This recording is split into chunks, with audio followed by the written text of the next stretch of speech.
their maggot-infested lineup of alleged entertainment. And it all starts in an hour with today's live episode of America's RAD Cast here on the radnetwork.com. For now, here's what we could scrounge up from our most recent show. Enjoy, and good luck with that. We got crinkles. Ooh, crinkles. We have crinkles. It's paper. Paper crinkles.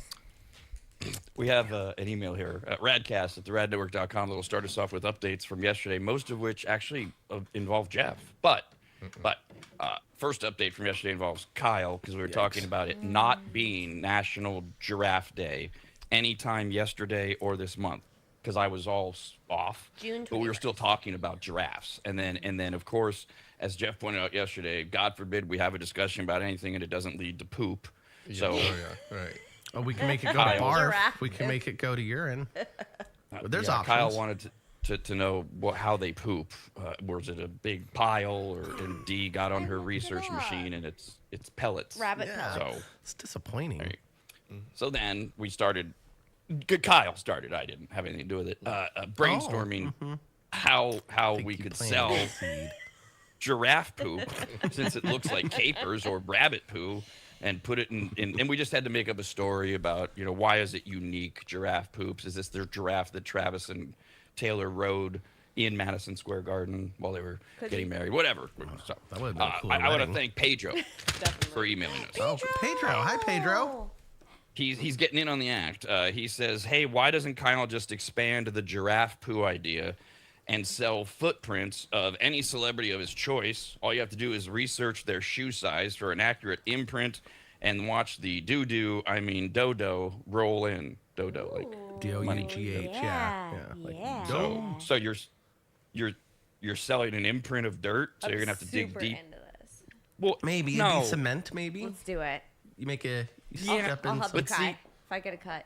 Even if it's cement, okay, right away. See, I know Jeff. God forbid Jeff help me on this, because there's a business side to it. But Jeff's like, well, I don't really want to be involved in anything illegal. Yeah, feet and poo. We're not and even. I don't know We're not. okay with He's that. not involved in any of this. I have a few things that I need to work on before we get to the mimicking celebrities' shoe sizes or anything to do with poop. Well, I right away have issues though with the mimicking celebrity shoe. So because you can't do it in dirt, that'll dissolve. You'd have to do it in concrete. Our overhead just shot up. Not only does it cost a lot more. What, can you get us a hookup on concrete? Yeah, I've got an I'm end. sure I could find some in my dad's backyard. Yeah. No, not What like about- the one you make, not in the backyard. You can't put it in like regular. No, I cement. know it's wet. It hasn't been mixed yet. Oh. He works in. Sorry, yeah. To be fair, he probably has it in his backyard. He's got everything in his They're backyard. both trying to make the same point, but Unless- they're like, no. With Kyle, you never know. Like, I see him assumed he's chipping talking at about cement. wet cement. But there is that element. I was with Dia. I was like, what is he going to take? He's going to steal his dad's back Excavate porch? the How we, No, there's so- bags of okay. cement sitting back there. At least there used to be. Maybe there's not. Maybe I Good. might have to go to the garage. Maybe his girlfriend made him clean up the backyard, and now the garage has it stacked neatly in there. Who Good knows? clarification. little random shot at the girlfriend there. Well, she's got to be involved. What? Okay, but okay. The other part, that's good. That really helps us on overhead. What about delivery costs though? It's so heavy. Easy. What? Me. You got me. You're gonna So drive are them we- In your all out. Subaru? Yeah. In my Subaru. What I'm gonna carry the concrete bags. Look, I do it at Home Depot all the time. I don't ask for help. I love that. When you get to the shipping, you can click on Subaru delivery by D. But the problem is, we don't think small. What about people that order in South Dakota or Florida or Minnesota? Oh, we have Corey from QuickDumpsters.com with Quick with a K. Yeah. He's got a Right. huge truck, and maybe he could use that, and we could have him start out, and then once our Mobile deliveries service. start getting bigger, he can expand his fleet and get another big truck. And then we can have two. How does that help and then in we San have. Diego, though? It doesn't or help. It helps South with cost Dakota. because we can also split it off into trade for advertisement. Maybe split his bill. He's got another truck. He helps our deliveries. We cut costs where needed. See if we can balance the numbers out and see if he agrees to it. Yeah. I mean, we're gonna it's figure this got a out. little. This one's well thought a out. little Seinfeld. There's a little Seinfeld element in there. Instead of Newman having the postal eyes are carrier watering. truck on Mother's Day, Yeah. we have Corey from QuickDumpsters.com. So Kyle's working. This is good. This is good on Right. on cutting the overhead. So we're We're going to onto partner something. with Corey. So we're not paying Corey anything. He's getting the partnership of being affiliated with us. That's correct. So because we're going to grow his company. So okay, good. Just thinking, you usually don't take big, heavy trucks to deliver stuff. You don't want to. It's a lot of gas. There's a lot of gas. That's there. like petrol. He's doing it for a living. He's got to fill up his gas Jeff anyways. and his Tesla. See, Yeah. this is Problem solved. Mr. Not Helpful chimes in only to throw a wet blanket on our plan. Jeff, thank you, but the issue of how it's delivered and the weight of the truck, that's Corey's department. You can talk to him, but we've already made an agreement with Corey. He's got it handled. So we don't care. As long as it comes in under budget. Yeah. And if it doesn't, we've already signed an agreement that we get to take over his business. We have his business as collateral. So if he doesn't hit the numbers, we will own quickdumpsters.com. So I've got some people who could drive trucks. Okay, but we don't want to pay them. That's the issue. That's are they illegal? Footprints. Are they? I mean, are they? Cement. No, they're not illegal. No, how do I know? If I need to go search for them, I'm sure I could. Shipping. I'm just saying delivery. Go search all the bar kitchens. Yeah. We want somebody that we don't have to pay, or that we can pay in something else. Oh, so trade. if it's like, can we blackmail anyone? Things like that would be. You know the answer is yes. That wouldn't be hard to do. Well, you can't give them your fraudulent material as payment. Here, you get 3 of these fraud. fake shoes. No, get fake Shoe shoes. print. First of all, Sorry, Pedro. our you got us on a product. spiral. I don't know. I don't appreciate you referring to our product as anything other than our product, Jeff. But it's earmarked for our customers. We can't give it to our drivers. Our customers want the fraudulent product, the product. So Can we just put on the RAD We were shop look- or the shop? We were looking for the gypsies of society anyways. We were looking for somebody who didn't have a whole lot to lose, who would accept a stolen gift card from, say, Red Lobster. Oh! You think so we can? brill. Oh, You were okay. so real. Oh my God, I died. I have a few gift cards worth $25 to a few different chain restaurants, Got 50 or 100. regionally. So if you think how many of them we need, pay a driver. We can just do 50, that. 100. Yeah. Okay. Well, Easy. So I 2 got of them? You got 2 of them, Yeah. right? Yeah, we'll be all right. Oh, I got 25 ain't a cutting few it. dozen. Yeah. I got a couple dozen. So right. yeah. All right. It's I know getting some better. people- That is. Concrete imprints of celebrities' shoes. I don't like And the giraffe shoe idea. I want to do And feet. giraffe poop. I want to do like the actual toes and everything because I feel like that's going to hold a higher value. I think a shoe, unless it's a really, really like one of a kind shoe, which you're not going to put in cement anyway. So someone who's buying something a celebrity Use a step in. footprint. Yeah, but you can't use an average Nike. There's no way like I could put on my Air Maxes. Everybody be like, that's just a simple Air Max if they know anything about celebrity shoes Okay. and feet. You're going But next if you level. want Go on. somebody's foot, you could use a nice looking foot and just put it there and just make it around the same size. No, I like that. I like. We got to use the foot because it also gives us the story. Yeah, people will pay for, say, LeBron James's footprint, but if the story is LeBron stopped by the new charity in L.A., The new charity? footprints New. for fetuses, and he stepped in the The wet concrete. the concrete, Uh-huh. and for charity, and so Okay. we're You can't selling read it well. now. Yeah. We're selling it now to raise money for the fetus charity. That's our story. So it's got charity. It's got a celebrity in It it. does. Take a note. That's perfect. I'm taking the notes. Here's one where we can get around maybe the stepping in cement situation because not every celebrity is going to have to step in cement. That seems like it's going to be a problem. So what I suggest is maybe we get some sand. We say, hey, we saw this celebrity walking on the beach, no. and this was the foot imprint they left, and we put cement in it really quick. We take a few pictures of us No. putting cement down at the No. beach in some sand. That's way more difficult. That's No. not way more difficult. That Okay. takes one day of going out there with a bucket of cement and a camera. You're carrying the cement. I'll carry the camera. But I'm saying See, you have. we'll knock it out in a day, and we'll have photos for our website. Come on. We'll No. have a website that Alright. Jeff builds, and then we'll have pictures be in of the us at the beach taking these I'm feet not prints, and we contributing can to this horrible recycle idea. them with AI be in a and change shade our structure. outfits in the pictures, and then we can be like, we went and saw this celebrity on this beach, this one, but it's all the same picture because You're we're saving carrying- costs, so we don't even have to go out and do more trips. All right. Well, you carry And look, you guys are handling what we call the wet work, the dirty work. I'll take care of the marketing. Yep. And we got a good start here. I know you'll get me the footprint in the sand, so I just have to create the story. It's got to be a little bit more than they're just walking along. It's got to be like, we'll just keep using LeBron James. LeBron and his wife are walking along the beach to commemorate the death of LeBron's mom at sunset.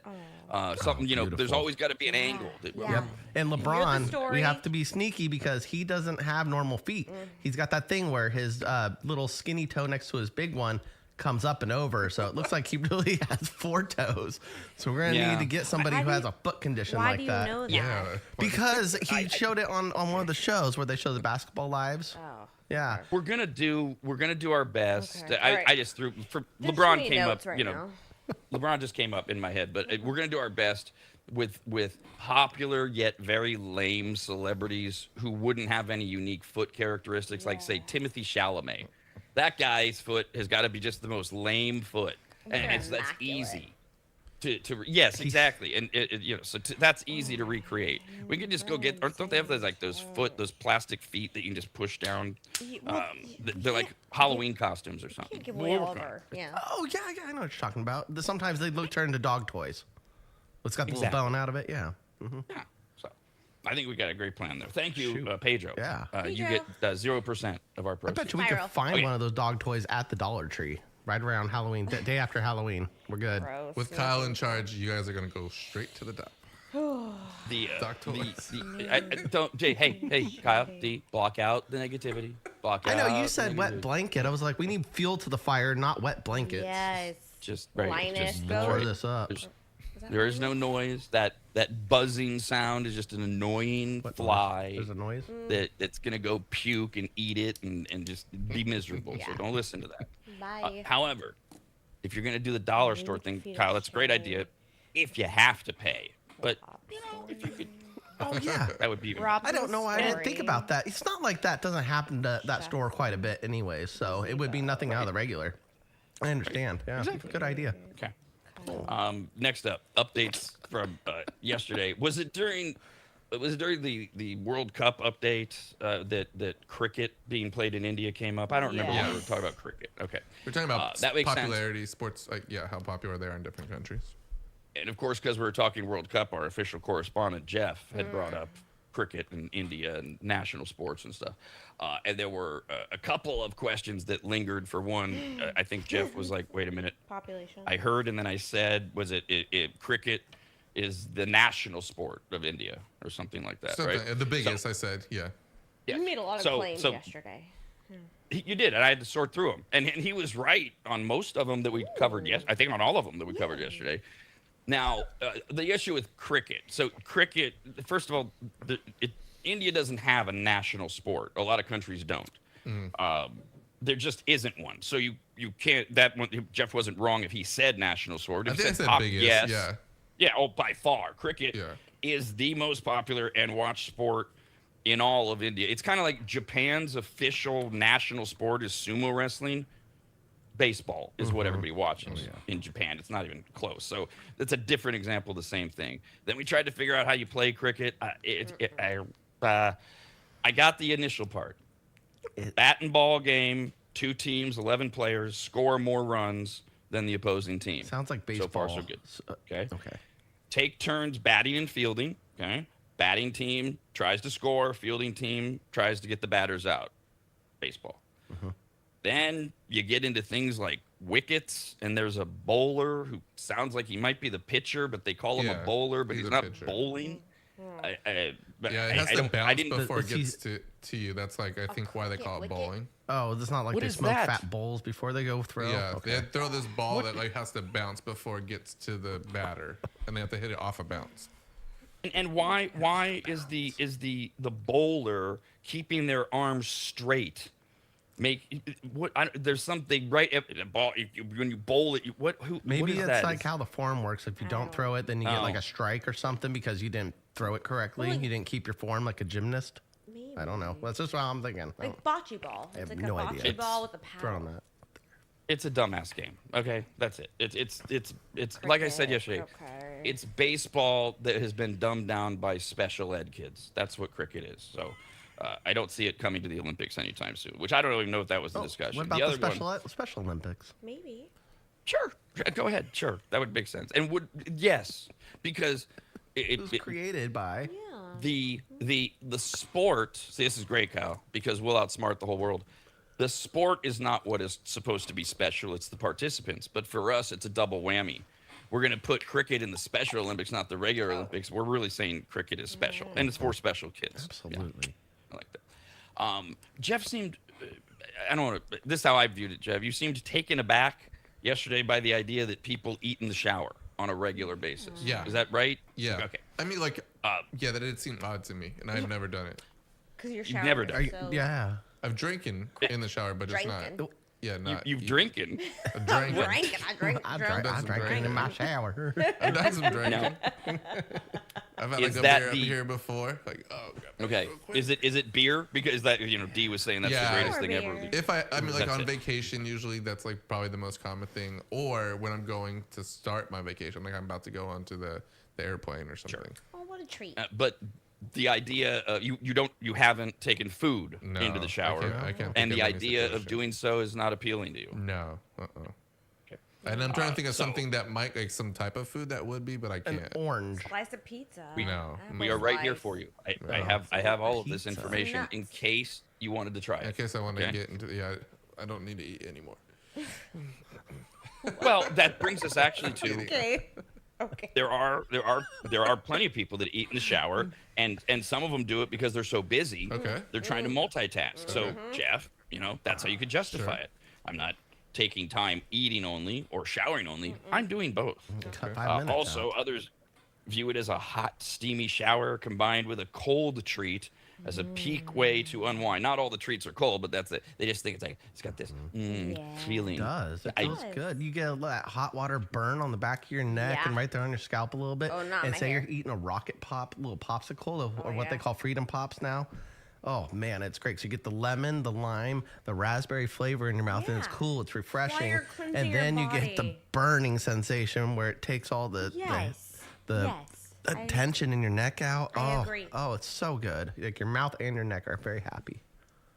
See, I'm not in any way opposed to this. I know that I've eaten something in the shower. I don't have like a go-to or an excitement level over anything. But I do like watching Jeff just fidget over how what is it? Is this gross? Is it stupid? Is it unnecessary? I like the taste of this otter pop in my mouth, and I get the hot water on my neck. Yeah, and, when you're bathing, and I it's was like just, rubbing your tongue and yeah, I'm patting like, your head. I don't like, feel the same sensation, I don't think. You're washing your body. Yeah. You have the warm sensation. You have a cool Pretty- pop. Oof, I'm cold pretty beer. goal-oriented when I'm in the shower. I clean myself, and I get out. Well, That's but a couldn't a typical goal Clean be yourself too relaxed? after the answer. popsicle's done. Here's the And you can problem. relax. Yeah, here's the problem. It's gross. Like, say you just go number one when you get in the shower, because that's what happens, and then you drop your popsicle down there by the drain, and No, it's collecting a little stop. extra yellow stain, ruin and then that. you can be like, that's No. gross, especially if you put it in your mouth again. Stop. No, Why? no. Why was that gross? Disgusting. You're peeing on the popsicle and eating it. It's your own pee. I don't care. I'm not eating a pee popsicle. I mean, I don't care if it's somebody else's pee, depending on what she looks like, but I'm still not getting the gross My tummy part. hurt. I mean, yeah. And Jeff over Sometimes here. Rob pays for that kind of stuff. Jeff's planning his next meeting while he's in the Excuse me. shower. Excuse me. They pay me. Okay. Oh, get it. Kyle nailed it, by the way, overwhelmingly. Overwhelmingly? Overwhelmingly. In all of the online forums, the two most popular wanted things to eat in the shower in order are an orange and a popsicle. Oh, Yeah. okay. Those are the two big Get ones. it. Yeah. Get it. Neither of those, Jeff, grab you? No, I mean, I guess a popsicle is not that big of a deal. I mean, like, especially if it gets on you, right? You're there to wash it off and it's all sticky, stuff like that. Exactly. But I mean, I don't think of that. How do you eat your popsicles? You're sticky in the shower? You, I this guess is the what hot water, happens. yeah. You if turn it your happens. shower on to go bathe, like it's the end He of the said night. otter pop, though. Like, Yeah. That sounds like a good idea. It's in the tube. Same thing. The water would be Okay. protected Yeah. from the water. I like the Alright. idea, actually. Yeah, but you know, this is how it happens. You go turn it on at night. You're just like, okay, it's time number one. I'm gonna take a shower, and then you go. I'm still kind of hungry. I'm waiting for that water to warm up. What's in the freezer? Maybe some ice cream. Oh, there's the popsicles. Oh yeah, that'd be good in the shower. I can knock that out, and then brush my teeth and go to bed. And a lot of people mention the same reasoning with the orange, because your fingers get sticky while eating an orange while you're right there under the water too. Exactly, So and that's a good morning routine. Like little cuties, the small ones. You could do that. Yeah, like usually orange. you get it in there pre-peeled. Yeah. I don't want to be peeling in the peeled. I like the orange in the essence water in the shower. Well, maybe you could use a potpourri, throw it down on there, let it steam up. Yeah. Maybe it smell a little better. Probably be a good idea with champagne though inside there. You do a little orange peel. Yeah. Scent come up, and then you drink your champagne. Yep, done. Okay. The ambiance is great. Still not interested, Jeff? Okay, we got. No, but I mean, it makes me feel more different than you do it at night before bed. That's a little weirder, more odd to me. Why? I don't know why.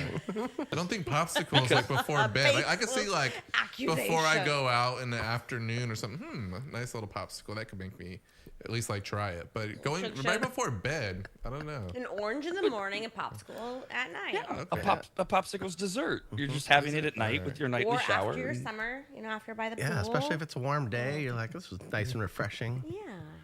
I can just see Kyle just like, Mom, there's no popsicles in the bathroom.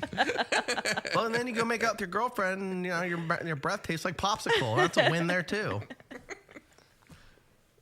How about these ideas, Jeff? Others that made the forum because of the cool refreshment. All right, you got the steam, right? You got the steam. The cool refreshment of eating yogurt in the shower is very popular. Yeah. No, thank you. Yogurt. I've ate yogurt in the shower. You got a lid. A Protect pizza it. No, slice. it's the steamy thing that bothers me. Oh no! Sometimes you gotta shovel it in and shower and But you don't want your yogurt to get hot and wet. Yeah, I think so. That's what curry's made of. I don't want curry in the bathroom either. Really? I'd eat a whole meal. I'd have ramen. Who knows? Really? Yeah, it adds hot water right there. What's it gonna do? Just grab the taco, have a bite, shower off, shave. I'm a girl though. I take a lot longer in the shower, so. You got things actually, to do. A taco makes sense. I mean, that actually does make sense. The whole meal thing, I'm like, well, what do you do? Like sitting down with a knife and fork and cutting into a steak. That was the part where I was like, wait a minute, how are we doing this? Oh yeah, no Easy, silverware. Portable items. Corn dogs probably be great. Corn dog, hot dog. Anything. Yeah, hot dog. Pizza. Oh boy, you're a lonely single girl. Where does that hot dog go first? One specific, the bacon and egg breakfast sandwich. Whether you make it at home, you get it from fast food, for whatever reason, social media says this holds up under the shower better than other sandwiches. And the bacon, of course, adds the salty tinge to your showering. But specifically, for some reason, the bacon egg breakfast sandwich is a thing in the shower to start your day. Love it. Yeah. Get that morning, get it going. Eat your sandwich, shower. Yeah, you can make the sandwich or order it, and then while that's all going on, you're either making the sandwich, you do other things. You got your sandwich ready, you go shower, boom. Now that's easy, Jeff. How about that one? That's a good start. That doesn't sound good to me at all. Why not? Do you not like breakfast sandwiches? I don't. I'll eat one, but I don't love them. But I wouldn't like them in the shower either. I'm a little baffled still on the time thing. I don't have a time issue in the morning. Usually I get up earlier than normal, like to have a little time to either have a cup of coffee or I don't really have to rush too much. We have the time issues. Yeah. So yeah. I haven't eaten in the shower in a while. I'm just not opposed to it. It's just bring it back. I will do it. The popsicle thing I haven't done in a while, but I have no problems with it at all. Like I just think just like we thought. Like if it gets on me, it rinses off. It's fun to do real quick. And Jeff, it's not just for time that people do it. Mm-hmm. Like Kyle's just enjoying the idea of the popsicle anytime in the shower. So you don't have to be rushed for time. Maybe you should do the same thing this afternoon. Go, Kyle's right. A popsicle in the shower right now. Sounds good. Would you have a popsicle in a hot tub? Yeah, I would. Sure. What's the difference? Okay, so some boiling bathing water. Because usually like in a bathtub or in a hot tub, like you're at a leisure, like you're doing something just sitting there. Oh, shower at leisure? Yeah, shower. You're cleaning yourself, and usually that's what I do. Oh, okay. Yeah, so I got stuff to do. I don't have any time where I'll do maybe 10 seconds of stretch. Oh, you don't enjoy your showers? You have quick showers, huh? Yes. He's planning his meetings in his shower. He said, not eating. Yeah. Or drinking a beer. That's what half his meetings involve. What? Popsicle? I didn't realize eating and drinking when you beer. said that earlier, Jeff, that this was a chronic thing. I thought you were just saying you're often busy and you don't have time. But you never He's just against take a that, relaxing seems like. shower? I mean, not in a long time, probably. Oh. Yeah. Sucks for you. Maybe like I remember when I used to play like sports after like a game or something. Sports? Yeah. Like 30 years I ago. know. That's what I'm saying. That's what I was take me trying back. not I to mean, let's comment. be fair. Like I mean, a like little 20. harsh. Give me like 20.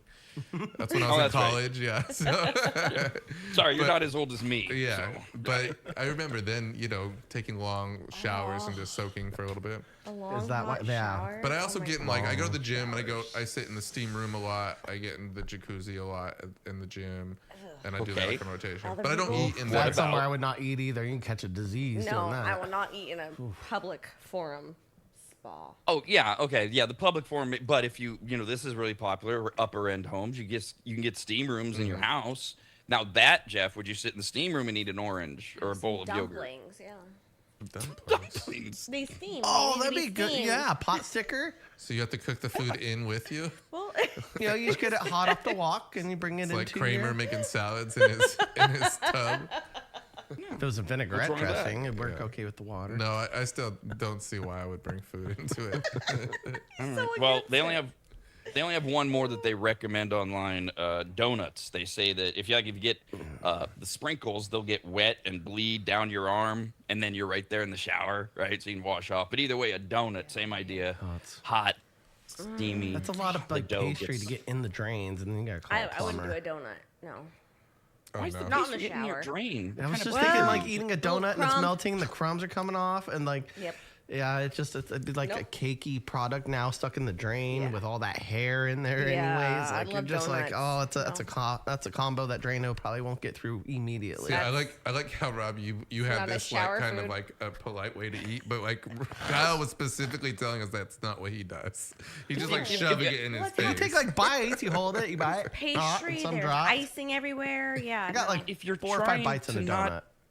drop things out of your mouth, you just put your other hand below it, catch Right. it so it doesn't go to the drain, and I don't have this issue that a Kyle's lot on. of No. catching. No. Like obviously Kyle had no ambition to do that because he was just like, look at all the Right. leftover donuts gonna fall off my face and get into the drain. It will. Yeah. I You're right. that's no donuts on a shower food. I gotta You use the saw other right through hand that, to Jeff. scrub my If- areas. If it was something that Kyle liked, he would have figured out an easy hack on how to do it. Right. No, I'm just not doing that. You just clog the drain. Yeah. We both love donuts, but no, it's So- not a shower food. It's not shower food. So there we go. So Kyle and Dee put that on their non-shower food. Here are some others that are very popular. There's only 2 that seem to be overwhelmingly, 2 that everybody don't do this in the shower. Cereal. People say that milk and hot water are a bad combo, Yeah. and it makes the dry cereal even worse. That it almost limps or wilts under the pressure Yeah. of the heat. Too much steam. Yeah, no good. Yeah. Too much steam. And although people love donuts, not Kyle and Dee, others say We do love not it. it. Not in do. the shower. Yeah. Sorry, I thought that was implied. I got it in the shower. Sorry, we're close But to others donuts. say, others say that waffles in the shower are no No, good because they same get thing. sog. They get Sog exactly. bog. Tried it. Oh, good. See, you've actually, unlike Jeff, who won't even try any of this. At least you've done it. I will try an So- array of shower foods, and waffles are not great. They should make shower charcuterie Even a good trays. bell- I have like a Belgian dining waffle? table. I could eat there. I have I could eat Now- on that. A couple multiple nice tables. chairs. Shower my table. car. You fold out. They But have you're those. then you're Jeff. You're not utilizing your shower time. You're just showering. You could be showering and eating. I am. I'm cleaning myself. I'm utilizing has my shower appointments time. and getting meetings and out. Add There something else. Add in another There task, should another be job. cool little tables that They fold have out. You could those. stick They them to have shower those, whilst they can Kyle. have. They oh. have those. Come on. I Now didn't and know. now, Kyle, you Shut wanted a up, man. charcuterie. Is this you were just talking about the tray? I was Because I mean, thinking you're like- still gonna have to Tray put the. you can on your Yeah, what I'm bathtub. saying, I'm imagining myself in a really nice shower. It's maybe got some pretty tiles on the sidewall, and it has little suction cups with this little tray Backsplash. attached to it, and you could suck them onto Yeah, the tiles, they- and it stays there. Balance your coffee cup, Yeah. or your champagne, Yeah. or your shower beer, and then it's got a little area where there's a little extra room for maybe a charcuterie board, or maybe something that you just want to nibble on and snack on in the They morning. have those with Don't cup electrocute holders. yourself, Kyle. Because I You have a, don't plug anything in. I have I'm a not feeling bringing you're a about to say toaster. waffle He's not bringing the iron or waffle something. maker Yeah. in there. No, there's no plugins. No, it's just a suction cup. It's like for any. Yeah, they have. Yeah, Okay, yeah. Christmas It's and not a your depressing meal. birthdays and Christmas are already handled, guys. got this. Cool. Yeah. I think that Jeff is maybe he's looking forward to where with Kyle, nothing stays as is. It might start with just this tray and the charcuterie board, but we can both see how it does quickly become Kyle going, I could just put a toaster oven here and then just, I just got to plug it in here. And pretty soon we're getting closer to electrocution by, by food in the shower. Oh, thank God. Yeah. You don't make your waffles in the shower? America's RADcast, only on the radnetwork.com. Yeah. Got this email, radcast at theradnetwork.com. No name writes in, all caps, so he or she is yelling, Kyle! Oh, they don't even. What? They're yelling at me. Yeah. Okay. Could be exciting. Oh, okay. I tried to do it monotone because I haven't read the email. Because if I knew it was mad, it was Kyle! Yeah. But if they're excited, it would have been Kyle! Okay, so they see me in the crowd. They're like, Kyle! Gotcha. Okay. Got it. Please do a video for the Food Factor trying all of the crazy food at the state fair. My wife and I went last night, walked around the food vendors, and mostly all the food is made for stoners. Yeah. P.S. I'm a male. Oh, thank you. Thank you. Okay. You're a male. Okay, yeah, I've already thought about the idea. Yeah, that was funny. You read that email on the fire right there. I was just, For a second, I thought I was thinking about that. I was going to say try state fair foods in the shower. That's even better. No, they won't hold. They have showers at the fair. They won't hold. You got to bring some home. No. Yeah, some takeout. No, come on. We have standards. Yeah. We have You showers. gotta eat on site. Speaking of standards and the Food Factor, today, new episode at theradnetwork.com. Put simply, it's the Pop Rocks Buffalo Wild Wings thing that we talked about. Yeah. Where there's Pop Rocks and you can put them on stuff at Buffalo Wild Wings. Ranch flavored. Yes, okay. And Kyle and Dee and Jeff did it. Jeff, was there a learning curve for you of how to do this? I put it on the wings and I ate it. I just didn't get much of the effect. I had to more or less put it on my tongue and put pressure on it to feel the popping and Here's stuff. the thing. Kind of like you used to do with the candy. There wasn't a lot of Pop Rocks in the Pop Rocks. There was a lot of ranch seasoning with a sprinkle of pop. Kyle's trying to show. He's showing me how to do. He's like, you gotta get this one. This pop. I just one. They have little popping lick crystals. my finger and put it in. They look in the packets. They look like big pieces of salt. Jeff's like, so those are the ones that go pop on your tongue. Yeah, but there wasn't a lot of them. That's not how I sound. You did. We have That's your we have octave. the new Food Factor posted today at theradnetwork.com. Might as well do food news. Food brings the people together, both in good times and in bad weather. Sharing a meal, sharing a laugh, raise a glass. It's a simple pleasure we all have. Food, oh glorious food, it nourishes my soul and mood. We're now serving food news. Food news is news about food. This is actually part one of food news because it's brought to us by Maptrition at maptrition.com. And Greg from Maptrition will be joining us at the end of food news, a little after the top of the hour. And I've got some food news items I want to run by him since he's Captain Nutrition. See how he feels about some of the items that are coming out and also some of these trendy diets. And he loves those. There's always new ones of that and stuff. So if you have any questions or anything you want to ask Greg, you can email us radcast at theradnetwork.com. He'll be on in about 40 minutes here. But with that comes part one of we were talking recently about drone delivery and packages, and we heard all about it. And then we saw the cool videos of little bots, like the dorm room fridge on wheels delivering pizza. Like everybody's seen that one. And that's kind of calmed down. When is a drone going to drop an Amazon package on me? And the logistics of how they're working on it. We do have we've got these cars, these driverless cars, Waymo. They're in a dozen cities now, and one of those is Austin, where 3 companies have teamed up to pioneer the first driverless food deliveries. In Austin, Texas. It starts with So's Chinese Takeout, a restaurant chain with 5 locations in the greater Austin area. So they were able to just take a chain, Austin only, 5 locations, and team up for this autonomous delivery. They call it auto lane, whatever. So they orchestrate the logistics and the communications of the driverless cars. Obviously, the restaurant makes the food. You order it. You place an order with General Tso's or whatever it's called, Tso's Chinese Takeout. It's matched with an autonomous Tesla Model Y that's coordinated through the mainframe, like what's as close to the restaurant and you, and then it'll be driven to your door. Okay, so in theory, Tesla goes, I guess, at the restaurant. Well, because General Tso's or whatever, they're a partner. Yeah. They'll come out and they'll put the food in the. Yeah. Okay. So for you, it's the same so far as DoorDash or whatever, right? Mm-hmm. And then the car shows up out front. One of the benefits for people like me that hate society is just leave it at the door. No, I don't want to see your face. I don't want to open the door. Yeah, but what's the way with this? Don't you have to go up to a car and open the door and hope to God they open it and the car doesn't drive off? Maybe a little robot comes out. Close. A little robot. So you drive, the Tesla drives to your drop-off area, and then you will get on your app the tap to open trunk link. Oh, so it's a link, and then they get it at Central Command, and they go like OnStar. They just pop it open, out of the back. You take it, and then you confirm it's arrived. They confirm it's arrived, etc. Do you have to shut the trunk, or does the Tesla, is it smart enough to do it on its own? Good question. Because I'm also, how do they guard against the Kyle factor of people that once the car is open might consider climbing in it?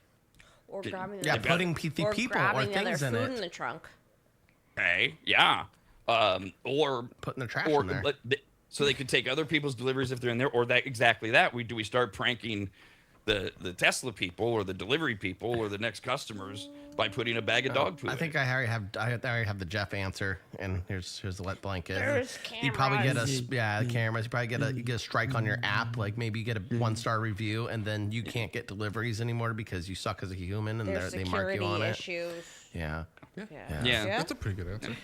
Look it up. Yeah, I mean, I'm rubbing up on Kyle a little bit. I like it. They want to see you take the food or see you not put poo in their car. So. No, I do that with. I like that with Olive Garden when I pick up and I'll just like open my trunk and they just come out and put it right in and I close it and don't have to talk to anyone. You grab the bags yourself?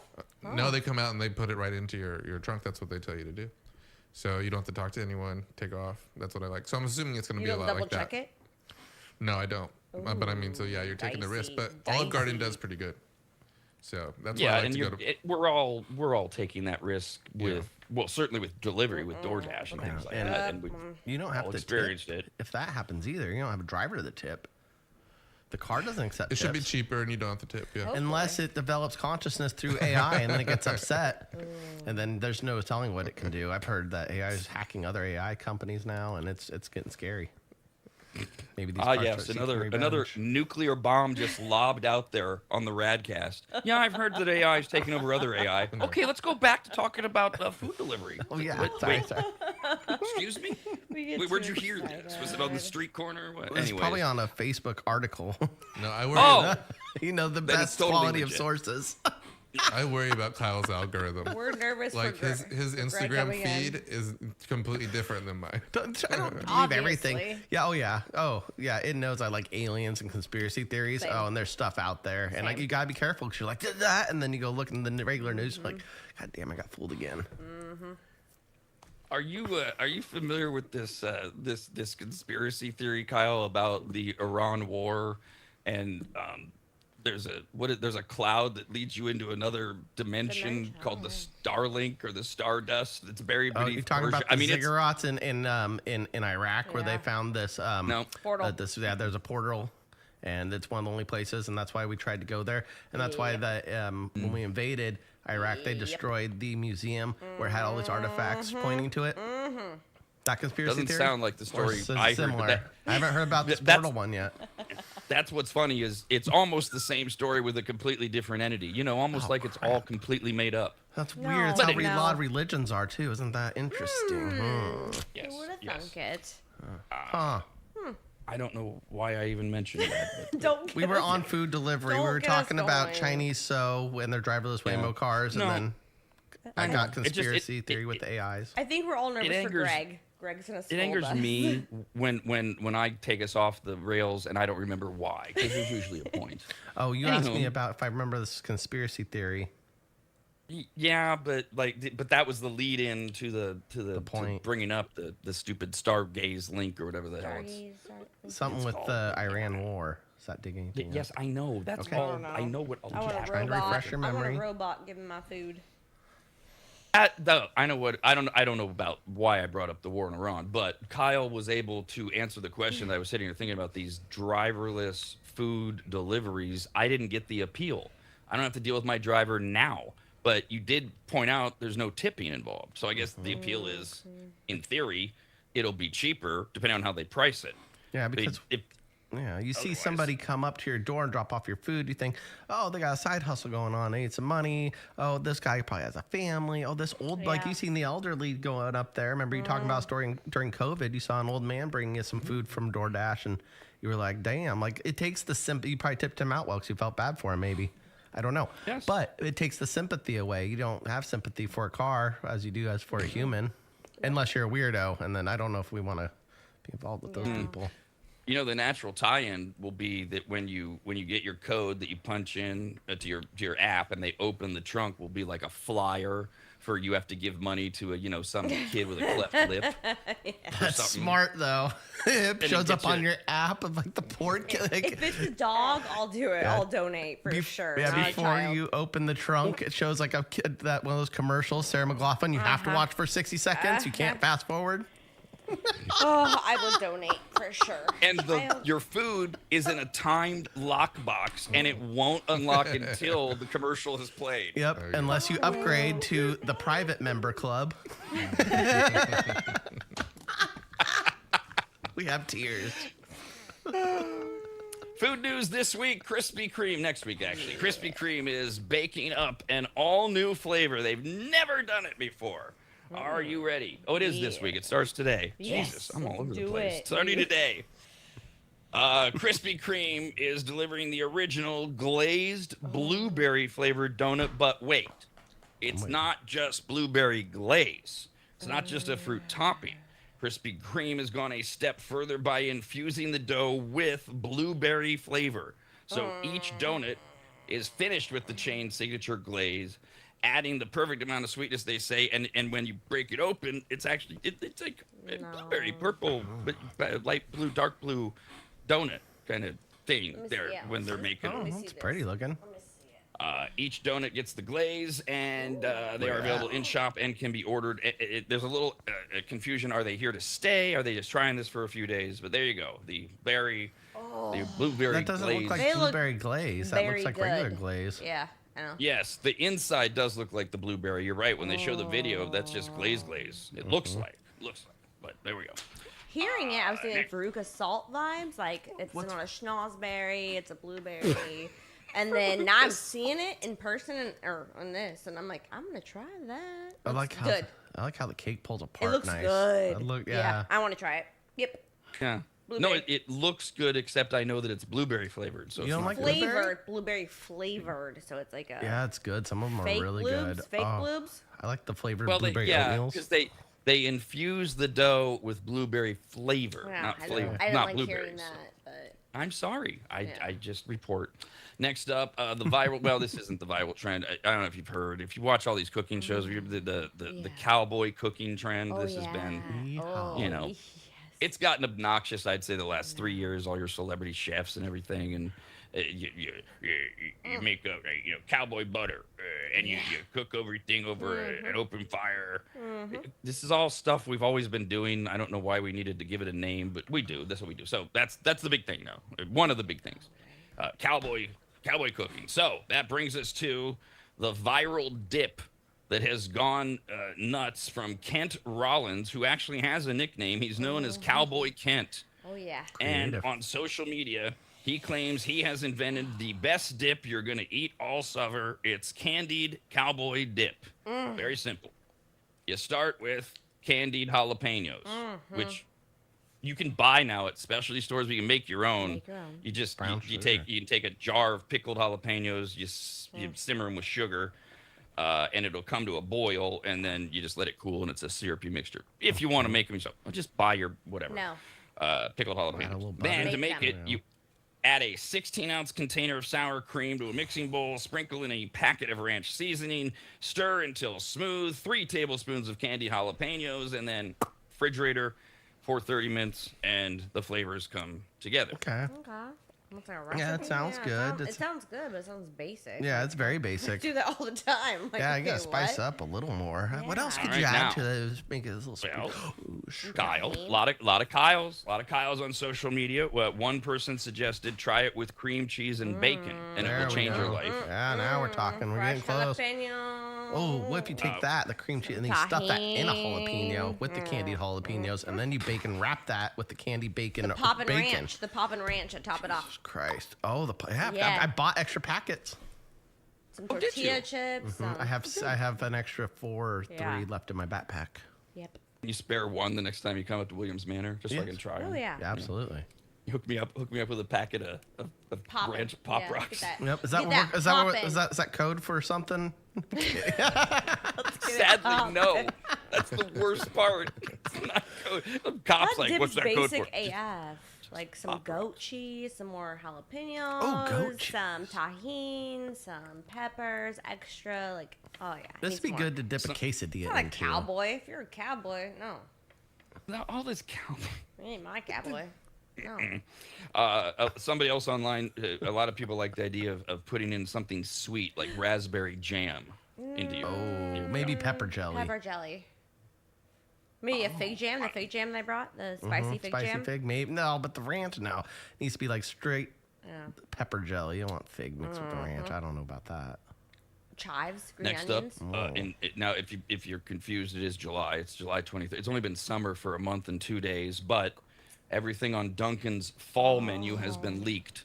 So if you want to start longing for 75 days from now, when we're right on the cusp of October and the cooler weather is starting, here we go. Dunkin's new menu for the fall. We don't have a date. It's just the fall. Features a roster of cold and hot drinks, some new and familiar snacks, and they're not all pumpkin, thank God. Thank the but Lord.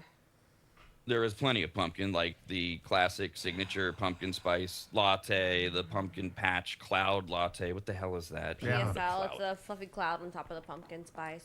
A fluffy cloud, like Yeah. the okay. Like We've seen the a few people Starbucks, do it. the foamies, Yeah. cute clouds. Like the strawberry that's the foam we were sweet talking cold. about. Okay. goody. Yeah, but different. Yeah. There's also the nutty pumpkin protein latte, the pumpkin swirl syrup, which can be used as a hazelnut or with a hazelnut protein milk and espresso. That's all in your pumpkin protein latte. Get it? There's also the pumpkin pie coffee chiller, which is a frozen swirl of coffee, pumpkin, and marshmallow, That cold sounds foam, good. and Oh. whipped cream, and caramel, and cinnamon sugar. You know All that does in. sound good. I'm kind of the pumpkin spice That thing, last man. one. They're good. I do like a good pumpkin spice thing. And that One, sounded very one similar per to it. season.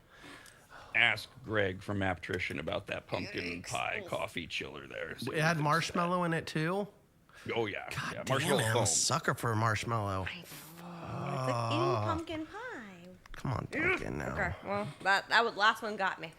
God, if only So it was you already toasted have- marshmallow on top. You already have pumpkin. That's just a standard. So now Dunkin' also has another flavor they're focusing on this fall, tiramisu. That's going to be their marquee flavor Yeah, of coffee. the fall. So you'll have like a tiramisu shaken espresso, a tiramisu cloud latte, the tiramisu protein latte, but they're not actually serving any tiramisu. I was like, what are they highlighting? The coffee flavor or the chocolate? I'm so confused. Ugh, You're I a don't like donut place. Make a tiramisu donut. What I don't are we like it. doing here? Oh, I don't like yeah, it. for real. I don't like it. Jesus. What's What's going on there in What? their meetings? Yeah. I don't know. Lady fingers? I You mean, got some lady what? fingers up in there? They have money for the Super Bowl too. Ladyfingers. Oh, Well, that's what it's in tiramisu. I forgot. Oh, Mascarpone good someone is there the marsh. I don't like it right now. Hey, know, I know. I'm I sorry. had the same questions when I pretended to care. I had all the same The questions. tiramisu latte sounds pretty good though. Sounds lovely, but I want to know what the flavor. I think it'd be more the chocolate. It's chocolate. Sorry, coffee, isn't it? More And chocolate. It'd be since- more of a mocha with a little cinnamon dusting. Tiramisu.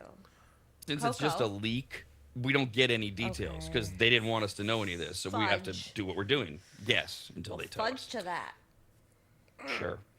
And the seasonal snacks coming to Dunkin' for the fall menu include maple sugar bacon, chipotle hash browns, hash brown wake-ups wrap, and the usual comforting arrival of pumpkin donuts in all shapes and sizes. Yay, goody, wonderful. When's it all happen? Is it coming I don't like know. in August? 3 months. It's all a leak, so we don't know. I mean, you would presume that everybody's doing everything earlier. I wouldn't be surprised if it was before Labor Day for sure. Certainly before fall. But we don't have the actual date yet. Son of a Finally, in food news, Fireball Cinnamon Spice Whiskey has 3 new flavors, each of which have a sweet, fruity, or gourmand flavor twist. Are you nervous or scared, Kyle? Just thinking of bad memories. Just anytime. Anyways, Fireball. Yeah, Oh, boy. I have a bad memory of the one time I sipped Fireball and went, that's disgusting. Sipped it? I don't. Yes, because I knew I wasn't going to like it. Cinnamon whiskey. Yeah, What am I, you 18? Exactly. That's what they make it for. You make it for quick and easy little throwback shots, so you don't gag. That's what Fireball's for. It's for pussies. But it's also not a good time. It'll jack you up. They'll believe take that. your soul real quick. I don't like it either. They are easy to drink though because they're just so like nothing. Like they're so mild. No, the apple one was good. Sorry. They taste nasty. Yeah, I mean I don't like the taste of it either. Oh, really? I It don't just like tastes like Yeah. delicious cinnamon. Like it's Yeah. just cool because like you don't need a chaser. They're like, ooh, it tastes like Christmas. And then Okay. Well, maybe they're appealing to me here to try to add in these new flavors. I don't know. There's the new pineapple and cinnamon Fireball, oh no. which No. combines the typical Fireball spiciness with sweet, juicy pineapple. Ruining pineapple. Okay, yeah, I didn't want that either. All right. Okay. How about Fireball peach and cinnamon flavor Better. whiskey? That's better. That one's not bad. That's a good idea. Peach and cinnamon combined well. Absolutely. That flavor right. profile works. And then we have their 3 gourmand flavors, which are French toast Fireball whiskey, Well, hello. How'd they get that in there? cinnamon roll Fireball whiskey, That's probably similar. and banana bread Fireball whiskey. Oh my Those God. are the 99 bananas mixed with Fireball. Oh, snap. Ooh. No, thank you. No. I I'm like not- to I'm call not a that. That's called mess you up in a cup. Yeah, and I'm not a banana flavor guy to begin with. The Fireball thing sends me. I don't even like that. And yeah, that sounds like a big headache. It Yeah, really it does. does. Like like the next morning where you're just rubbing your temples. And why did I do that? Plus, that's probably better to just drink Fireball and 99 bananas. Yeah. Than whatever Fireball flavored banana whiskey they've come up Yeah, with. I guess a mixologist and me's coming up. I'm like, what could I make with that? You know, maybe add a little vanilla vodka, but goddamn, that's a strong drink, and that's a lot going on there. The new Fireball flavored whiskeys are supposed to be hitting stores within weeks. Technically, this would still be part 2 of food news, although you could call it part 3. It's just part 2 was very, very, very limited. First things first, Greg from Maptrition at maptrition.com sponsors food news. I don't even think he agreed to that. Let's make sure though that we can hear him. How you doing this morning, Greg? I'm doing well. That's exactly what I was trying to say too. You guys tried to mic me so that no one could hear me. That's a Jeff thing. He doesn't like you. But you and I will talk about that later. So we have maptrition.com, and you're at Maptrition. You're doing your health hacks at 10 a.m. I did want to ask you something great. It's a little bit maybe sort of out of your purview, but I know a lot of people still want to hear what you think about this cyclosporiasis thing that is scaring the crap out of the nation, pun intended. 7,400 additional cases have not yet been confirmed. 4,100 are. They linked it to Taylor Farms lettuce. Then the FDA said, oops, it wasn't, even though we spent the whole weekend saying Taylor Farms and Taco Bell are to blame. As of yesterday, the FDA confirmed there are no positive results for samples tested for cyclospora from Taylor Farms. We got people that are just avoiding lettuce, cilantro, tomatoes. They're not going to restaurants. Taco Bell today rolled out a $1 lettuce-free menu, highlighting things on their menu that never had lettuce. We don't know what's causing it. People are scared. I mean, they're starting to get really scared about this. From your angle, nutritionists, all the food, all the dietary training that you have, what can you tell people? Is it safe to eat? Yes. I mean, I think people get so caught up in what I'll call the news hype. Like, watching the news will not help your life. I can promise that. It doesn't make it better. So if it's not lettuce, it's going to be spinach, and then there's going to be E. coli, and then there's going to be a salmonella outbreak. Like, just cook your food. And if you're worried, wash your vegetables. And, maybe don't go to Taco Bell. Those are really good places to start. But wouldn't you usually advise maybe don't go to Taco Bell just in the best of times? Yeah, absolutely. Like, pre-cooked meat handled by people who barely know what food serve safe products or like techniques are. Yeah, I think I'm good. I'll pass. So this was one of the ironies of and of course, Evil Jeff is the one that came up with the idea of having you sponsor Food News, since most of Food News is about the worst type of food probably that you can consume. We wonder almost daily, would Greg approve of any of the Food News items that we've talked about today? Because you are also a moderation guy too, and I always wonder, well, what is like this one? I wasn't planning on it, but we just mentioned this. Dunkin' apparently is going to come out with this fall the pumpkin pie coffee chiller. So it's a frozen swirl of coffee, marshmallow in it, pumpkin, marshmallow cold foam, topped with whipped cream, caramel drizzle, and a sprinkling of cinnamon sugar. Is that on your list of things you can say to someone? Okay, you can have one of those this often, or is that like is that like Taco Bell? Don't do that. It's a hard no. So moderation would be like, hey, I'm going to have a peanut butter cup after dinner. Not I'm going to have a peanut butter cup stacked with another one with an Oreo in between wrapped in bacon. Like, you can't stack all those things together and call it moderation, Kyle. Wait, how many popsicles can Kyle eat in the shower? That's what Kyle wants to know. After dinner. Why are we eating popsicles in the shower? Hang on. I'm sorry. I'm reverting. You missed the whole segment, but I said the same question. But there's nothing wrong with it. It's a late night. You get home from work. You can turn the shower on. It's warm. You go in the fridge or the freezer, and you're like, ice cream looks good. Oh, but popsicle, I could eat that in the shower, brush my teeth, go to bed. Here we go. Oh, man. We got to talk about environmental changes. That's coming up in health hacks. Okay. So maybe just not popsicles in the house to prevent this very weird, what's probably going to cause like a coli or, something else that we can put on the news. You'll be a headline. Hadn't thought of, the process of heating up the otter pop within the shower concerns you. Oh, okay. Is it like cooking crack turns into something else in the popsicle? Now, is would you call it health environment? Is that a real thing? Well, no, I just, coming up in health hacks, and something I talked about last time was, if you want to change a habit, the best way to do it is to change your environment. So maybe Kyle needs to shower in another shower in his house, or just put the popsicles somewhere else, or don't buy them. All of those things might work also. Yeah, that whole don't buy them thing, that one's the hardest. Because popsicles wouldn't be on your list of a hard no, Greg. It's just maybe a hard no in the shower is what I'm hearing. Yeah, and I mean, if you want the little sciencey background, what actually happens in my head is when you eat something while doing something else, you are distracted. So you won't notice those calories. You won't count them towards your day. You won't pay attention, and you definitely won't feel full. So you're literally just consuming sugar with no upside. So you take the guilt away. That's great. Okay, perfect. There's always a way. There was and maybe Kyle can fill in the holes here.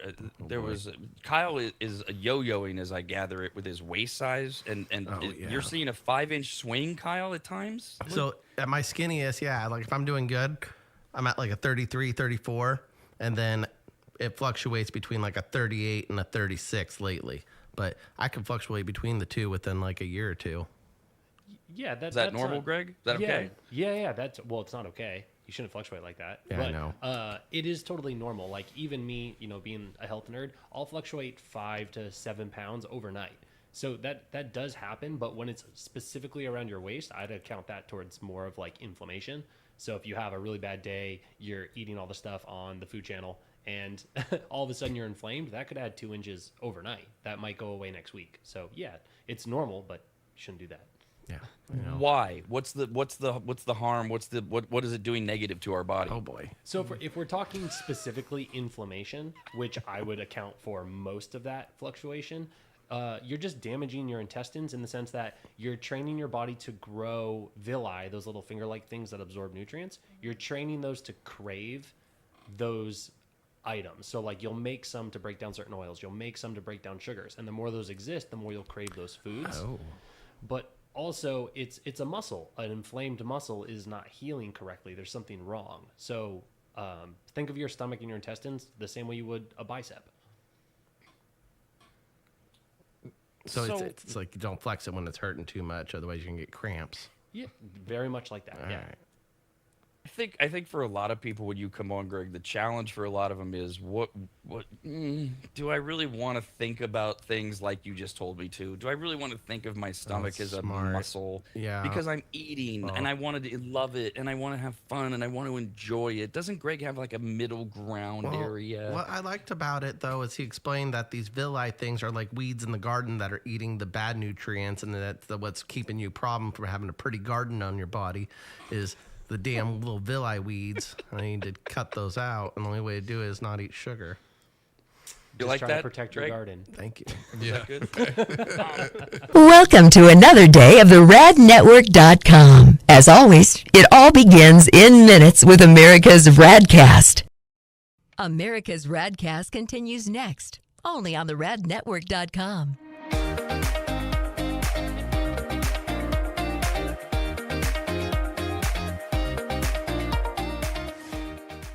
Longtime advertiser Sue Berry, that's Berry with an A, is more important now than ever. Sue and her team have been serving Northern Nevada and the outlying areas for 30 years, and her experience in both commercial and residential lending is vital, as every day we're bombarded with news of interest rates, the market, the economy, and a bunch of other stuff that Sue can actually make sense of while everyone else's eyes glaze over. Now remember, it's Sue Berry with an A, B-A-R-R-Y, SueBerry.com. Most people think berry is spelled like a fruit or Halle Berry, but no, it's Sue Berry with an A, like soul singer Barry White's first name. I've heard people say. Stop that. Sue is a broker versus a retail lender, which means she can shop over 150 different lenders to get you the very best rate possible. And on average, someone who uses a broker like Sue saves over $10,000 per loan, which includes refinancing. And if you have a rate at 6.5% or higher, call Sue for a free quote now on a refinance. Sue Berry and her incredible team from Barrett Financial can be found at SueBerry.com. That's Berry with an A. I've been working with Sue and recommending her to you for years. All you need to do is call her now so she can get you pre-approved. Just call your residential and commercial lending expert, Sue Berry, at 775-843-9983. Oh, Rob, stop. You're going too fast. What was the number again? 775-843-9983. Or just head to SueBerry.com. The number's right there. Berry is B-A-R-R-Y. Sue Berry with an A.com. That's Sue Berry, B-A-R-R-Y.com. SueBerry.com. Disclaimer, Sue Berry, NMLS number 366040, Barrett Financial Group, LLC, NMLS number 181106, Nevada 5091, Equal Housing Opportunity.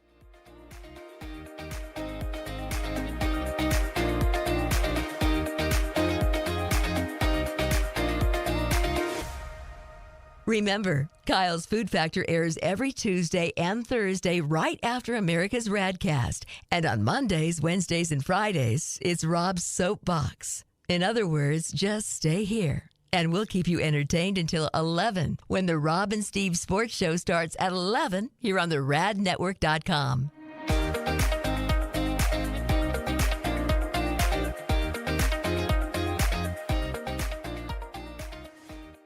If you go to AdvantageSteam.com, which you should, at the top of the page, you'll see the Services tab. Click on it, and you'll see that Advantage Steam does carpet and upholstery cleaning. They protect fabric and fiber. They clean and seal tile and grout. They polish natural stone. They clean rugs, especially those really nice ones from foreign countries. And they treat urine damage. And not just urine, but vomit and feces. Oh, yuck. I assume if you need that service, you either have children or pets or you live in a frat house. But either way, they'll take care of you. Of course, Advantage Steam also applies MicroSeal. And if you don't know what that is by now, then you just suck. Joel is the local small business owner of AdvantageSteam.com. He's a lifelong maggot, and he's treated, cleaned, protected, polished, and microsealed the homes of countless members of the RAD team over the years, various RAD studios, and of course, Williams Manor. And I hate admitting this, but he is a genuinely really great, nice guy. In fact, if you tell him I said that, you'll get 0% off all services. So go to AdvantageSteam.com. Click on Make an Appointment, enter in your available dates and any comments, like maybe type, Rob said you're a really great, nice guy. Please give me 0% off. And they will get you all set up. Just go to AdvantageSteam.com. That's AdvantageSteam.com.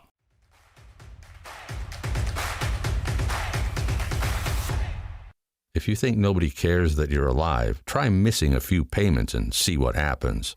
But, har, never miss America's RAD Cast. Hilarious. This is America's RAD Cast.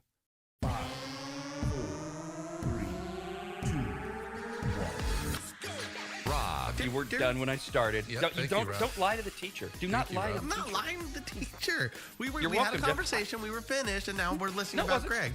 Greg. No, it wasn't finished. Kyle. When you woke up, did your helmet have marks on it? Like, you know, I didn't maybe have you to wear a filled up- helmet. America's RAD Cast.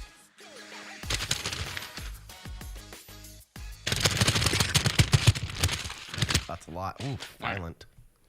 We'll begin with this email we got to radcast at theradnetwork.com from Greg. Hi, Greg. The subject line caught me because it said, Jeff is wrong, in capitalized letters. And anytime I have the opportunity to point out evil Jeff being wrong, I jump at it. Like, ooh, see what Uh-oh. this What is. could about- possibly be? What are you Yeah, wrong it about? could be multiple things right now in my head. And I'm trying to even figure out what Jeff actually said. I think I remember, but we were talking last week about LPRs, license plate readers. Oh, and- yes. Oh, yeah. Actually, I How they're did do a little everywhere. research on this weekend, yes. Okay. Greg wrote in and said, retired law enforcement here. I was in law enforcement from 96 to 2020. Appreciate We your ran service. plates all night, every night. I actually was one of the first officers to drive the first mobile LPR patrol vehicles that automatically ran every plate that drove by. So what did Jeff say that was wrong? That they can't do it unless. Yeah, I thought that they could not Probably. do it. And I did do some research on this weekend, too. And I think that, I mean, well, I'm assuming that guy's right because he's an officer and I'm not. Look, I honestly never even thought to look at. I know they do it, or at least Yeah. they have for 20 years in Sacramento. I can only speak on my experience of doing ride-alongs. It's standard, especially when it's slow, to just pick out cars and run their plates, no matter what. No profiling, just run their plates, Right. and see is there, if you're really, really, really bored, that's like the bottom of the barrel. Then you get to if there's something squirrely looking about a car, like I remember we were out on a ride along and we took a turn like into a court or whatever, and the car that was leaving, dude driving was covered on his face in tattoos, which Felon. red flag, red flag, Automatic. right He's- away, He's murder. bend to jail. Murder. Is the presumption is bend to jail, probably on probation, maybe trouble, maybe worse, like Kyle. Kyle's made him a murderer. But I mean, cop flipped a bitch right away, and the first thing he did, run the plates, find out who it's registered to, try to figure out as the driver who it's registered to. Does he have any wanted? Happens all the time. Yeah. So I don't think that there's any. As I think about it, what again, driving's a privilege. Cops are there to enforce the law. They don't need a warrant to run your plates. So So okay, I think if that's what I Jeff said maybe big is deal. that I can't remember exactly, but I think I said something like they can't pull you over because of it, but I think they can as well. I mean, as far as like the research that I did this I weekend. think the what you said That's was what I they, looked they up have this to weekend. they have to do a traffic infraction for them to That's run what your I plate said. and pull That's you right. over. That's what I said. You have to commit a traffic infraction for them to be able to pull you over, and I'm not really sure. Based off what I was reading, I'm not sure if that's really true. I think they can pull you over for someone for being flagged. Yeah. I mean, certainly they can pull you over. This is not a driving infraction. Obviously, if your registration's expired, you can be Right. Yeah. following all the law. The thing, look, can we just peel the curtain back here a little bit? I'm very pro law enforcement. I know there's a lot of bad ones or some bad ones out there, but so I can balance the two. Look, they bend the rules, okay?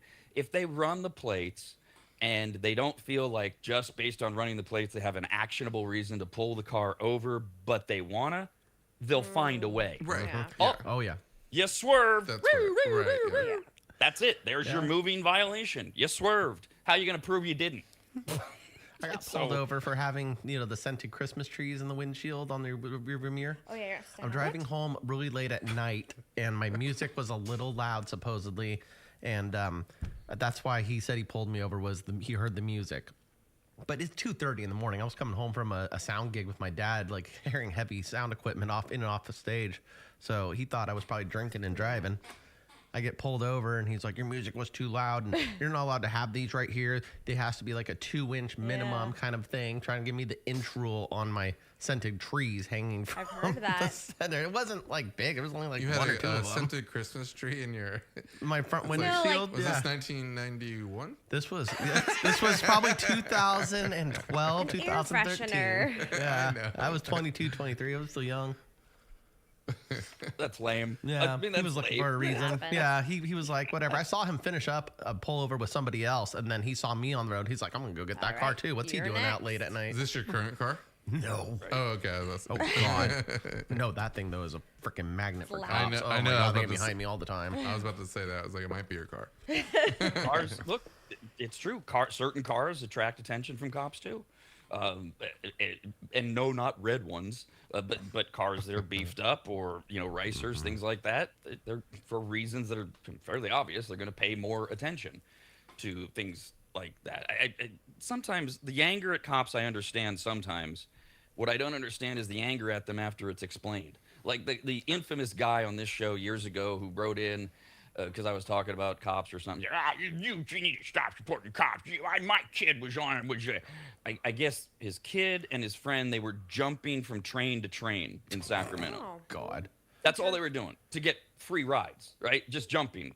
I don't know how it all works, but that's what they were doing. And so enough other passengers see these two teenagers jumping train to train. They know they're up to no good. People started calling in. Well, and eventually, and I've experienced this so many times, the reason this guy was mad was that his kid and his kid's buddy were jumping trains. They were doing what teenagers do, trying to get away with riding the train for free. That's it. No graffiti, no vandalism, no assaults, no theft. And his thing was, why did it take 6 police cars to pull them over? And I was like, That's well, not that bad. I wasn't there. But I will tell you from having been out on ride-alongs, people are idiots, and all we have to go on is what 911 reports to us. So when 2 people on the train called 911 and said there were teenagers with guns, how do you think cops are going to react? Yeah. They went code guns 3. drawn. They first of all, code 3 means everybody put your sirens on and race to the scene. That's why there's 6 cops there, and there were a dozen more coming, if I'm right, because gun on a train. In this century, of course they're racing there. You get on top of a school roof on a Thursday night and an alarm goes off, you'll get the ghetto bird on you, the police helicopter. Yeah, that's fun. There was like 8 cop cars, maybe I think there was 6 I counted. And then guns drawn as soon as I got off the roof. Oh, and dogs and taser lights and all that fun stuff. And what do you expect? And what I don't understand is what dad responds to that by saying, damn you for having too many cops hassle my kid. Like, could you maybe first of all, look, your kid, he's just being a kid, but deal with him and leave the cops out of it. I've never understood it. What if the kids did have guns?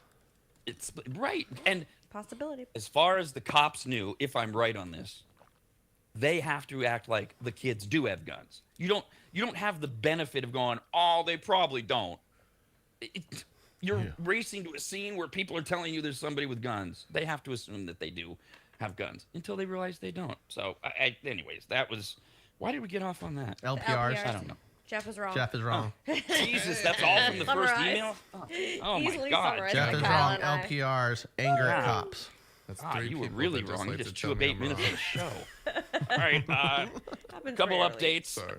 Remember we told you last week that Trump is threatening to put tariffs on Canada because of the wildfires and the smoke that's coming into the eastern part of the North U.S. because it's poisoning us. And so he reiterated that over the weekend. This is that Trump, I'm going to threaten and not do anything thing. And then over the weekend, he threatened to... This is all this guy does sometimes. He threatened, and people said he was kidding because there was laughter. But then later in the day, he reiterated that he's serious, even though he hasn't signed anything. He's now threatening tariffs on Mexico, blaming them for the outbreak of the explosive diarrhea parasite, even though there's no proof it's coming from Mexico. Wow. I mean, you got to love this. At least we know the fire is in Canada, not that we should be putting tariffs on them like they can control the environment. No one knows where this parasite's coming from. Nothing in Mexico has tested positive. There was the false positive there, but No he's more gonna avocados for us. he says he's gonna put tariffs on them. So there was that threat over the weekend. They don't know still. Tens of thousands. They don't know where it's coming from. There's your update on that. Yay. I'm gonna put that there. That's not an update. Here's one. Somebody wrote in.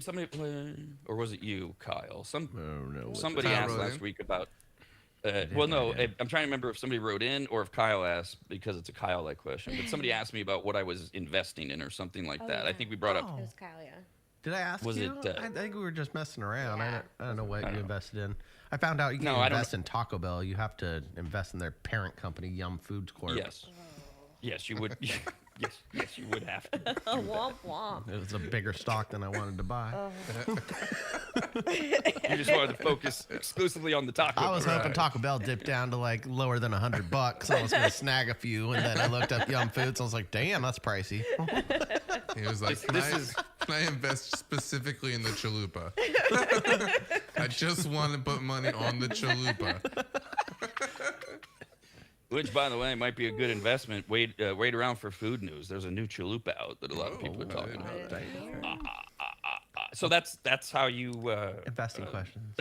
That's how you formulate what you're going to invest in. You go, I hope it's under $100, and then I'm going to buy some because I eat there all the time. That's your. Yeah. Well, that was where I was at right there with the budget I had. Yeah. So. No, what it is if it intrigues me, it's something I like to buy, and I hear a story about everybody getting scared not going. You know, they said they lost somewhere around 20% of their foot traffic. I'm like, company's gonna dip a little bit. Might as well go snag it while it's cheap, because the second, the story goes away in 2-3 months, it's gonna go back to normal. Yes. Now, that is a much more deep and thought out explanation that makes sense to me. So I'm glad I asked for the clarification. Did you invest in Red Lobster? No, that was too dicey. Well, the trick. That was too dicey. Those biscuits might take off though. I know, right? Look, Never this know. is the trick, and this is what I've always talked about. By the way, my answer to the question always is I won't tell you what to invest in, but I'll happily share what I'm looking at or doing. That way I'm not giving you advice. I'm just telling you what I'm doing. But that is the other part of the trick. It's easy to spot companies that are in a lot of trouble or are having a moment. The question is, will they rebound? And so like on Red Lobster, now, Kyle brought up the problem with Taco Bell. It's part of a big conglomerate. There's so many other things that you have to think about with that stock if you were going to invest in it than Taco Bell. Yeah. Because they're part of Pepsi. Yeah, Pepsi owns Yum them too. and- Frito-Lay and all that.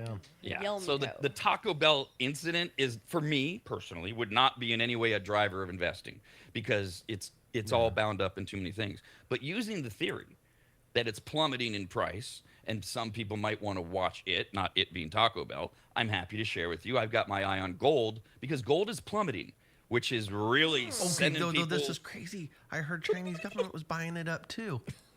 No, they're because going to of the reset the Iran gold war. price. Okay, minus the hysteria, I'm going to try to report on this. Thank you. No, that's fine. I appreciate you shouting it out because it's good that people have that information. But I just want to make sure that people understand that is speculation. I'm not saying it's not happening, but that's what's out there. But we do know that since the Iran war began, gold has plunged a staggering 22%, which is a mind bender for a lot of people because gold is supposed to be what we call the safe harbor, the safe haven, usually from interest rates or inflation, but it's supposed to be the safest place you can put your money. That's why it doesn't make a lot of money until the world is in strife. And for some reason, it's plummeting, and nobody really can explain why. Plus, investors think the Federal Reserve will raise interest rates soon in America. That'll hurt gold as well. And so it has gone down. Let's see. And so keep in mind, gold will continue to drop if interest rates stay high. You can't time the market. This is what I've always said. But you can be smart about it. So timing the market, are you going to wait for the Feds for their announcement? Because if they do raise rates, gold will go down even more. Great time to buy. What if they don't and you've waited and then gold shoots up on that day? Well, you missed that opportunity. Something to keep an eye on and look at. That's what I'm doing. Yeah. That's all I'm doing. I'm looking at it because it's a head scratcher. It doesn't make sense. And so when social media and this, what do I always say? When you don't have details, people fill the void with whatever they can. So social media is going nuts. China's taking over, resetting the currency. I don't friggin' know. At this point, I'll believe anything, but I don't believe any of that if it makes sense to you. Gotcha. No, There's I was told that China was buying up gold, and so was our Federal Reserve. Our government was buying gold at crazy rates, and then they were going to reset the gold price, and it was going to. And then they talked about the interest rates going up too, and everybody kind of being screwed if they didn't have any gold. I don't. Which know. doesn't. You're right. It was yeah, a lot that of fear doesn't- porn. I wish I could reference the video better, and I was probably high watching it. But Oh man. We'll leave it at that. Next update, U.S. officials are heeding warnings to American travelers to remember that cannabis products are illegal to fly with. Flying in America with recreational cannabis is federally illegal. Even the medical marijuana exception is a pain in the ass. If they find that you have marijuana, you have to have multiple documentation. And oh, by the way, it wouldn't matter if, say, you landed in a state that doesn't recognize reciprocity like Texas. If you land there with your medical marijuana license and they found that you were flying with marijuana like in your checked bag, you're still screwed. Ooh, So they're there. because marijuana has become so prevalent, so used, the stigma is gone. The TSA has issued this release of saying, we get it, you're all doing it, but it's still federally illegal, and you can get a lot of trouble because we get so lazy. We get so used to it, right? For a lot of us, grabbing our, what are those things called? The little vape pens? pens, cartridge, yeah. Right? Not like whatever, the one that has Gummies, THC in it, not the yeah. nicotine one. I don't know all the yeah. Vapor. But we just grab, put it in our pocket, whatever. Well, you show up at the airport because you have it all the time. Throw it away. Yep. Federal law. So they're focusing on a couple things with flying with cannabis. First of all, checked bags, right? If you fly enough, eventually you get to your destination, you open your bag, and there's that little slip. The TSA was here, and they look through your bags. They'll do random searches. The dogs will trigger searches. So that's where you get screwed when you wind up at your destination. I've gotten away with this twice now, and thank God there's Oh. no dogs involved. This is the funny thing. I know so many people who have said to me over the years, "Oh, I fly with pot all the time," and they've gotten away with it. And I always say, "Great." I'm not telling you what to do. I'm just saying. First of all, I'm just reading a story. Secondly, that's a big one to get caught doing if you get caught in the wrong place. It's a federal Yeah. crime. I It like it in shouldn't be. California. That's why I Aware, don't. but I'm not going a week without it. I won't. I won't fly with it to states that don't have it legalized. But also that, and I think we talked about this a little bit before. I also probably won't fly to many states that don't have it legalized. Like I just won't go to that state. And so Well, I'm curious though. Why do you this is that? Well, potentially this is that whole American mindset thing. Why in states that you're still screwed in a state where it's legal? It's Go there and federally buy it illegal. when you get there. how is it? And Oh because no. planes- No. So yeah, I go buy it when I get there. right, Yeah. right. You don't fly with No, it. no, like I if you're don't fly flying with it. from Yeah. L.A. to San Okay, Okay, Francisco. so I mean, I'll admit I have fun with it for sure many times. But I get that. Yeah, but I won't like take the risk, even though I know like it's still illegal on FAA and all that kind of stuff. But when it comes to the states that I'm going to, if it's not legalized, I feel like the risk is higher. Yeah, I agree with that. So It is. It is. Yeah. Well, I don't know. I don't know if that's true, but I don't know if the I was risk scared is higher. shitless I when know. I go to Texas. I was really worried about Texas.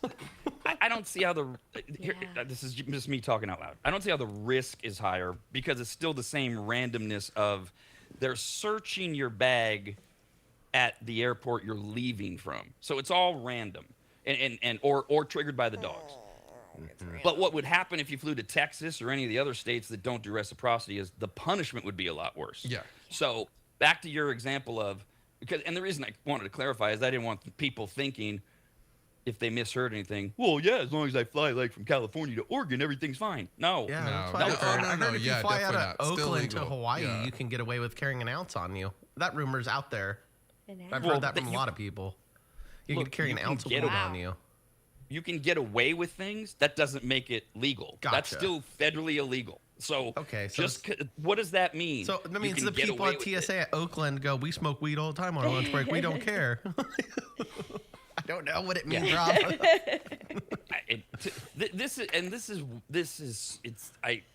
I feel all I can do is just tell people, and then you just have to go about your life. Every woman I've ever been with smoked weed, so I've flown with weed before or I haven't, And I almost immediately said no, because when I realized how dangerous it was, what Dee said, I said, we'll buy it when we get there.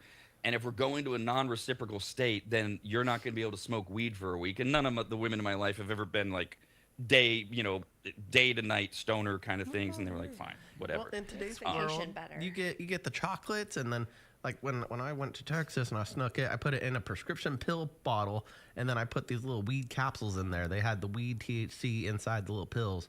So I just shook it up. I'm like, that's medication. I don't think they're gonna go through my pill bottle.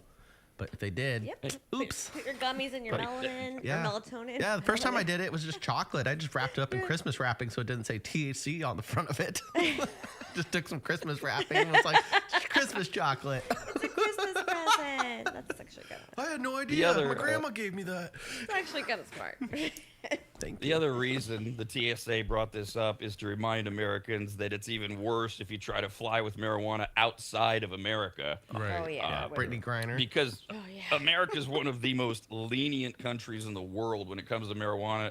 Other countries, not so much. No, and because Thailand just stiffened its penalty, it was a good reason for the TSA to release this. Under the new Thai customs policy, if you get caught with cannabis flying into Thailand, you're looking at 10 years in prison and a fine of $500,000. Amongst many other countries that literally just will not let you fly in because they are so strict. In fact, let's see, the renewed one of the countries. In addition to Thailand, countries including Singapore, Japan, Indonesia, the United Arab Emirates, and dozens of others boast the toughest drug laws in the world. And in some places, even small quantities will trigger a criminal investigation, and ignorance is not a defense. There you go. And you Public know service their announcement. prisons are just top-notch quality. You Singapore probably get might paid be. really Sure. well. Singapore's might be. As say opposed to American prisons, which are just like a cakewalk. I mean, they're just lovely places to stay. So San Quentin looks really nice. I know. I just imagine they're like, you get booked. I don't know. I'm picturing like you're in a dungeon in some of those countries. You know that Claire Danes movie Broke Down Palace? Like when I was traveling internationally, that stuck in my head. I'm like, I don't want to be in some weird ass prison. Going to Singapore, Japan, China. I was scared. Yeah, Mexico. Oof. Singapore has really like strict rules. Yeah, but they're also very, they're strict rules. But they wouldn't be like Kyle's example would be great for like El Salvador. There's no denying what those prisons are like. I'm not claiming to be an expert on Singapore, but it's a very developed country that's pretty high on the human rights thing. But yes, if you're telling me you have a choice, you can go to prison in America or Singapore, I'm choosing America. Yeah, definitely not Saudi Arabia. No. America's RADcast continues Hell next, no. only on the radnetwork.com.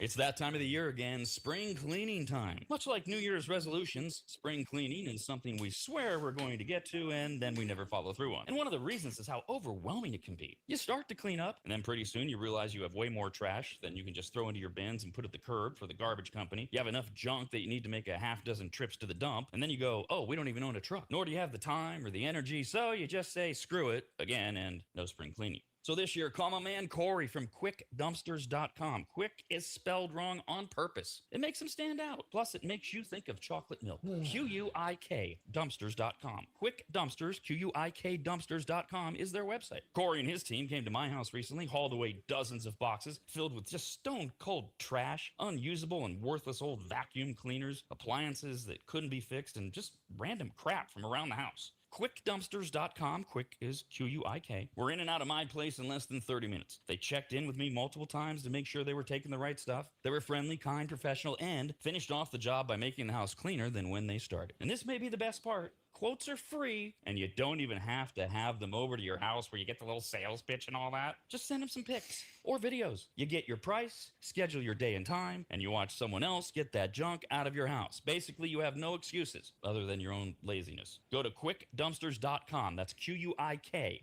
Dumpsters. QuickDumpsters.com. Quick, QUIK Dumpsters.com.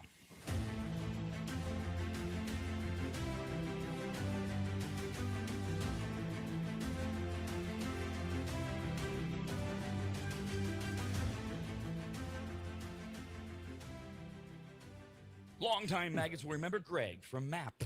MAP, as in Maximum Athletic Performance, which guides you to better output through better ingredients, also known as nutrition. Greg has been on the RAD show many times and will be again, as he simplifies nutrition and helps us all understand what actually works when it comes to fueling our bodies, almost all of which can be found at maptrition.com. Every product is formulated with clinical precision and backed by science and purpose, and maptrition.com has something for every fitness level, even those of us who barely have a fitness level.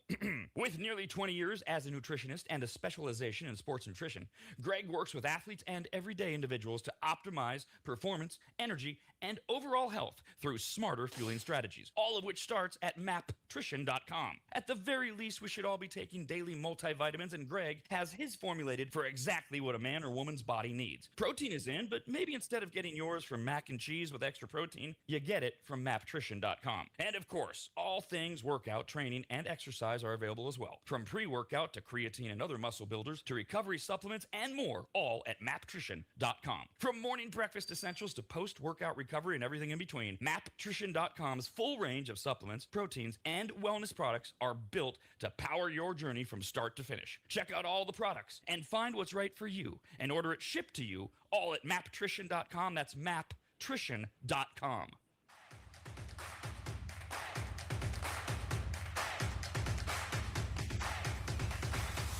This is America's RAD Cast. What does RAD stand for? What does Nike stand for, wise guy?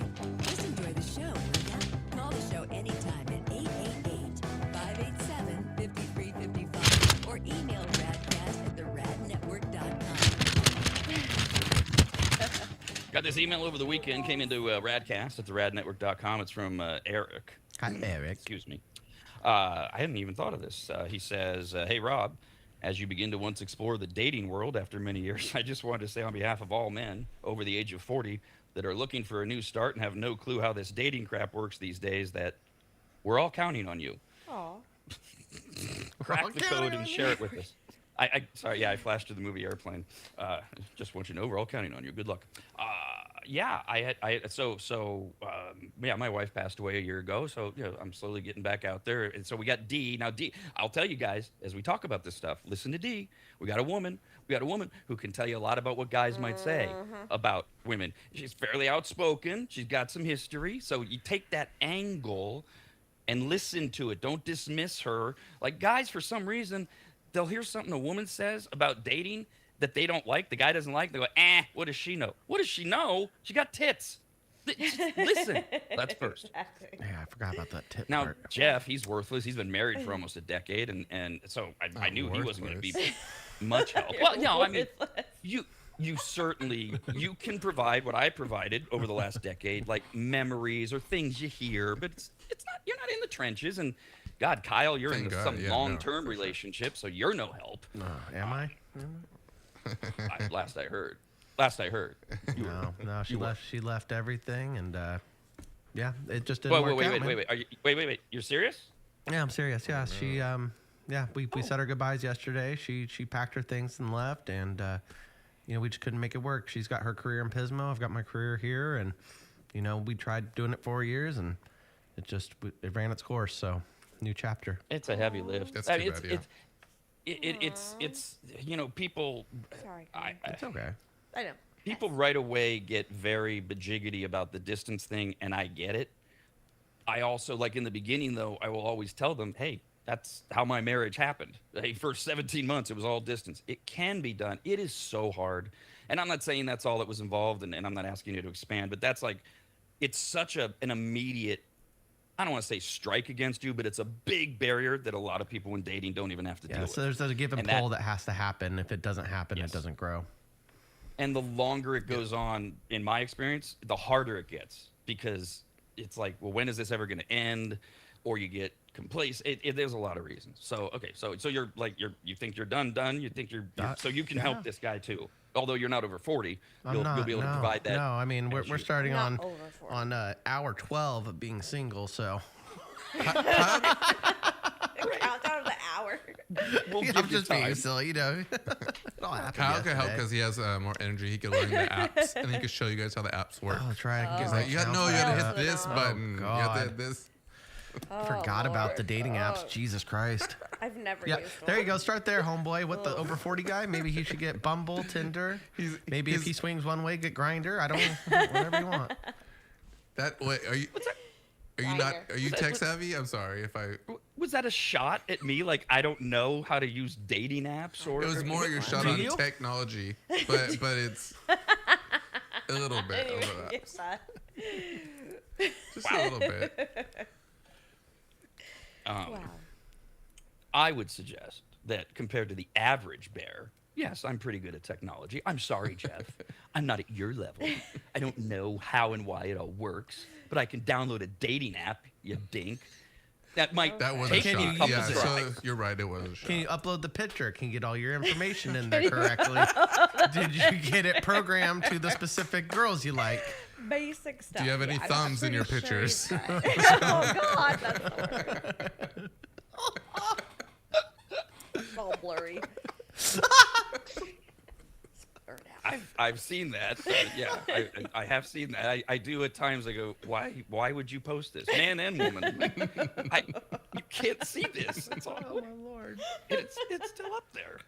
That's so true. No, so the thing I noticed initially was like all the abbreviations that even I didn't know. I mean, you know all the basic ones, and then you get into more and more initials, and I'm like, what the hell is that? You got to Google in dating, like, oh, I can't. Some of them I'd never heard of, and then you put it in so like acronyms.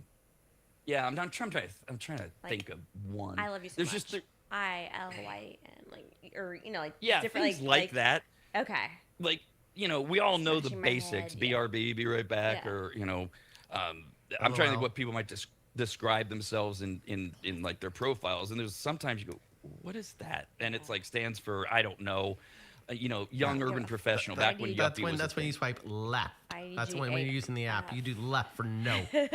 No, just because you don't. Well, I guess the other thing too, guys, since we're supposed to be helping, also depends on what you're looking for. That would guide a lot to which app you're going to use. Like Kyle right away starts throwing out basically the sex apps, which is fine because if that's what you're looking for, do that. Tinder, all those other things. With you can do the cheating website if you want to find desperate women. Ashley Madison. Oh my God. No, I'm Adult okay. Friend Finder. Those are all like, hey, homie want showing a up with a blank? gun. That's my woman. We didn't break up yet. Kyle's I strictly wasn't. Craigslist. He's still I wasn't Craigslist guy. suggesting it. Oh yeah. Yeah. Dude, I was dating a saying. girl on Bumble, and homeboy was anyway. Yeah, had baby Yeah. daddy issues. Still showed up to the house, kind of problems. Yeah, it wasn't fun. No apps. No apps. Ugh. And that was a good one where the girls pick. That was like a safe bet, and it turned into goddamn ex girlfriend's got fucking domestic violence problems that haven't gone away yet. Goodness. Yeah. gracious. Sorry. I saw one, and actually, I was believe it or not, Jeff, I was actually helping a friend my age set up his dating profile because I knew how to do it. Okay. But I saw this is one of those acronyms, and I don't even know if We'll I'm be getting on it right. Raya. But like he went to one of these, he just wants to get laid, so he went to a casual sex site. I forget which one. But the girl that he clicked on, she has this quick profile. It's very quick. It's like not even anything, but she was hot to him, and all it said was something like looking to hook up, and then it said Put it out there. something like BIB or God, I wish I. But what it stood Back in for black. ultimately was like if it was BIB, it stood for boyfriend in background or boyfriend is watching. Something. It was a code. Oh. I'm like, what? So the code, I'm literally entering this, but my boyfriend's right next to me. So be careful with, or if you want danger, I'm like, swipe. That's what I said to him, Kyle. Swipe. Now that I know what it means, get out of here. Yeah. You didn't respond. Does that mean your boyfriend is watching? I thought it'd be like if you want to watch you together. That's what I thought. If you're out there in the dating Oh, pool, watch out for those maybe. nasty stink baits Yeah, with bad I hooks. have no clue. Yeah. Hey, I like I said, that's my first tip for dudes. that have really been out of it forever and are feeling older, be ready to Google a lot, because Jeff makes a great one. Don't reach out to them and go, hey, would really like to meet you. What does BIW stand for? Or whatever, you know. Or surprise, you'll figure it out when you get there. Oh God, yeah. No. No surprise. No surprise. What is this? So I've been saving these up. So when I got that email, I thought, okay, well, here's a few things. Over the about a month ago, social media poll started up. Biggest mistakes you can make on a first date.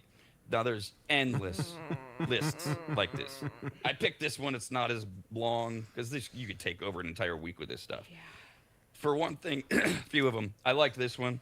After the first date, forget the old wait 3 days rule. Like this, first of all these rules, they've always been stupid. They've always been. I've hated these rules since the beginning of time. Like women in particular who have a list. This is the man I'm going to marry. He has to be this tall and this nationality. And it's like, dude, that's ridiculous. Why don't you meet people, see if you jive with them? And then you got to be attracted to them. I get that. But this whole thing, you have to check all these boxes. This list, this idea, or this rule rather, is you're supposed to wait 3 days before you contact somebody after a great first date, as opposed to just being real and say, getting home and or that evening or the next morning saying, hey, had a great time, really looking forward to it. No, you shouldn't do that. You look clingy. You look no, you don't. No. And if you do, why would you want to be with that person? If all you're doing is expressing that you really enjoyed yourself, if you did, and their response is that you're a stalker, screw them.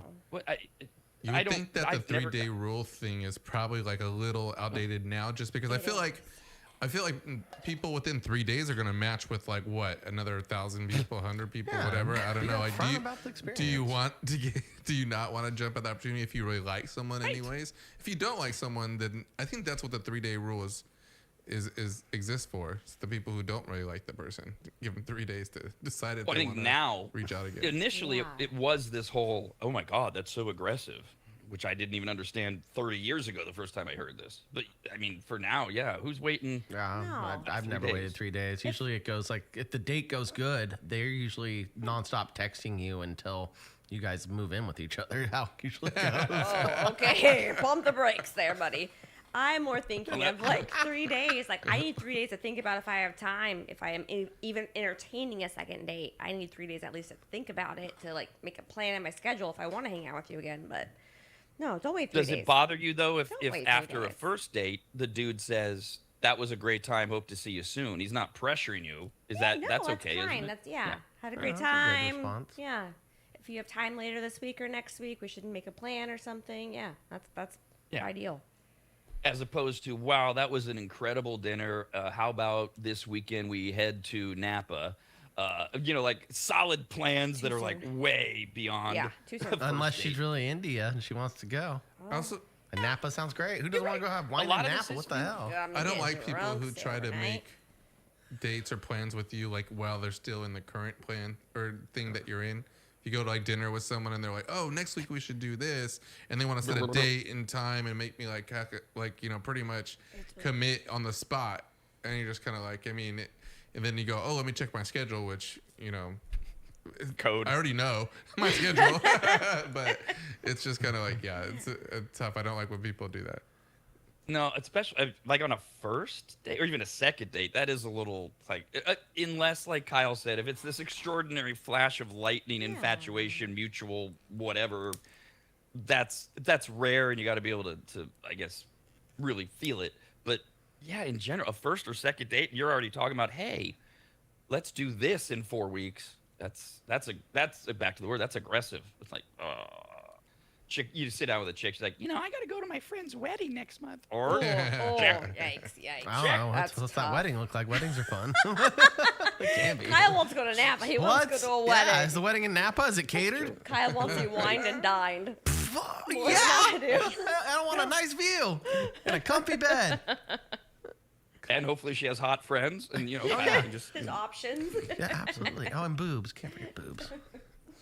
Here are some other big mistakes that people say you can make on the first date. And this could be guys or girls, obviously. People who try so hard to impress someone that you forget you're also deciding if you even like them. It's not about getting picked. It's about figuring out if there's enough of a connection for date number 2. So you're so obsessed with impressing them, you don't pay attention to the fact that they've got all these annoying qualities that you're never going to be able to be with. Yikes. Right. No. Okay. Pick me energy is the worst. Yeah. Right? Yeah, showing off a little too much. You Yeah. can speak about your accomplishments or things, that you are passionate about, but pick me energy, yeah, bye. Yeah, no. The other thing I put under that heading of trying to impress someone is that thing we talked about recently of early on where you pretend to be into something they're into when you're not. That's going to lead to disaster. Yeah. It's just like don't. Oh, you love cowboy poetry. Great. Me too. Oh, I was gonna say, don't tell me you want to crochet with me. If you go don't know do how. that with your friends. Yeah. not You gonna got to work have the out. ability to say, oh, good for you. Or you could learn it I won't be in a couple I days. won't be joining you. And you can get it in reverse. So what do you like to do? Well, I like to golf. I'm like, oh my God, will you teach me to golf? No. What? We haven't even ordered appetizers yet, and you're asking me to teach you golf because I golf? No, get a lesson. Well, that sounds like a fun setup to go to Top Golf really quick and, That's cute. That's have a a cute little date, date where you go swing and then there you go, give her a few tips, taught her to golf. Now if she starts asking to come on the course all the time, now we got a problem. Yeah, Maybe that'd not. be a Are you good- feeding the stray cats at That'd that be a point? good compromise. Like, let's go Top Golf No doubt. sometime. No doubt it's how you manage these things. And yes, that would be my go-to. Oh, great. You ever been to Top Golf? It's a fun way to blah, blah, blah, blah, blah, blah. I'm still going, that was a little weird. Let's be on the lookout for what else she's jumping at. Like what's next? Oh, you love to cook? Will you teach me how to cook? Oh, you love Vegas? Let's go to Vegas. Oh, it's like, what? Stop. I think just try and connect with you and find out what you really like and see the real you. Yeah, and I don't want any part. Again, this is what you want. Yeah, I I don't want any part of that. And I don't know if Jeff was going that far, but I was right there with Jeff. You start on date 1 or date 2. You start telling me about date 6, 7, 8. I'm out. Bye. Unless it's that extraordinary thing you're talking about, Kyle. I know what it Sure. is. I've been there. I've felt it. It's usually short term, not always. That's what Christine and I had, lightning hit. Yeah. But you got to really be able to, Say that. Kyle just likes to party. So He he's loves just it. like, especially now. yeah, it's like first date, second date, party. What? Yeah, I'm I don't know Let's about go. party. I mean, open bar. Party, but like, I want to go to that bed on wedding. time. Don't get me wrong. I love a nice bed. There's another thing, right? Do guys over 40, do you know what it means when a girl says she loves to party? Do you know what that's code for? You should know.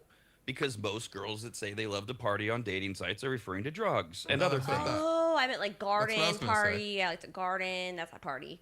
Hang out with my dog. That's a party. With ecstasy Yeah, Those are that's- not. and cocaine. Yeah. No, maybe some weed. But... oh, I didn't even get that code. Okay. If you stipulated garden party, it wouldn't raise a flag with me. But if you're just I love to party, I'm like, okay, Got it. I know where this is going. Yeah. Okay, now what's a note? I noted that one Yeah. because I'm wearing my vegetable dress. Felt my heart skip a beat just thinking about that. You mean gardening?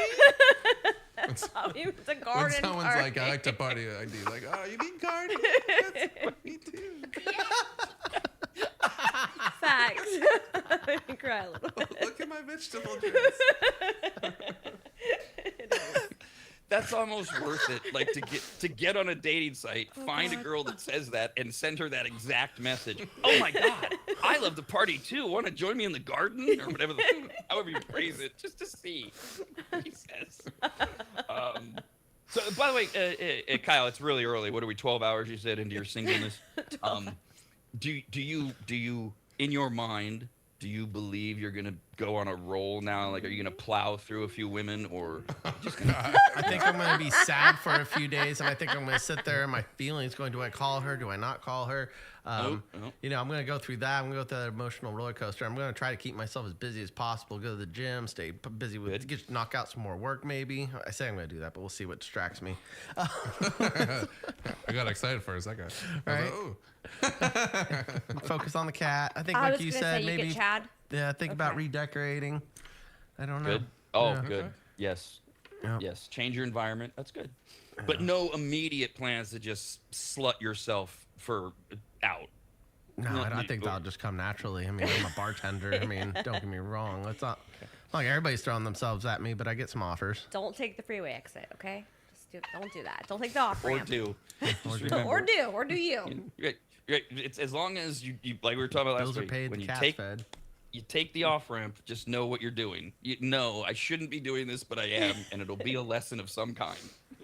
Plow through a few. That was hilarious. Yeah, I think I'm just gonna. I'm done learning lessons right now. We gotta plan we gotta get our magnet It's fishing lunchtime. kit I don't need to be so in we can class go right magnet now. fishing. Oh yeah, Magnet fishing. we want to do that. Yeah, can we just, Me and just Kyle order are that gonna right go on a now? magnet Did you fishing order date. one or no? No, I'm trying to debate just how gonna get one. what size we need, and there's like ones with kits with Get- like ropes and pulleys. I and say we stuff. start with a smaller So- one so we can go under the radar and Where we don't was like. I when this plan was formed? You were maybe- doing makeup, playing with your eyelashes. Oh yeah, I didn't even get those on yet. Got it. No, this was like last week. Oh, okay. You were probably still doing the same thing though. Probably. What? We want to get magnet fishing. We want to do Magnet fishing. You We wanna throw a big video it. magnet in like a river, or creek, or lake, or something, and then you pull up metal stuff. Maybe find people something find, worth like, something. cool stuff. Safe. I'll be on the beach with the guns. detector. The little. Oh, perfect. Yeah, we need to find one of those too. Yeah, I'll be on the beach with that. They pull Or up on like, the- And they mostly pull up guns. People who like throw Hey. guns Yeah, off of bridges. videos. and Oh, stuff. sometimes they pull up railroad spikes. Yeah. Maybe a watch. Maybe some sunglasses. Who knows? You can't pull up gold because it's not magnetic. this. Okay, this is my disconnect. What does this have to do with Kyle being single and dating? It's we're gonna- no, it's a distraction for Yeah, me. exactly. Yeah, I'll have more time distraction. to go magnet fishing and think about my sad single life. Well, Then Kyle could tell. the idea of a hobby is to distract you Yeah. from thinking about your Throw it sad in state. and be like, this magnet can find something. Why can't I find something? Hey. And the thing is, everybody's know been if there, I and wanna we go. all know what you don't want to hear, and it's exactly what everybody's going to tell you. Fish in the sea, do. Jeff Shut said up. that this morning. I didn't Jeff. say fish in the sea, but I did say what they say about the plenty of That's fish so or something like generic. that. Yeah, there's plenty of fish. You know well, what? it's true. That's the Yeah, most you know what? generic I'm just gonna thing. turn into Rob's shirt right there. I'm gonna be the shark, and I'm gonna go after seals. You know what? There you Screw the go. fish. Yeah. Yeah, it's Shark Big. Week. Say I Shark love Week. the guys. shirt. I noticed that first off. I love it. Yeah. No, you're right, Jeff. It is true. And that is the perspective that we hope everybody, including Kyle, has when they lose someone. You don't want to hear it in the moment. I'm not saying you did anything wrong. No, but, I mean, it was for the very most part- comforting. Actually, I did appreciate it. Good. See? Good. More fish That in the worked. sea. Yeah, I thought it was But better I than like like, we were- what a bitch. I thought that was better. I think Kyle's profile should just be his question. You know how you have to like write a bio sentence or whatever. Should Yeah, just you give be, yourself- "Are you a seal?" Because it makes no sense, I think and see what kind of responses he gets. Yeah. And maybe his profile picture is well, this wouldn't fit. I was gonna say I'll loan him my shirt so that he can say that he's a shark, but he's not saying it. But I like that. Hobbies. I'm looking for seals. It's a whole new dating vernacular. Nobody says that. Do you like magnet Yeah, fishing? I want somebody who's above the standards of a fish. You into? One interest, magnet fishing. Magnet fishing. You should just create the dopiest profile. It probably gets so many I'm hits sure too. there would, honestly. Be like, look at all this fish. If you got a girl that'll go magnet fishing with you, that's a keeper. Right? Oh, in a bikini. In a bikini. Too cold. Gators and waders. Of course. In fact, under interest, make it bikini magnet fishing, so Yeah, she it could just be a understands from the bikini beginning. top. You can wear your Daisy Bikini Dukes. under your waders. Or Yeah. And Kyle doesn't even have to really stretch the truth if he just wants to highlight his weirdness in his profile and none of his good qualities, which he has more of. But you throw in magnet fishing. We got to throw in balloons in there. Oh, that's Balloons. right. Wind, Yeah. yep. Oh yeah. Just make it as weird as, but mostly true, and Yeah. see what happens. Yeah. all right. Yeah. People like truth. It's a guarantee. They do. Honesty is the best policy. They say that for a reason. That's another generic Well, one. for sometimes us. they don't like it. Yeah. Yeah, Yeah. it's- Sometimes they it's walk a out the door. double-edged Sometimes. And that's where Jeff walks in and he puts his hand on your shoulder and goes, "Don't worry, man. Plenty of fish. They're there. Plenty of fish." Plenty of fish. Yeah, exactly. Let's go get And then sushi. Jeff I'll buy. just walks out. Oh, I need to stop doing my makeup in the other room so I can That's hear exactly these my little chats. plan. Couple pats, couple beers, Oh, and Yeah. and we're back There's in plenty of. right. I think I got a little too excited about beer. All right. Calm down now. A couple more mistakes on a first date. Turning the conversation into a one-person podcast, which means you have to ask questions and then actually listen. What does that mean? Yeah, I thought Why when was you that- say one-way podcast, I thought it sounds like somebody self-centered and it's only them talking about themselves, and then you That's have what I questions thought about too. them, and then you get left out. Or they give a long story, like a long bio, and then they end it with a question, and you're kind of on the spot. Yeah, and that's Oh. when I say I have a call, and I get up and I leave the dinner table and don't return. We'll go with that. Yeah, that works for not me. too bad I'm for me. It's guessing not too alarming. I'm taking it kind of like what Jeff said, is that you're inviting problems if you don't listen to every word, you don't respond right. I don't know. That one, I don't know. That one didn't land Like with you me. go in for like 10 minutes on how much you like magnet fishing, and like, and what do you like to do, or something, right? Like, what's your favorite hobby? Yeah. Like, Yeah. gives you time Do to you think like to about go in the it. rivers? If you multi the rivers and the lakes, yep. You poor otter. Yeah. Do you consider yourself a seal? I wore my otter shirt. You today. identify as a seal.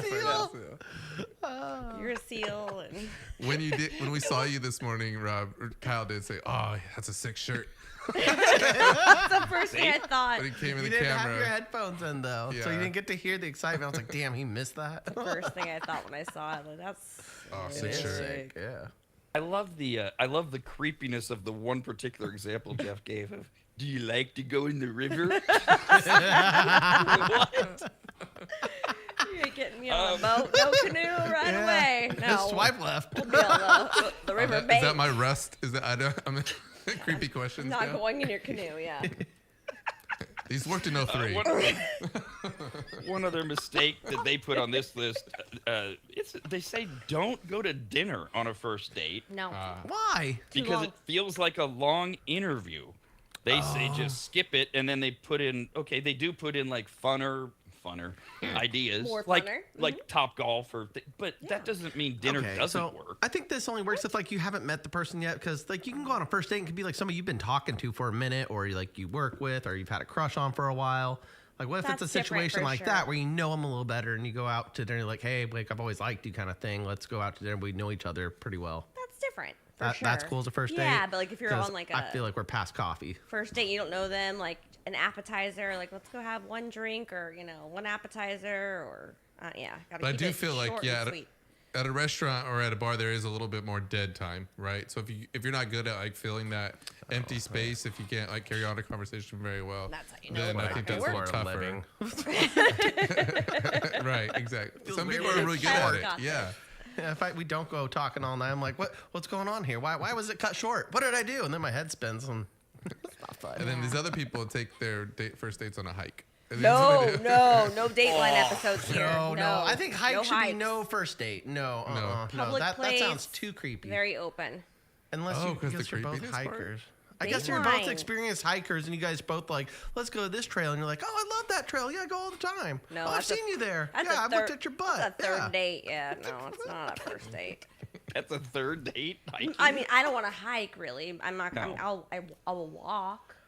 Right, that's a non-date for me. Yeah, yeah. no, I ain't hiking. I No. want food. I want a snack. Trail mix. It's Just so bring funny. that with beef jerky. I always have. That's your- banana. and a water bottle. I'll bring my bag is- of crap on my hike. It's funny to me how this bag for me. incapable people are of just like back to people like honesty. How incapable people are of being honest. It's like, oh, so do you like to hike? No, I don't like to hike. I don't hike. I don't want to hike. Just say it. And if that like again, what is the point of hiding this? Yeah. You're not going to be together that long unless it's a one night stand, and then in that case, you're not going out to dinner or probably happy hour. Because that's a great one. That's the middle ground, Jeff. Happy hour, something like that. More casual at a bar. But then you bring up if you're not really good at filling the void in conversation. Yeah. I mean, if you're that aware, I mean, maybe even go. Then you can like I used to always tell people, don't take somebody to a movie on a first date. Heck That's no. There's no Yeah. talking. Right. Yeah. What's the point? Unless you but get a good maybe that makeout works. sesh. On the first date, no, inappropriate. Right. If you're 15. Whatever. Inappropriate. Yeah. Or back to Kyle's example, you Don't you even work try to hold my together hand, no. and you think there's going to be, but still, no. No. Yeah, the movies either goes really well or it goes really bad. No, movie on a first date's awful. That date's a flip of the coin. No. Heck no. Yeah, no, there's. Forgot about I the don't- and- situation. Ain't doing I'm that. laughing at the Movies. thought of it, man. Some dude taking D out, just being like, trying to be like, he's all smooth. It's first date. She's like, this is not even a good first date. And he tries to put his arm over. And she's Hell like, ah! to the nah. That's how you put that little armrest down. You got the big popcorn in the middle. It's that one time you see that exit door open right there by the bottom Lots of of the barriers. theater. Oh, I know every exit before I get there. I already know where to run. Yikes. He's googling the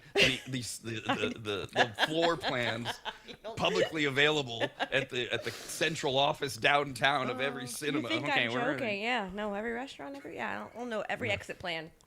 Calls up. Or maybe when we get the popcorn, she goes, do you have a map layout of all the exits to go with the butter? My knife in my backpack and my exit plan. Oh, That's a good good lord. idea. Movies just start handing out little sheets, a pamphlet to all women. Here's all the exits, just in case it doesn't go well. They probably will. Probably start She doing wears a it. whistle around her neck. America's Oh, Radcast, just wait only for- on the RADnetwork.com.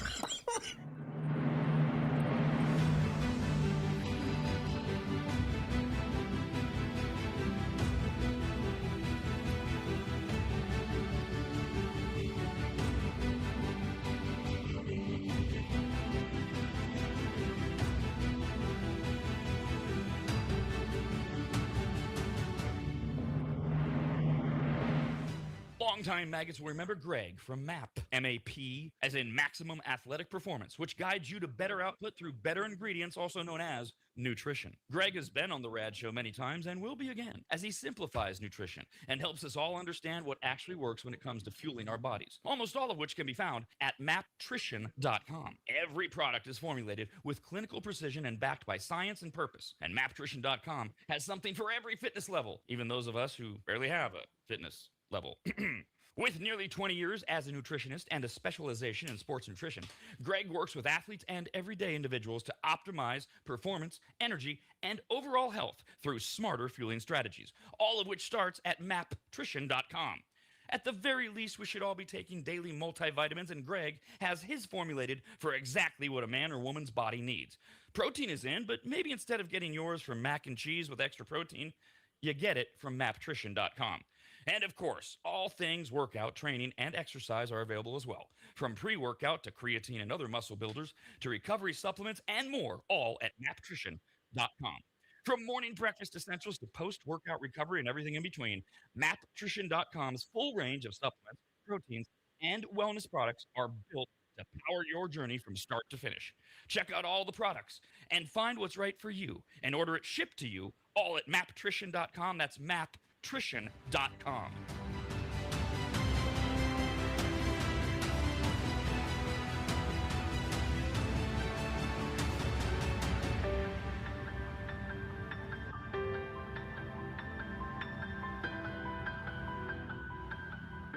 Longtime advertiser Sue Berry, that's Berry with an A, is more important now than ever. Sue and her team have been serving Northern Nevada and the outlying areas for 30 years, and her experience in both commercial and residential lending is vital, as every day we're bombarded with news of interest rates, the market, the economy, and a bunch of other stuff that Sue can actually make sense of while everyone else's eyes glaze over. Now remember, it's Sue Berry with an A, B-A-R-R-Y, SueBerry.com. Most people think berry is spelled like a fruit or Halle Berry, but no, it's Sue Berry with an A, like soul singer Barry White's first name. I've heard people say, Stop that. Sue is a broker versus a retail lender, which means she can shop over 150 different lenders to get you the very best rate possible. And on average, someone who uses a broker like Sue saves over $10,000 per loan, which includes refinancing. And if you have a rate at 6.5% or higher, call Sue for a free quote now on a refinance. Sue Berry and her incredible team from Barrett Financial can be found at SueBerry.com. That's Berry with an A. I've been working with Sue and recommending her to you for years. All you need to do is call her now so she can get you pre-approved. Just call your residential and commercial lending expert, Sue Berry, at 775-843-9983. Oh, Rob, stop. You're going too fast. What was the number again? 775-843-9983. Or just head to SueBerry.com. The number's right there. Berry is B-A-R-R-Y. Sue Berry with an A.com. That's Sue Berry, B-A-R-R-Y.com. SueBerry.com. Disclaimer. Sue Berry, MLS number 366040. Barrett Financial Group, LLC, NMLS number 181106. Nevada 5091. Equal housing opportunity.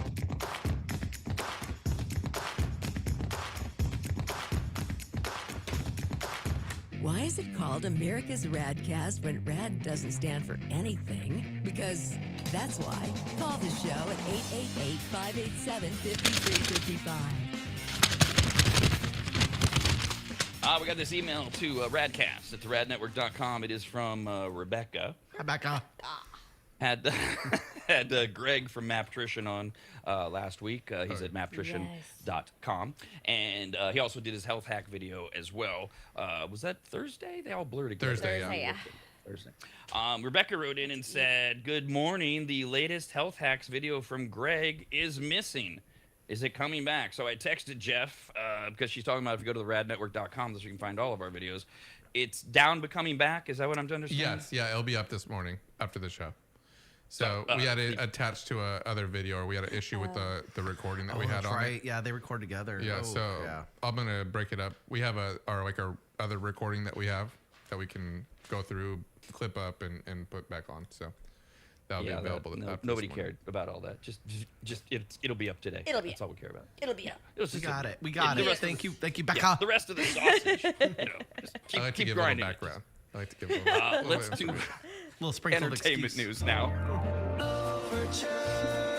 Curtain and lights. It's time for entertainment news. Entertainment news brought to us by Sue Berry with an A, BARRY.com. Sue Berry, Northern Nevada's commercial and residential lender for over 30 years at SueBerry.com. The Odyssey in its second. Did anybody see it? No. Too long. No, Me too. but I will. I will see when it's at home. No, I mean I might actually go in the theaters. No. Yeah, See I've it. got some free time now. You guys can go together. Have fun. Jeff, don't try to put your arm on me. What are you talking about? I just heard your first date rules. I'm not going with Kyle. You got to put out.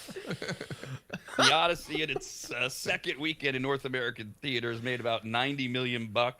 That's only a 30% drop, which is a very modest slide for a blockbuster. It's also Christopher Nolan, the director's best second weekend ever, beating The Dark Knight. The Odyssey is estimated to have cost $375 million when you add in marketing and everything else. It has already made worldwide $650 million. And then you go way down. For second and third place, Moana, which is a flop, the live-action version with Dwayne Johnson, made $10 million. Toy Story 5 made $10 million, which means it has now made $1 billion. Good for Toy Story. And that is the sixth Pixar film to hit $1 billion ever, behind like most of the other Toy Stories. Well, not all of them. That's not true. Let's see. Toy Story 4 is on there. Toy Story 3 is on there, and now Toy Story 5. They all made $1 billion. The other three, this is where it gets tough because people confuse Pixar and Disney, but there's 3 other $1 billion Pixar movies. Any idea? Nemo.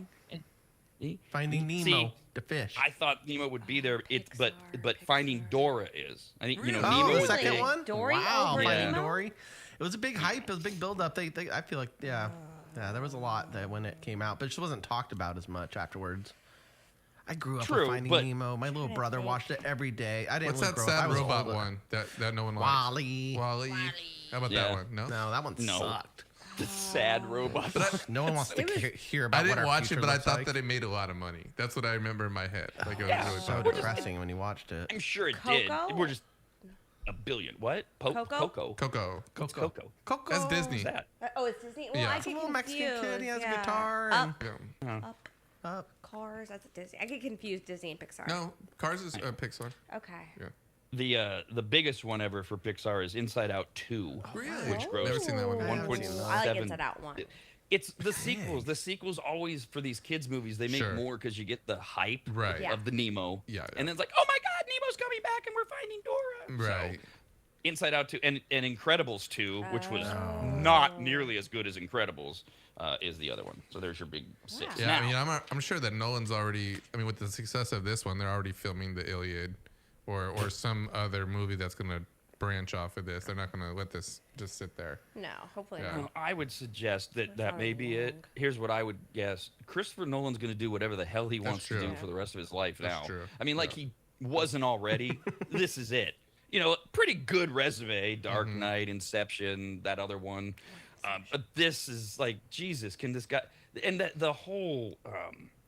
if you watch it, this is the first film completely recorded on IMAX tape. Right. They used 2 million feet of film. Do you know how long that is? 2 million feet. And they had him on it was on Fallon, maybe that's where they showed it. They had to build like special boxes for the cameras because the IMAX cameras are so loud. It's such an undertaking. And for him to have apparently pulled off such a great movie that none of us have seen, good for him. Now, here's the next thing.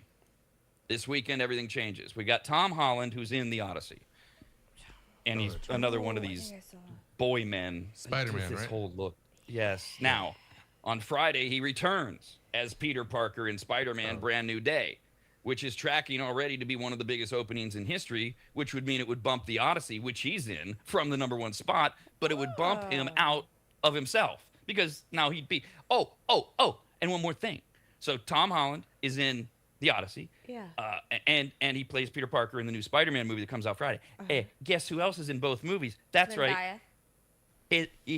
Zendaya. His little non-lover lover. Everybody knows. They're like I thought they're married. Aren't they married? I know, but they always work together. They're like It's a good team. I didn't say that wasn't, but again, Zendaya's in both. He's gets in both. Automatic. I wonder if they have a contract together. Yeah, every set. No. She's on it. We They have do to not. be in the same movie group because he gets caught kissing other girls on the movie set, and we can't have that. I have to be on set with him, and I have to be part of the movie. Zendaya's in Odyssey? Yeah. Yes. Oh, wow. She plays crap. I only said it a half dozen times last week. I Oh, don't yeah, remember. that's right. You did say it. I forget. It was some, One of the Look back. one of the goddesses. Yeah. Yeah. yeah, not Aphrodite, but Yeah, something yeah. like that. Right. Aphrodite. Brand New Day is the 4th solo Spider-Man movie starring Tom Holland, and its projections have been climbing and climbing and climbing. Should be huge this weekend. Yay for that. Okay, why did I save all that? I don't know. All right, next up. Somewhere. Rick Moranis is back in Hollywood. okay. Like He Rick- received a thunderous standing ovation and chants of Rick Who is this that? weekend Honey, I at the Shrunk the San Kids. Diego Comic-Con panel because he's in the sequel to Spaceballs, the long-awaited sequel that marks his first film role in over 20 years. This is the Mel Brooks film that spoofed everything, most notably Star Wars. And 20 years later, they're making a sequel. The big bet is whether or not Mel Brooks, who's 100, will live to see the movie released. It's been made, Is he that old? ready to go. Yeah, But this he thing ain't coming out until next year. So we're on Mel Brooks' watch. After hearing that Bill Pullman would return as Lone Star, Rick Moranis said, quote, "It just felt like this is it. It's time." And I said yes, and it's the best decisions I've ever made, end quote. Really? When you're deciding your career choices based on Bill Pullman as the star, don't impress me Nice. much. My question is who's going to play Barf? Who's going to play John Candy? I got all of this for you. I got you. Oh. I got you. Okay. I'm going to be disappointed. There we go. Chris Farley. Oh wait. Oh, rest in peace. Jack Black. Jack Black. On top of Moranis and Bill Pullman, the sequel will bring back original star Daphne Zuniga as Vespa. What was Okay. that? Melrose Place and nothing else that she ever did. Also, Mel Brooks will play Yoda. And there are new stars, including Keke Palmer and Josh Gad. Josh Gad's like Josh the Gad. poor man's I like Jonah that. Hill. Yeah. Or Jonah Hill's the Okay. poor man's Yeah. Josh Gad. Depends on how you look at it. He co-wrote the film and explained the main theme of the movie, of course, is again to mainly spoof Star Wars, although they sneak in some other ones. Many had speculated he would be playing Barf, Yeah, the that's late what I was gonna John ask, yeah. Candy's character.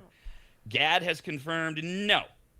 Now, he will, Josh Gad, play a member of the same species, so it would be like another Wookiee that isn't Chewbacca. Okay. I But- gotcha. His dad or something. Gad Barf's said, dad. quote, "I wanted this to be a love letter to John Candy. He's one of my idols. I want to put rumors to rest. I'm not playing Barf." Where there's a sentence he probably never thought he'd say. He says that is a role that is singularly played and will ever be played by only John Candy. All right. right. That So seems they classy. kill that means- Barf off. Yeah, I was about to say that means he's not going to be in There's this. going to be introduction Right. to Barf getting sucked into a Something's sun or gonna- something in the beginning of the movie. It's also short for Bartholomew. There'll just be to let you guys know. a segue or something. Is that real trivia? Yeah. Is that real trivia? It's in the movie. Really? Okay. Well, then it's real trivia. Yeah. All right. Yeah, that was 50-50 with a Mel Brooks film, and I don't remember every sentence of that movie. I was like, that could be true. I don't know if they're gonna actually kill off Barf. How will they address Barf not being there?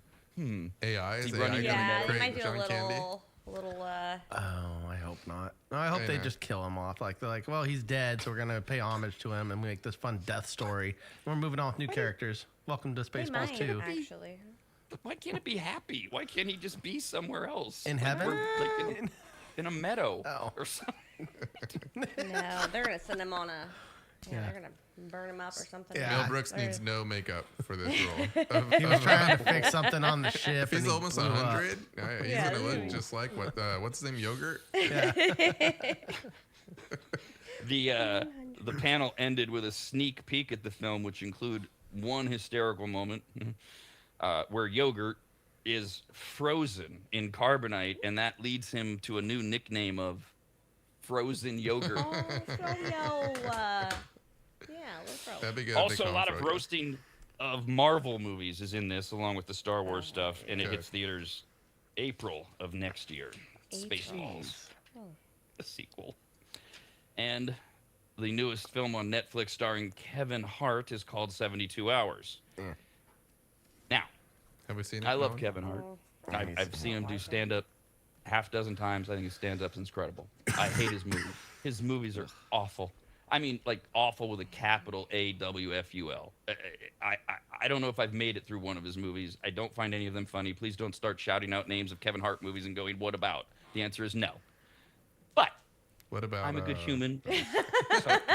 Ooh, No. boundary testing. So I put on 72 Hours. When I saw it had come out over the weekend, I thought, well, this will only take me 20 minutes because I'll click out of it. So here's the premise.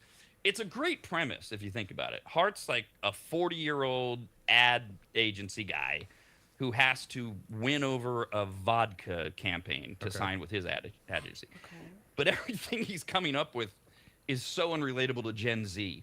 It's all like millennial Gen X stuff. Okay. And so he's told, you've got to get in touch with Gen Z. They're the ones buying vodka.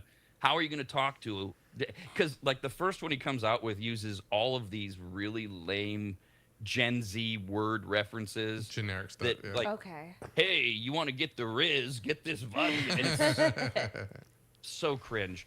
So he comes up with this. So the premise is he also gets linked into accidentally a group text by people he doesn't know. Have you ever had this happen where you get roped? I've heard about it, but Spam. you just accidentally wind up in this group text, and it's for a dude who's getting married, and they're having his bachelor party in Miami, and for some reason Kevin Hart's in the text, and he responds, and he gets this great idea. I'll go to a Gen Z wedding, hang out with these guys, and figure out what they're Figure into. them out. Okay. Yeah. Okay. Okay, so there's your, which is to me so far good premise because when you're 40 and you're hanging out with 23-year-olds, it's a lot different, and the 23-year-olds treat you a lot different, and they play all that pretty well. Hart's scheme is to then also get some video of these guys drinking the vodka that he can use in his campaign, etc. So it's okay. It's a ludicrous movie. It's supposed to be. It's a comedy. It's not good, but there are some laugh out loud funny moments in it. It's hard for me to not recommend it if you can kind of look past how silly it is. And of course it's unbelievable and ridiculous because like I almost turned it off in the first 15 minutes when I gave you the premise, right? Yeah. That's the premise. But oh wait, now we're going to throw in drug dealers from Miami. I went, really? What is it? It works. How I mean, long it was the works. movie? Oh, did you like it? Okay. In an hour and a half. I think it was an hour and a half. I liked it enough that I would not tell people to not see it. Is that good enough? I wouldn't watch it again. But I can think of like two really, really funny, to me, moments. One of them involving whale penis. Do I need to say more? No. Yeah, Actually, the whole whale penis thing is quite You funny. had me at well. Penis. Okay. Say, I mean, do you I'm gonna need give it any a try. more? It's a funny joke. So it was a good movie. Okay. Sounds funny. Sounds- Well, I don't like Sounds it. like So bestiality. is it How an much does he action movie shriek? at all? Because I don't shrieks like. like No. why? Okay, good. No. Good. No. There's well, I look, think- you got drug dealers, but it's not even like a pretend action comedy. There's barely any of that. There's a little element of it, but it's a comedy. It's tries to be a comedy about everything, dudes, bachelor parties, drinking, all of it. It's goodish. It's goodish. Goodish. Everybody hates Goodish. it. Oh. It's like a B. Everybody B+. hates it. I'll give you that. So if you got nothing better to do and it's there, just if you got an hour and a half to kill, why I did. not? I Maybe did after finish The Shark Hawk Week. this weekend too. Since we're Ah, in you give me finished the Will spoilers. Ferrell series. Okay, where he's the golfer. He's trying to win his comeback, win his fourth major, etc. So I'm through it. You're through it. After a season, thumbs up, thumbs down. I'm 2 episodes in. Don't It's spoiler. I'm not get no, I won't Okay. give spoilers. No, B plus, same thing. I'll say B plus. I think that I liked it enough. There's parts and like in a lot of Will Ferrell stuff, when he goes a little too one way, it sometimes just gets a little cringy for me. So there's a few small little parts in this whole series for with that. But besides that, I love that it was about golf, and I love that the drama that was in it was a little. Yeah, like I mean, it probably is. It probably happens. You know, people on the tour aren't perfect. So there's probably a lot of stuff that goes on in the background that people don't know about. So I think that was a cool little view into the background of the PGA. And similar to the Kevin Hart movie, though, it's ridiculous. I mean, it's so over the top. It's Will Ferrell. The Hawk, right? The Hawk. You got to accept that as when you go in. What's the league that Will Ferrell's in that he has to get out of? Corn something. Is that a real thing? Yeah, the Corn Ferry Tour. That's the real. So, Yeah. I mean, at least I learned something. I really didn't know that there was. I knew that there was tournaments out there that people had to play and they got points for and stuff, but I didn't know much about this like kind of minor league system. So at least I learned something by watching. Did you enjoy as much as I did? Because maybe it's a me thing. The Will Ferrell, Molly Shannon back and forth. I mean, as yeah, his I think ex-wife. I really did enjoy Molly Shannon in it. Because like it's really hard to like play such a what you would consider a bitch role, but still be likable, right? Like it's really hard, I think, to really play that line. I think she does that really well.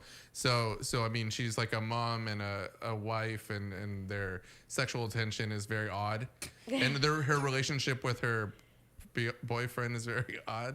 So yes, it makes it funny. I kind of like that part of the show. I really liked the insults that Will Ferrell and Molly Shanahan would call each other. I mean, it was just, I love can't even that. repeat them.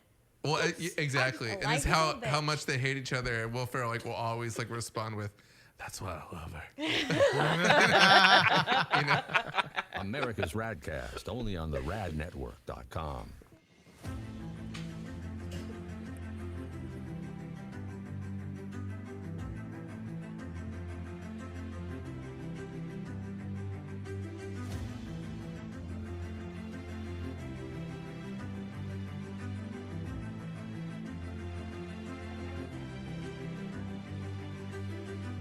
Longtime advertiser Sue Berry, that's Berry with an A, is more important now than ever. Sue and her team have been serving Northern Nevada and the outlying areas for 30 years, and her experience in both commercial and residential lending is vital, as every day we're bombarded with news of interest rates, the market, the economy, and a bunch of other stuff that Sue can actually make sense of while everyone else's eyes glaze over. Now remember Sue Berry with an A, B-A-R-R-Y, SueBerry.com. Most people think berry is spelled like a fruit or Halle Berry, but no, it's Sue Berry with an A, like soul singer Barry White's first name. I've heard people say. Stop that. Sue is a broker versus a retail lender, which means she can shop over 150 different lenders to get you the very best rate possible. And on average, someone who uses a broker like Sue saves over $10,000 per loan, which includes refinancing. And if you have a rate at 6.5% or higher, call Sue for a free quote now on a refinance. Sue Berry and her incredible team from Barrett Financial can be found at SueBerry.com. That's Berry with an A. I've been working with Sue and recommending her to you for years. All you need to do is call her now so she can get you pre-approved. Just call your residential and commercial lending expert, Sue Berry, at 775-843-9983. Oh, Rob, stop. You're going too fast. What was the number again? 775-843-9983. Or just head to SueBerry.com. The number's right there. Berry is B-A-R-R-Y, SueBerry.com. That's SueBerry, B-A-R-R-Y.com, SueBerry.com. Disclaimer, Sue Berry, NMLS number 366040. Barrett Financial Group, LLC, NMLS number 181106, Nevada 5091, Equal Housing Opportunity.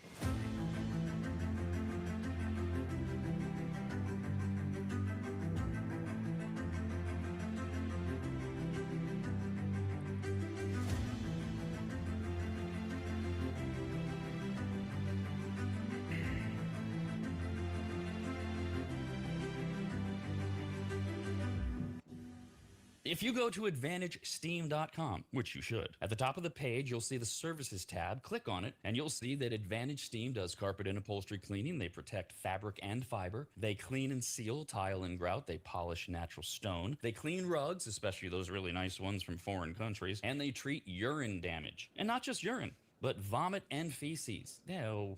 Yuck. I assume if you need that service, you either have children or pets or you live in a frat house. But either way, they'll take care of you. Of course, Advantage Steam also applies MicroSeal. And if you don't know what that is by now, then you just suck. Joel is the local small business owner of AdvantageSteam.com. He's a lifelong maggot, and he's treated, cleaned, protected, polished, and micro-sealed the homes of countless members of the RAD team over the years, various RAD studios, and of course, Williams Manor. And I hate admitting this, but he is a genuinely really great, nice guy. In fact, if you tell him I said that, you'll get 0% off all services. So go to AdvantageSteam.com. Click on Make an Appointment, enter in your available dates and any comments, like maybe type, Rob said you're a really great, nice guy. Please give me 0% off. And they will get you all set up. Just go to AdvantageSteam.com. That's AdvantageSteam.com.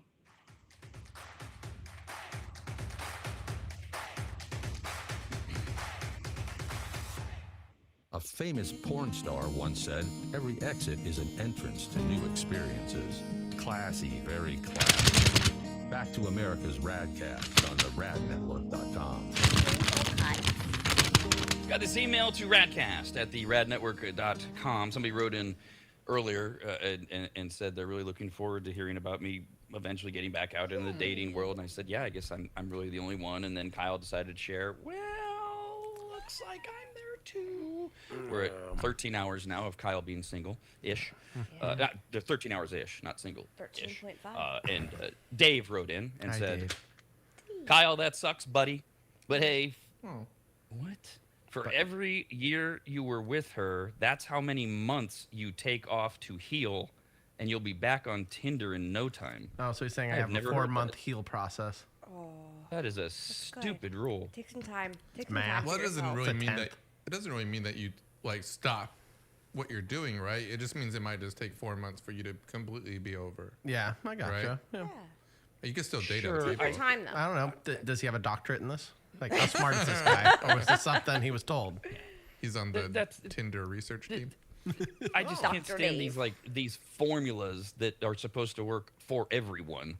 That's the dumbest thing I've ever heard. So 4 months. 4 So, months. but what That's if a long time. what I if don't wanna wait Kyle's 4 months?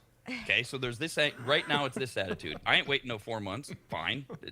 What if Kyle needs more than 4 months? Oh God! What are you gonna please, do at 4 months? Oh, send me to a No, psychologist or whoever. something.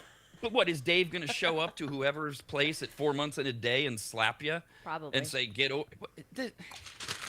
Stop. That's a month for every year you've been together, please. Kyle's probably by the end of be the fine. week. Kyle's back on the horse. That's my prediction. Week being Saturday End night. of the right? week. Okay. Yes. Saturday. Just watch. Just watch. No. All right, we have an update on when animals attack. When animals attack.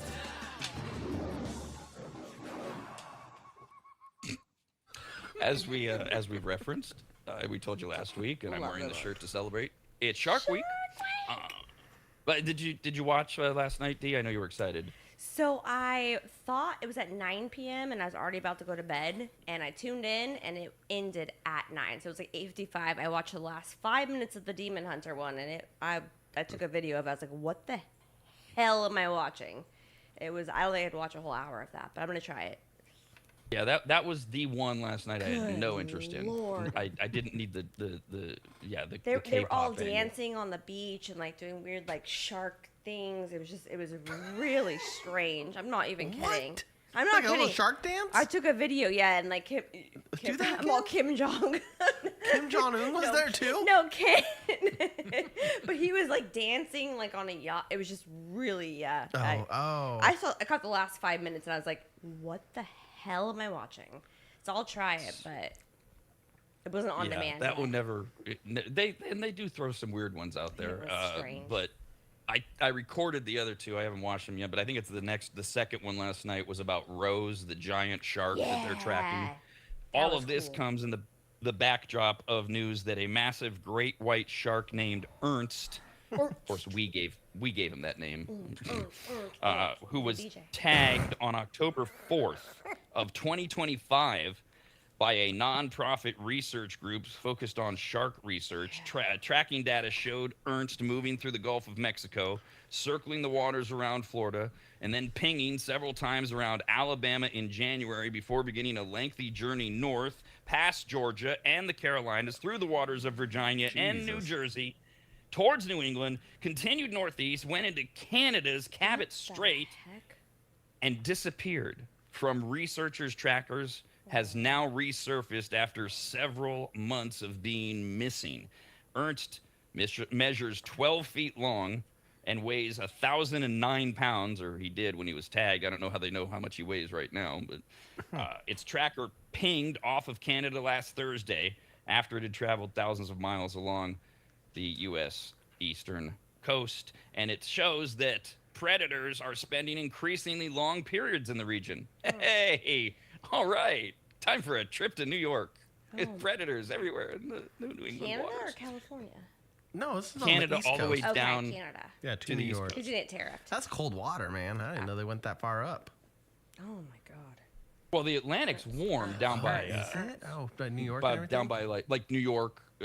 That water. Yeah, it is saltier, so you're right. Probably doesn't get that cold. I Okay. heard they have a shark tracker app, and like I would like to see his like little Snoopy, like his little Snoopy paw print little trail all around his journey. That'd be really cool. Like after you get bitten by a shark, you kind of like No, mark no, it, like you're like tag. all the tagged ones. got bitten by a shark. No, all the tagged come here. ones on an app. You can follow them. So you follow all the drop sharks a that pin. have Their little journey. tags on Yeah. them. Ernst is one of several sharks that are helping researchers understand migration patterns throughout the West. In April of this year, one of the largest great white sharks ever observed pinged along the U.S. East Coast as well. This is where they're getting this whole they're worried about the why. The rest of us are like, oh, good to know that we've got all these giant sharks in the water.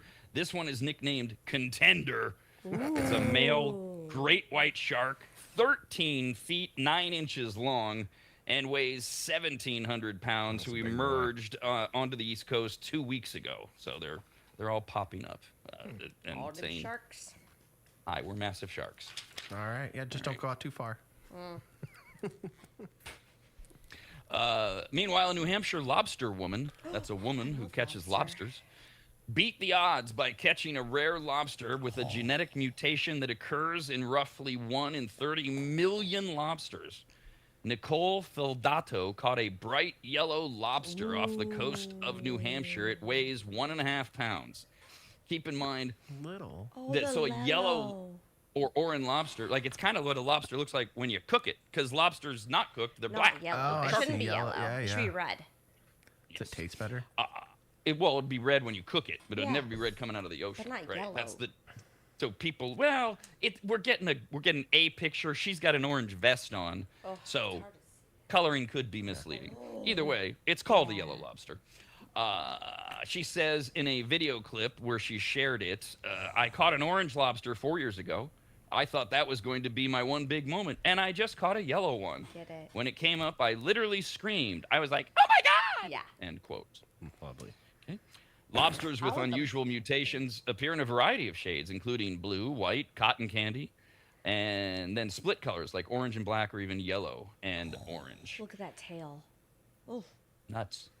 Although the yellow lobster was an extraordinary find. It had a V notch on its tail, which indicates it's an egg-bearing female, which meant it's protected under lobster conservation rules. So the crew released the lobster back into the ocean to help ensure it remains protected and can continue contributing to the lobster population. Right. Go make more babies for us to eat. More lobsters. More lobsters. Did they, though? I mean, maybe. that wasn't on the video. Yeah, I we watched don't the know. video. They didn't I release didn't them. see her She probably throw ate it that. back into the water. She says they did. Yeah, she maybe says, the water was code word for butter. Why is she playing with it like that, though? She's not even scared? No, probably not. Under the sea. They're used to dealing with lobster. I'm pretty sure a lobster woman for life is probably not. I'd be very wearing scared gloves. of lobsters. I'm not You'd be scared of made them. fun I of would by be all the wearing other gloves. lobster women wearing I'm not a gloves. lobster woman. I'll eat the lobster, but I'm not catching it. Well, nobody's eating this one if they in fact threw it back. And no, I don't know what they all taste like if it's any different. I don't have that information. I want to try the blue one. Ooh. I do. The blue. They're one of the most rare lobsters. No. Right. No, I know, but The meat tastes the same. I don't know. I want to find out. It tastes very bluish, so it's like. You can really taste that. that blue. Wait, is that It blue? might Is be that extra briny. Yeah, I was it's more thinking that cyan. exact same thing, Kyle. Oh my god! It literally. I was like, I've been singing too many stupid songs today. This is how it happens. Remember Punch the monkey? Punch yeah, it, Punch. the Yeah, poor okay. sad the monkey. He was disowned, or He was. His mom abandoned him after he was born. Zookeepers believe because of her exhaustion. So Yeah. they had to nurse him and give him a toy, which was the famous plush orangutan stuffed animal that he carried around and eventually ripped to shreds. But the idea there was to train him to cling. So, because newborns would usually develop that with their parents, and they need it to survive. So, Punch joined the monkey enclosure earlier this year, and his keepers let him keep the fluffy orangutan toy when he joined the other monkeys. And in recent months, Punch has seemed to integrate with other monkeys and use his plush orangutan less, which is good news. He was seen riding on the back of another monkey, sitting with the adults and being groomed and hugged, doing monkey stuff. yeah, That they do. he was ostracized for a while. All right, yeah, he was- wasn't banished out of the He was gang. ostracized for a hot minute, and it was really sad. Oh, they didn't accept And now him. they're all, come on, Punchy. Maybe he said some rude let's- stuff at first. Maybe he just didn't know. Yeah, maybe he He's was a baby. jerk. Yeah. Maybe all babies are jerks. They don't know better. And he lost his mama, so he might say some. He's upset. He still sleeps with his toy every night. The next thing the keepers want to see is him bedding down with the other monkeys, right? Part of that pack Bedding down. mentality. Oh. That's next. And yesterday, was it yesterday? It was this weekend, was his birthday. He turned 1 year old, and he was inundated with birthday cards from around the world because we're stupid. Monkeys can read. Monkeys can read well. The birthday cards were pinned to the wall of his indoor exhibit. Over 2,500 cards had arrived as of yesterday for a monkey. They give him a banana per card. They hook him up at least and like that's things that he sweet. can accept. They probably donated, and they're like, I hope they "Put just our gave him card on good the food." wall." I don't know. But he's accepted it in his little pack now. Why don't they just That's good. put they have to be in packs? Like why Well, I can't they don't just know. take away the plushie and give him a Well, girlfriend they all monkey? groom each other. He's only a year old. He's got to grow Integrate up. him with a partner. He's got to grow up. Okay. Hopefully, he's going to find a girlfriend within the pack. That's the idea. Yeah, 'Cause I gotcha. We Go out and actually find have, your own. Need more little punches. we've got decades of research of trying to force animals to mate is not our thing. We're not good. Remember the pandas in Washington, yeah. D.C. for the entire decade of the 90s. It did was not like, know are they about this. ever going to have sex? Did And not go they well. just wouldn't. Did not go they well. Oh. That's why they're endangered. No, Yeah, she that's- she friend zoned him. That was it. We're just yeah. friends, pal. That's the trying to new hook girlfriend. That's the new girlfriend monkey's responsibility to get him to stop sleeping with this toy. Like, no, we're not. You are not bringing that back into the bedroom You can sleep again. with toys as much as you want. It feels weird on the leaves. I can't sleep at night when it's on the leaf. I feel personally attacked right now, and I can. And then there's that element too of you need to let go of your mother. There's going to be that. So many things. Yeah, that's Punch's next chapter in life is being told by his bitch. Oh, happy birthday, Punch. Toy's got to go. Right. They It's didn't embarrassing report- at this point. does he use this as a sexual aid as well? Did they put Probably. that in the story? You know, it doesn't. It's not in the story, and I think if they are, they're embargoing the video because we haven't seen that because that would be funny, and God forbid we see something funny. It would also be disturbing. Yes. Meanwhile, so a lot of us kind of had forgotten about Punch, but that's okay because we've got Jimothy. Oh. Yeah, the stout, scrappy raccoon that has gone nuts for the last week. What? Jimothy is now everywhere, deemed by many to be Seattle's unofficial mascot. Jimothy is a raccoon that became an overnight sensation after a video captured him running across a patch of grass before hiding in shrubbery. He's not just a wild raccoon. He's gone viral because he's a certain type of raccoon that impacts the length of his spine. So he's got a bulbous body covered in scraggly fur. It looks like a dog. Is this real? Yeah, it's Oh real. yeah, Jimothy's it's real. painfully real. I thought To this celebrate. was a fake video. Oh no, no, Jimothy he's alive and well in Seattle. Oh man, it is creepy looking. It looks like an alien.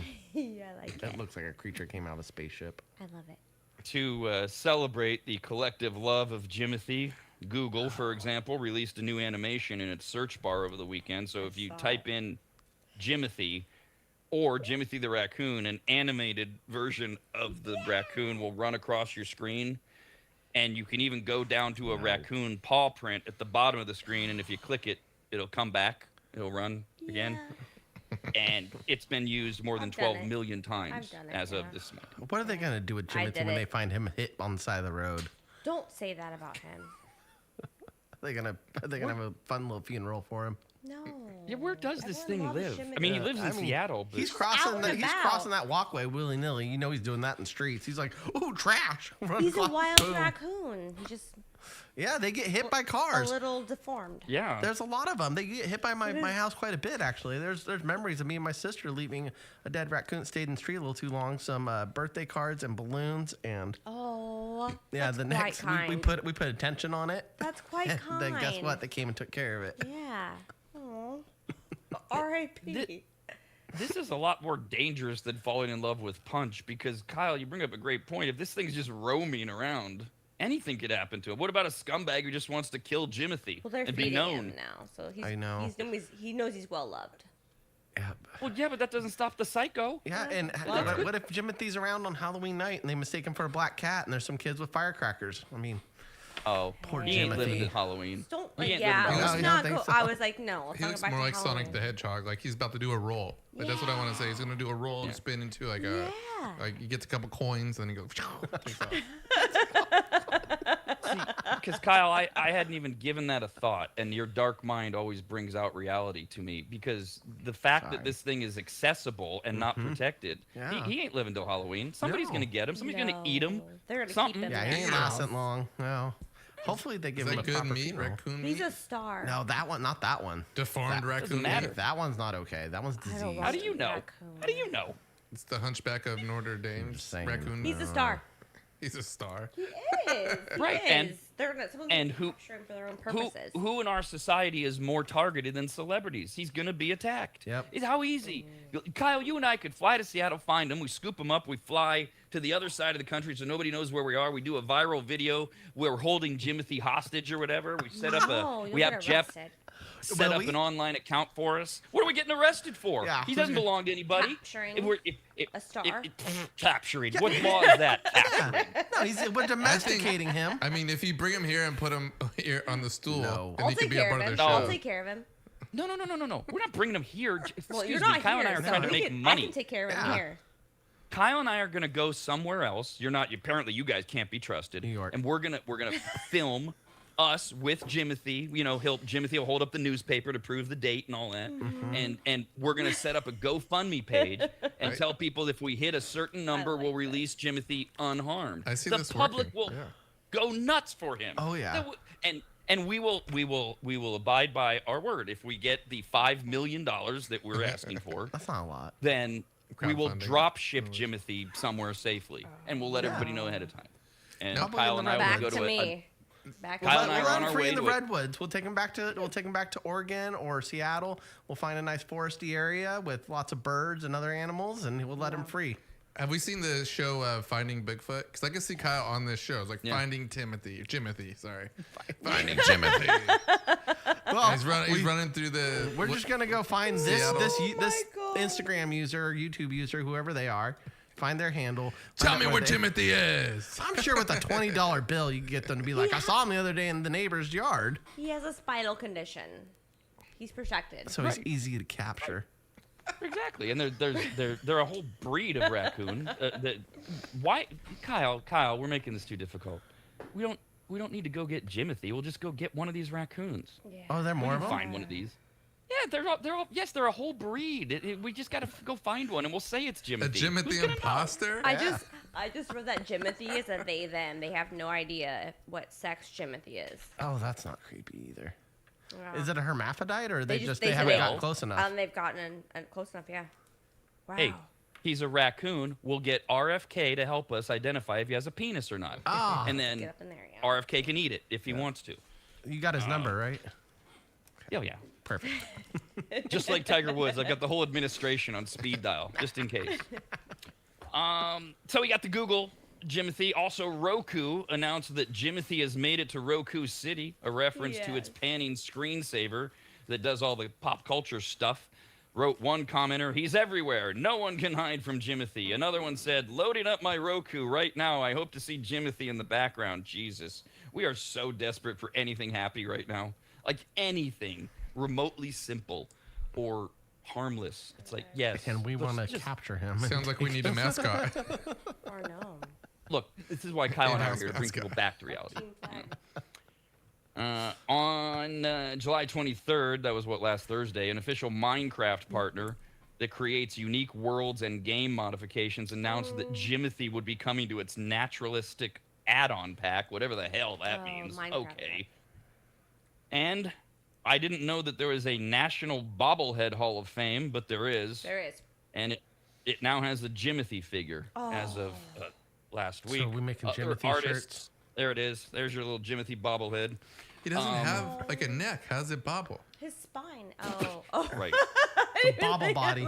Yeah, it's like the front half of his body. Doesn't look like Yeah, it it's an bobbles excellent at point. all. His It paw really is. bobbles.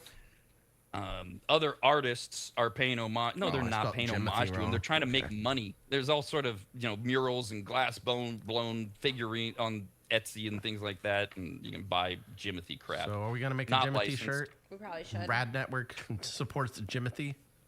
Rad for By raccoons. the time the things are printed, we'll have all forgotten him. You know, Yeah, very like true. Punch.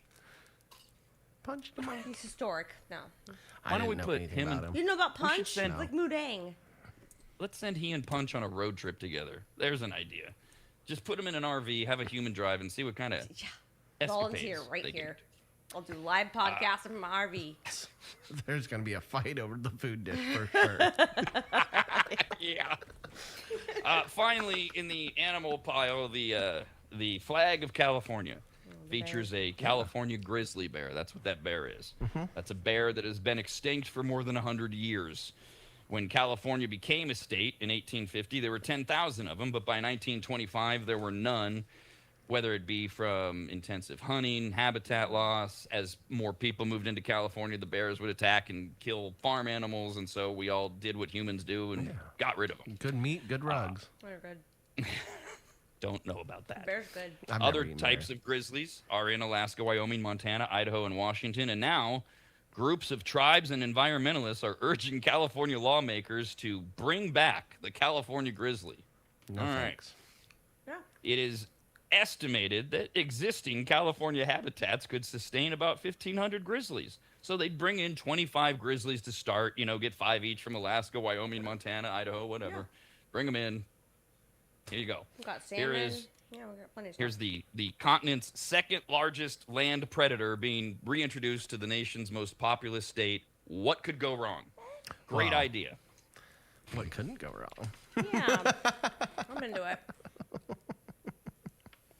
Just fortunately, it's nowhere in the making. Like these are groups that are pushing for it. We're not doing it yet. got We're not it. even I was super studying ready. it But But yet. there's people out there with the idea of like, we need grizzlies. Like, I'm sorry, like brown bears aren't cool enough here.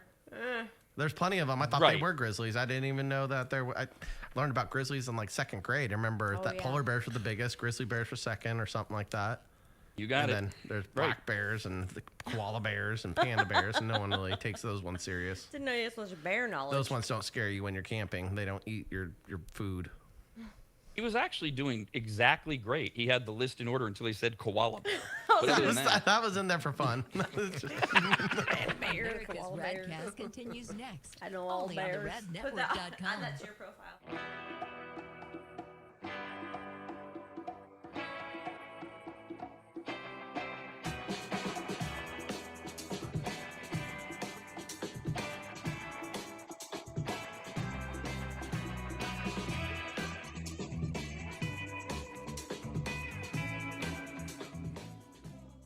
If you've never heard of microseal, let me tell you what it isn't. It is not a really small marine mammal. Get it?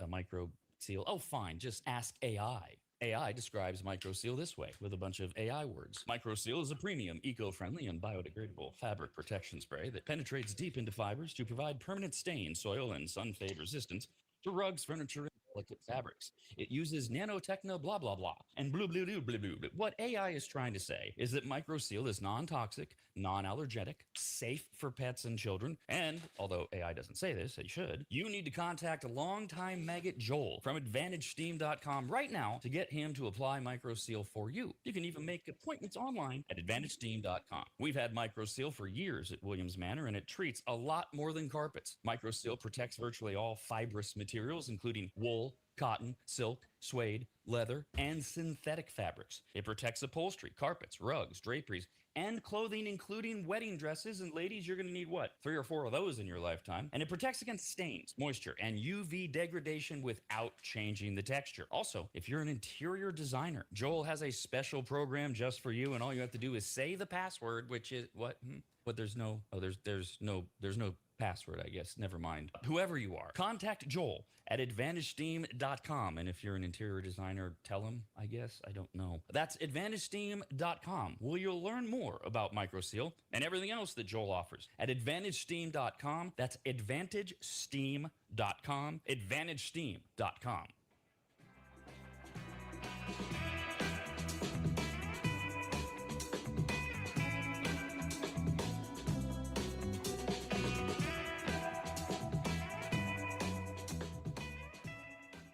Longtime advertiser Sue Berry, that's Berry with an A, is more important now than ever. Sue and her team have been serving Northern Nevada and the outlying areas for 30 years, and her experience in both commercial and residential lending is vital, as every day we're bombarded with news of interest rates, the market, the economy, and a bunch of other stuff that Sue can actually make sense of while everyone else's eyes glaze over. Now remember, it's Sue Berry with an A, B-A-R-R-Y, SueBerry.com. Most people think berry is spelled like a fruit or Halle Berry, but no, it's Sue Berry with an A, like soul singer Barry White's first name. I've heard people say. Stop that. Sue is a broker versus a retail lender, which means she can shop over 150 different lenders to get you the very best rate possible. And on average, someone who uses a broker like Sue saves over $10,000 per loan, which includes refinancing. And if you have a rate at 6.5% or higher, call Sue for a free quote now on a refinance. Sue Berry and her incredible team from Barrett Financial can be found at SueBerry.com. That's Berry with an A. I've been working with Sue and recommending her to you for years. All you need to do is call her now so she can get you pre-approved. Just call your residential and commercial lending expert, Sue Berry, at 775-843-9983. Oh, Rob, stop. You're going too fast. What was the number again? 775-843-9983. Or just head to SueBerry.com. The number's right there.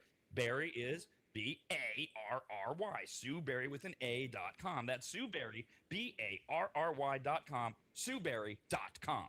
Disclaimer. Sue Berry, NMLS number 366040. Barrett Financial Group, LLC. NMLS number 181106. Nevada 5091. Equal housing opportunity.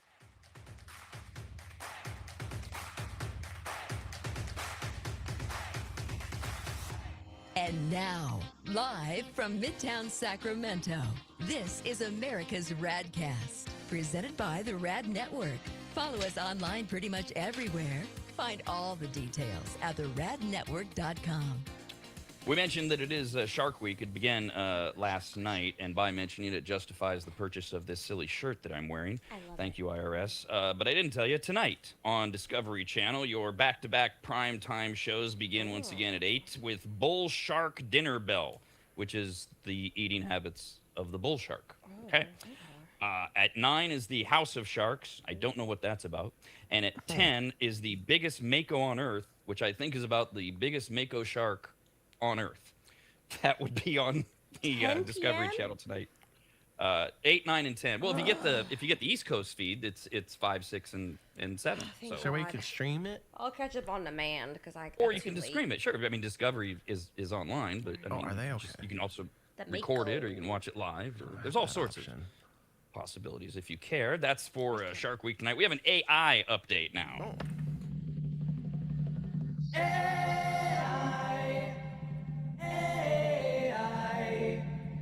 AI, come and the human race go.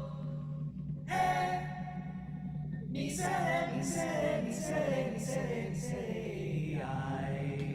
AI, come and the human race go. Now, first of all, that was a lie. We're not going to talk about AI. We're going to talk about tech. So I lumped AI in there because AI just gets people so squirmy and pissed off and angry, and I like to elicit those emotions. But we don't really have an AI story, just tech stories, like beginning with Tesla stock, which is plummeting. It dropped 14% on Thursday and continues to fall amid a record number of unsold electric vehicles and an uptick in the number of automated driving crashes reported by the company. Tesla has reported more than 200 crashes involving its automated driver assistance systems in recent months. It has produced 860,000 electric vehicles this year, but has only sold 830,000, which leaves the company sitting on about 30,000 unsold EVs heading into the second half of the year, which is a monstrous number. Yeah. Elon Musk told Tesla investors on the earnings call Friday he's optimistic about Tesla's sales. What else is he supposed to say? That's like the coach of the Browns saying he believes they have a chance this weekend against the Chiefs. Of course he's going to say that. Yeah. They don't. What's he going to say? Well, look, we're just showing up because they told us we had to because it's on the schedule. Elon Musk also promised that Tesla would continue to lean into its robo-taxi expansion. Its stock was trading at $391 per share a week ago. It is down to $360 as of the close Friday. I don't know what it's doing this morning, so those are slightly outdated numbers. Next up, health experts say all that texting, scrolling, and swiping can lead to what's now being called texting thumb. Oh, my God. So, what? I already knew. Draw that. I'm pretty good with thumb. That's the point. Got gaming thumbs. Yeah, is it like a form of arthritis? Basically. It's like a form of being a pussy. It's like thumb cramps. It's like carpal tunnel syndrome, which isn't a thing. Just work out your forearms. You won't have carpal tunnel syndrome. Get a ball, squeeze it.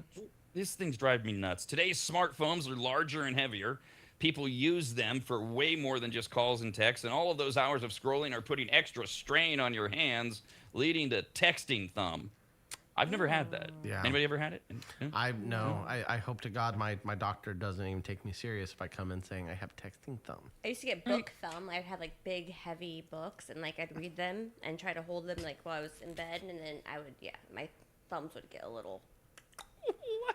Book thumb. I call it book thumb. Why are you holding them while you're in bed? Because I was trying to read a textbook or a great novel. I like hardcover. And you fell asleep. I like hardcover, and I fell asleep. No, that's fine. But you fall asleep holding it, and then you wake up. Holding it, just literally holding the book. Yep. True story. True story. Book thumb. No texting thumb. Your symptoms for texting thumb would include stiffness, throbbing near the thumb joint, and it might even click when you bend your thumb. So put up your ear and go. Here's a few changes that can help, according to medical. Am I really about to tell you how to not get texting thumb? Put your phone Take down. breaks. Change up how you hold your phone. Use the other hand. No way. Use voice to text when hand. possible. I do that all the And time. do daily thumb stretches. Those are your tips. Ooh, you get good ones Yeah, I'm doing sometimes. this. Yeah, do you I bend it love it back? good. You got to push in right here too on your palm. You got to get that little sore spot worked out. You got to push until it hurts. Yep.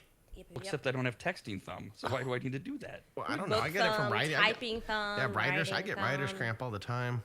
Bartending thumb. We got lots of. I have to write down all my tickets still at the bar, and Yeah. it's a lot. And oh my god, my hand cramps up sometimes at the end of the night. I'm like, god damn it, and I gotta stretch my hand out like this. Yeah. Jeff, do you ever get typey thumbs? Typey fingers? Do you ever type with your thumbs? Not really my fingers. I get it in my elbow a little bit. I get like a little pinched nerve here from putting like a lot of weight on my elbow. Like this. Yeah. This a lot. Have you ever been told to not put all that weight on your elbow? Yes. It's like I've been told multiple This times is how to one do of it these- correctly, and I still don't. right. This is one of these dopey problems that we create, and then we just choose to keep doing it. It's like it's not a parasite that's making us all No. shit. It's our behaviors. It's just so Now I'm worried that's about thumbs. texting thumb. You might though also. Well, none of us, I guess. We're not allowed. We have this wonderful thing in society where there's certain times where people that don't have children aren't allowed to be part of something, and gee, we don't get to have tech-anxiety. Only parents can have tech-anxiety. Tech-anxiety. Yes. That sounds According made up. to a new survey, and by the way, the way they describe it, anybody could have it. They only surveyed parents, 2,000 parents of school-age children, and technology has become one of the biggest sources of modern parenting stress. So we have to give it a name, tech-anxiety. This is when parents Get worry prescriptions for this. about their kids' screen time habits or their social media's impact on their self-esteem or whether they have a gaming addiction. So most parents still want their kids to have access to a phone in emergencies. Yeah. It's a very 21st century idea. But then it spirals into worrying about too much screen time. So you have that push-pull. Well, we want to be able to get a hold of our kid for a school shooting or for 9/11, or he should be able to, oh, but wait, now he has something that can connect him to the internet and all the bad stuff. Never mind all his friends that are already showing him that stuff. So they get tech-anxiety. They can't sleep. They're so nervous. It's gotten so bad that the survey found parents lose an average of 7 hours of sleep per week because of tech-anxiety. Yeah, I'd say like it's odd to hear that a little bit. I feel like if you feel this way, I feel like you're not doing enough research or you're not figuring it out on your own because one, like this is a multi, I don't know if I want to call it $1 billion, but a very, very wealthy industry. It's protect your kids away from the internet, right? And there's like tons of apps you can get. You can restrict everything from what apps they use to what times they use like, you know, don't give them a phone number, give them an email account, give them an iPad but not a cell phone, right? These are things that you can like restrict the way that they get information and alert you when they download or try to download an app, right? It's easy to set a setting that says they can't download an app without a password that, you know, only the parent has. So just if you're worried about this, just do your research and do your due diligence. If you don't care what your kid sees and you're okay with it, then it's easy, right? If you do care up to, I want to restrict everything that they can see, or I want to know everything they can see, that's out there. Yeah, There's but there software are- out there. I want to so know much how more. we got to this. Well, I want there to are know. different circumstances. Like I my think the nephew's internet is dad, scary. like The lives internet out of is scary a state, little bit. so You gotta he lives- yeah, like there's different Yeah, circumstances. you got to protect them a little bit. But I mean, as far as like Rob was saying, like, oh, his friends are showing him a picture of a topless woman or something like that, right? They're going to find stuff. You're going to see this stuff, but you don't want to give them like unfiltered access to it, I guess you could say. And I mean, again, it's out there. It's very simple. All phones have all these restrictions on it. So just do like a 20-minute, 15-minute YouTube video or something, ask ChatGPT, and it will tell you but everything you could there's do. all the different stuff. My nephew's monitor. dad lives out of state, and so my older nephew, and like he bought him the phones. He wants people to talk to him. He has Yeah. full access, but they don't restrict it. And having, you know, a couple that's not together anymore, and they're trying to like figure that out. It's kind of difficult. wouldn't It's not say- as easy as you say it. No, I'd say you're not restricting who he's talking to. I mean, you can. No, you can I'm say you saying- can only talk to these people. Well, even but, like the mom and the dad agreeing if they're not together in the same household. oh, like what they can see. On like, Gotcha. okay, he can have his phone, he can have YouTube, he can have this, you know, like that's Right. it's a whole different area. That's a tale as old as quite time. complicated. I just want to know how the doctors came up with this. How many times did people come in to the doctor's office going, I have this problem? How many times did that have to happen before we gave it a name? And are these just really just lazy moms who want anti-anxiety drugs? They're just making shit up. There's that. Oh, I really need my Xanax. I can't handle my kids and their screen time. It's so overwhelming. I will say, one of the frustrating things about this century is we give things names that already had names. The other name for techxiety is parenting. Yeah. That's it. Why do we have to blame other things? Why do we have to blame technology? Parents, since the beginning of time, have been worried about and anxious over their kids' safety. Sure. Whether it's physical safety, what they're being told, how they're being treated at school. This is you want to be a parent in the 21st century, you've got to do what Jeff said in either direction. Either don't care or go nuts doing everything you can to restrict them. And as Dee and I point out, that's not going to stop it, but you're in some form of control. And by the way, people with techxiety are going to take everything you say, Jeff, and they're going to offer some kind of pushback. Yeah, but that doesn't stop him from seeing stuff from his friends. Right. So that's or the best one. Well, that's a lot of work. I don't have time to do all that. Well, that's the thing right there. Yeah, then you deserve your anxiety. Yeah. Because that's kind of the thing. It's like there are things in place. If you're saying, I'm really nervous about what my kid is watching online, if you do want to take it to that level, there are things in place where you can know what they're watching online or restrict what they're watching online, which should take away that anxiety because at least you now know that their phone or their iPad that you gave them can't access this or that. But man, I wish I had a phone when I was that age. I mean, even back from when we were young, though, too, where like I lived in a neighborhood where my mom was like, you can't go to that house. Yep. You can't go to that house. You can't go to that house. They knew who lived there. They knew that their parents were home or something like that. Like, you got to pay attention as parents to what they're doing to be able to say, don't go there. I don't want to see you at that house. So and depending on when and where and stuff, parents were having anxiety about that. They can tell you that, but like there was a time where we didn't like track our kids on phones or put them on leashes or anything like that. Well, guess what? Your parents had anxiety over he's not going to Stevie's house, right? Right, exactly. Oh my gosh, yeah. I had a bad experience like that. It was technology wasn't a thing, but I was 12 years old and I went over to my friend Anthony's house. Anthony had a picture of a girl putting a scooter handle up her hoo-hoo. And it was out of a porn magazine, and it was like left at a liquor store. So they went to a liquor store, and he grabbed it off the liquor store wall and was like, I'm going to take this and keep it in my pocket. So I went over, and we looked at the picture quite a bit. His mom knew we had it and told us to throw it away, but didn't enforce it. So we didn't really throw it away. And then I got home. My sister narked on me because she was over there playing too. And then I wasn't allowed to go to Anthony's house anymore. Another story from Kyle's childhood. Yeah, it sounds that we had my grandfather used to take me to get haircuts at my great uncle, his brother's place. He had a little barbershop in the strip mall. But on the walls were just tons of nude photos. Like, not like pornographic inserting stuff, but more like posters, centerfold stuff, right?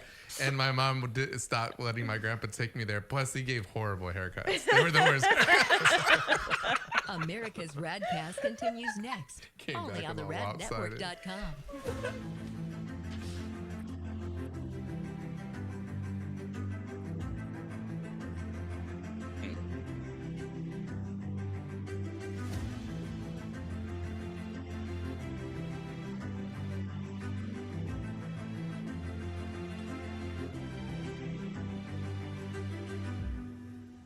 Longtime advertiser Sue Berry, that's Berry with an A, is more important now than ever. Sue and her team have been serving Northern Nevada and the outlying areas for 30 years, and her experience in both commercial and residential lending is vital as every day we're bombarded with news of interest rates, the market, the economy, and a bunch of other stuff that Sue can actually make sense of while everyone else's eyes glaze over. Now remember, it's Sue Berry with an A, B-A-R-R-Y, SueBerry.com. Most people think berry is spelled like a fruit or Halle Berry, but no, it's Sue Berry with an A, like soul singer Barry White's first name.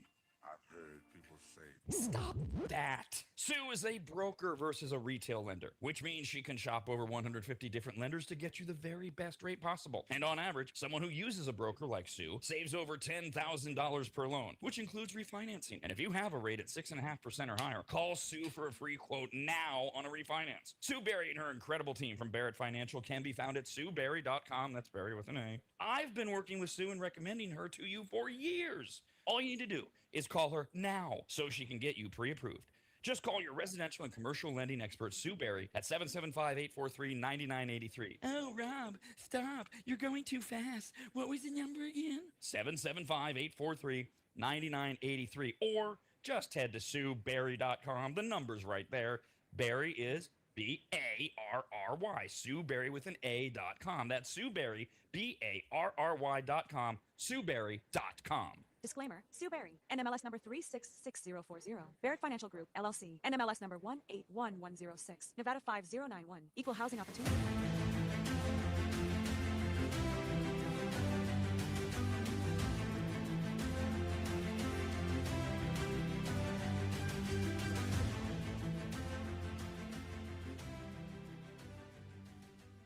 Longtime maggots will remember Greg from MAP. MAP, as in Maximum Athletic Performance, which guides you to better output through better ingredients, also known as nutrition. Greg has been on the RAD show many times and will be again, as he simplifies nutrition and helps us all understand what actually works when it comes to fueling our bodies, almost all of which can be found at maptrition.com. Every product is formulated with clinical precision and backed by science and purpose, and maptrition.com has something for every fitness level, even those of us who barely have a fitness level.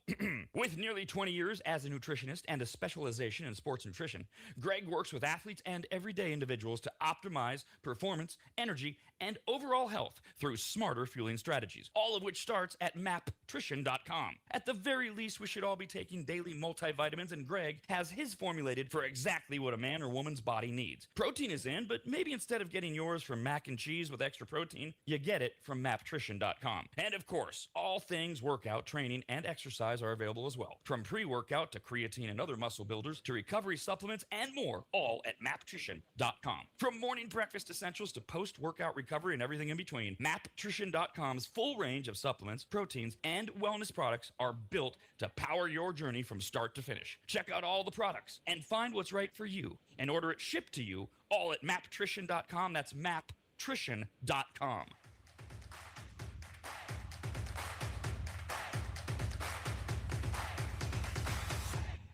Ask not what our RADcast can do for you, but rather what you can do for America's RADcast. Start by heading to the radnetwork.com and following us on every goddamn social media platform known to mankind. Every day is a day. It's Monday, July 27th of 2026. Today is Bagpipe Appreciation Day. Oh, that's a great instrument. I love a good bagpipe. No. Oh, yeah. No. Why? I don't know. Why? I remember on St. Patrick's Day, I had a few too many Irish whiskeys, and it made me like emotional. Like I almost like the music makes you on the verge of want to cry sometimes. As long as you don't want to try to play one, that's fine with me. The dude playing it was a Cry all you badass, and want. people were handing him money and cheering him on. I bring my bagpipe Jesus. tomorrow, just letting you know. That is just that is an instrument that just, it has a very, very short tolerance life for me. Like it can take maybe, I don't know, 10 seconds. Amazing Grace Oh, on a man. bagpipe. It done right, is though. It sounds actually- Yeah, it's good. quite majestic. Yeah, I Unless like you're in it. the I really Highlands like it. of Scotland, then Oh, yeah. Or in an Irish pub in downtown Sacramento. I had a blast. I video recorded it and everything. I tipped the guy. I'm glad you had fun. My ears can't handle bagpipes. Oh, man. I like them. Yeah, I do too. It's also I don't know, National New Jersey Day. Great. So put on a tracksuit and walk around calling everybody a pussy. There you go. You just you Shore. celebrate. Take me to the shore. Jim Tan Laundry. You think you're better than me? GTO. New Jersey is such a pit. Yes, I can say that I have family there. I've been there. It's such a garbage state. It's just like endless. There's Just, still like, beaches. Jersey Shore Wives. Was that what got awful. popular? Don't there still beaches me? That's just a terrible state. I always find something beautiful on the beach. Isn't it like the Oakland of New York City? Yes. Yeah, that's what I yes. thought. Let's go with that. I like that. You know what? That almost soils Oakland too much because I think Oakland's done a pretty good job of trying to renovate. They're more like the Richmond of New York. That's a little Bay Area centric. Oh, yeah. I apologize. Yeah, you don't stop in Richmond. No. You don't Drive stop right in through. You do not stop at that sketchy gas station and get gas. You do not. Let's go to the BART in Richmond. Come on. I know. I did that. I used to do Damn, that too. roughing it. Yeah. no. God. Yeah, Richmond. I have no problem in Oakland, but Richmond. Yeah, that's no, another thanks. story. Ew. Richmond's been like the murder capital of the Bay Area since I was a kid. Yeah. Yeah, What is but that, it's a like- good BART station. Full of murder. I've survived. I'm still here. I'm still kicking. All right, so I'm working on my favorite phrases of the day. That's up there, as was Jeff's. I didn't work it in our last segment, but it was so funny. I'm remembering it. Jeff's response as a doctor when the parent comes in and explains they have techxiety and the things that they're not doing, like I don't have time, and his response is, "You deserve your anxiety." That is a great phrase. You deserve your anxiety. It's also National Scotch Day, which is odd in America to have National Scotch Day, which is about a liquor made in another country. But okay, it's National Scotch Day. But heavily drank And here. Scotch. Yes, I like and it's scotch. these are creepy people. Walk on Stilts Day. Oh, God. They're Yeah. always What, weirdos. what are you in the circus? Get out of here. They're weirdos. Yeah, something Yeah. strange there. Today is also Take Your Houseplant for a Walk Day. No. This encourages plant absolutely not. parents to bring their beloved green companions outdoors, promotes fresh air, natural sunlight, and a change of scenery for indoor plants, fostering their growth and your bond. Okay. I don't need to see people walking around my neighborhood carrying plants. That's just weird. That's like an M. Night Shyamalan movie. Something's bad is going to happen. B, this is very simplistic. Not all plants want to be out in the sun, especially in this heat. Plus, they can go through shock when you change Yeah, their environment. their environment like that. And if you're walking with them, you're jostling them. Sorry, I'm a plant head. My mom was a plant head. She taught me. My wife was a plant head. I'm keeping her plants alive. This is all bad. Don't take your house plant for a walk if you You let didn't know what walk you're doing. plants when you were younger? You didn't take walk? No. You I go didn't make on $5 walks. a plant? I definitely go on walks with plants all the time, but I smoke them too. They don't come back. Yeah. Treat. They go in my pocket. That's where they start. And then they get. I'm not taking a plant for a walk. I love halfway plants. through. I'm taking one for a walk. By the way, when for us non-stoners, this is not really related to anything, but when do the phrases tree and wood come into play when you're talking Wood. about Tree. Just tree Yeah, I flower. don't- Wood's not good. If you get wood or lumber, that means there's too many stems. Yeah. You don't want that. Okay. No. But if it's Okay. just like, tree is just kind of a term for like a flower, like the little bud Flower, itself. It looks like a little green. Christmas tree almost, and it's sparkly with So the you're not green talking crystals. about like drinks or cartridges or anything like that when you're talking about trees. You're Yeah, talking when about you're the like, I'm actual- smoking trees, it's bud, flower. Yeah. Bud, flower, tree. Yeah. Got So It's Physical plant. organic. It's as hard to keep up with as these abbreviations in texting. I'm like, huh? What? You're gonna smoke wood? What does that mean? No. No one should say that. Yeah, especially That's not. why I Unless they're asked. smoking a I think wood that's a different type of dating app. something else. Yeah, I think that's what you do in prison. Smokewood.com, I think. Wood flutes. Yeah. No, it's not Today is wood. also it's also National Creme Brulee Day. Today. Hell yeah. Oh, All you need: Favorite eggs, dessert. cream, vanilla, sugar, and water. That's all you need. 5 ingredients: eggs, cream, vanilla, sugar, and water. You need more The than largest creme brulee on record weighed 1,600 pounds. What more do you need, Dee, than that? torch. I mean, that is the base. oh yeah. You need a torch. That's You not need an to get that- ingredient. That's a that. tool. Well, you So have to have it to make it. So You can get a distinguishing- lighter and do it really, really Yeah, slowly. you- It just there won't are taste that hacks. great. It'll have a little butane flavor. Right. Ideally, you have a torch. That is true. Or dragon. yeah.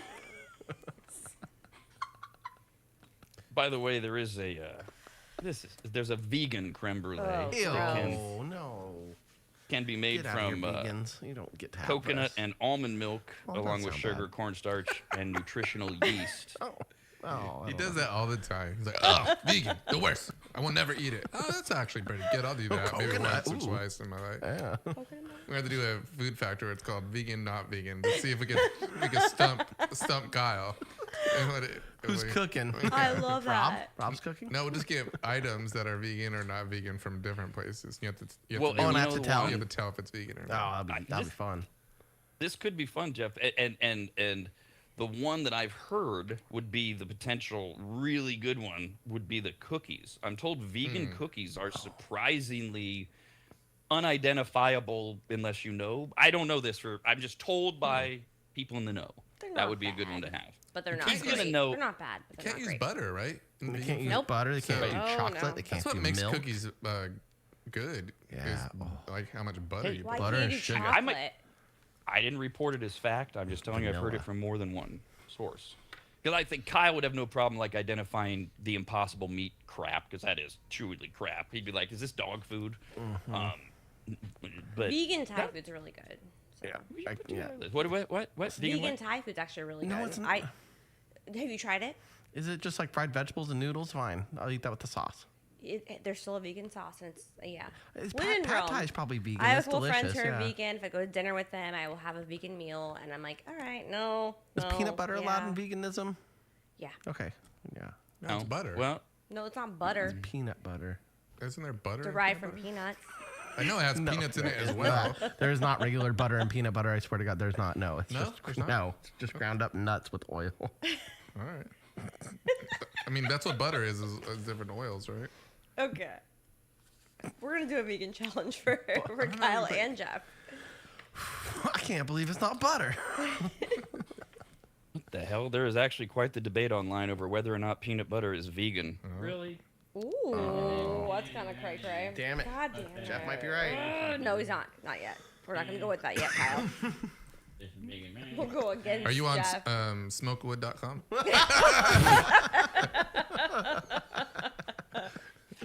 I heart Smokewood. Also, today, this July, we're actually blessed with 2 chicken holidays this week. yeah. There's National, let's see, today's the 27th. So on Wednesday, it's National Chicken Wing Day. Today is National Chicken Finger Day. Yes.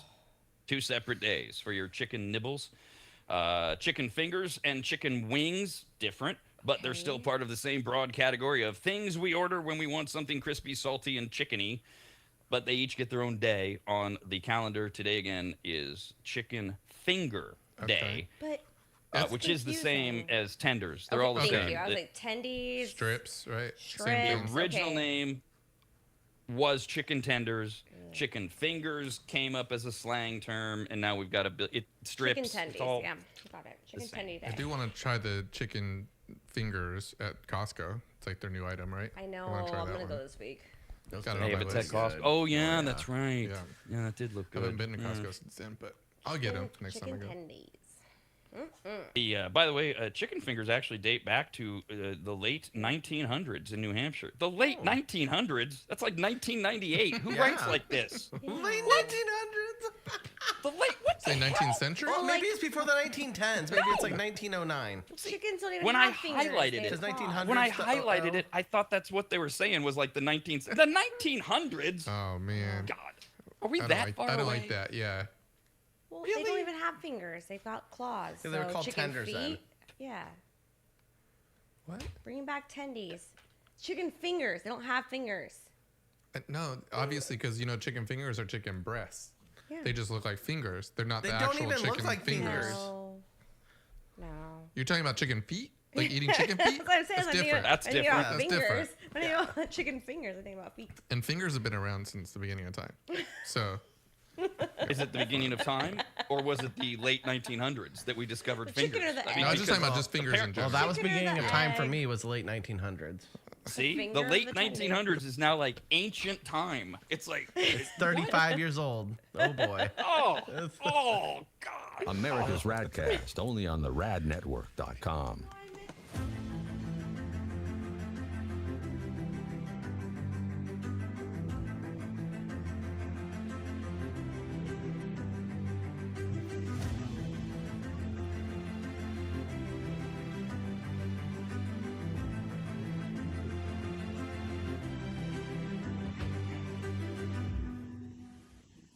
Longtime maggots will remember Greg from MAP. MAP, as in Maximum Athletic Performance, which guides you to better output through better ingredients, also known as nutrition. Greg has been on the RAD show many times and will be again, as he simplifies nutrition and helps us all understand what actually works when it comes to fueling our bodies, almost all of which can be found at maptrition.com. Every product is formulated with clinical precision and backed by science and purpose, and maptrition.com has something for every fitness level, even those of us who barely have a fitness level. With nearly 20 years as a nutritionist and a specialization in sports nutrition, Greg works with athletes and everyday individuals to optimize performance, energy, and overall health through smarter fueling strategies, all of which starts at maptrition.com. At the very least, we should all be taking daily multivitamins, and Greg has his formulated for exactly what a man or woman's body needs. Protein is in, but maybe instead of getting yours from mac and cheese with extra protein, you get it from maptrition.com. And of course, all things workout, training, and exercise are available as well. From pre-workout to creatine and other muscle builders to recovery supplements and more, all at maptrition.com. From morning breakfast essentials to post-workout recovery and everything in between, maptrition.com's full range of supplements, proteins, and wellness products are built to power your journey from start to finish. Check out all the products and find what's right for you and order it shipped to you all at maptrition.com. That's maptrition.com.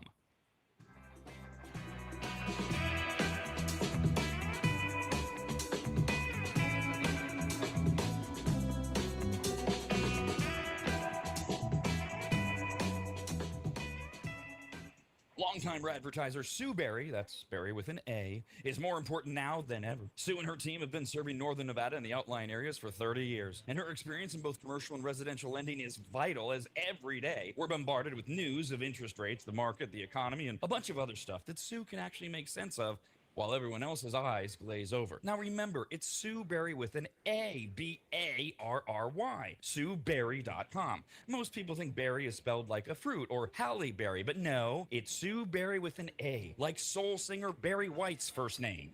I've heard people say. Stop that. Sue is a broker versus a retail lender, which means she can shop over 150 different lenders to get you the very best rate possible. And on average, someone who uses a broker like Sue saves over $10,000 per loan, which includes refinancing. And if you have a rate at 6.5% or higher, call Sue for a free quote now on a refinance. Sue Berry and her incredible team from Barrett Financial can be found at SueBerry.com. That's Berry with an A. I've been working with Sue and recommending her to you for years. All you need to do is call her now so she can get you pre-approved. Just call your residential and commercial lending expert, Sue Berry, at 775-843-9983. Oh, Rob, stop. You're going too fast. What was the number again? 775-843-9983. Or just head to SueBerry.com. The number's right there. Berry is B-A-R-R-Y. Sue Berry with an A.com. That's Sue Berry, B-A-R-R-Y.com. SueBerry.com. Disclaimer. Sue Berry, NMLS number 366040. Barrett Financial Group, LLC. NMLS number 181106. Nevada 5091. Equal housing opportunity.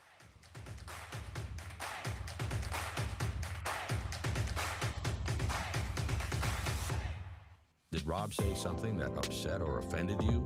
Newsflash, he's already canceled himself once. What are you going to do? Get lost. Back to America's RAD Cast on the radnetwork.com. Just to make sure we're actually dispensing the correct information, to confirm most peanut butter is vegan, made from basic plant ingredients like peanuts, oil, and salt. However, if you are a vegan, there are many things you have to look for so you don't get bamboozled. Some non-vegan ingredients to watch for: honey, which some brands use as a sweetener instead of sugar. Oh, but honey from bees, can't do that. And some commercial sugars are processed using bone char, which strict vegans avoid. Oh. Is there a more exhausting lifestyle than being a vegan? Nope. I mean, that obsessiveness and having to, and then being such a pain in the ass in public. Excuse me, you have bone char? You know about it. You not care about animals. And we don't know enough information yet because it hasn't been a fad for a long enough time. So we don't know. Are these people just living a lot longer too? Because if, at least, we can have a little bit of a sales pitch when it comes to that. No, they're malnourished. But they're malnourished. They're not getting the correct proteins. It is a Thin mixed bones. bag. There are a lot of in the medical industry who say exactly what Kyle said. Dude, iron, you're not getting on. And then there's others say, dude, it's a healthier way to live. But you're right. We won't know We should ask Greg. truly for quite a long They're time. usually thinner for sure. So Yeah, I'm they sure are. That's helpful, and they're usually pretty thin. Sure. Yeah, they're mental and who decisions, knows? aren't Thinner. they? Yeah. Yeah, that's why you need protein so you can think better. For now, this is the cool thing about being in the midst of it. We don't know anything we're talking about, and by the time we actually know the facts, we'll probably all be dead. So that's cool. Okay. Let's do some food news. As long as we're doing it. Food brings the people together, both in good times and in bad weather. Sharing a meal, sharing a laugh, raise a glass. It's a simple pleasure we all have. Food, oh glorious food, it nourishes my soul and mood. We're now serving food news. Food news is news about food brought to us by the least likely sponsor you could think of, Greg from maptrition.com. He did his health hacks video last week. It'll be up and available again today at theradnetwork.com if you missed it. You can go to theradnetwork.com, go to the Radvertisers page, and get to the Maptrition page as well. He sponsors food news. I'm sure he would love. We were talking about it's chicken finger day today, chicken wing day on Wednesday. To sell you chicken fingers, the Chicken Finger Council, whoever the hell puts this together, did mention that chicken breasts, which as Jeff pointed out, that's all okay. tenders are and all fingers are. They're just breasts, just cut it to look like human fingers, but they don't.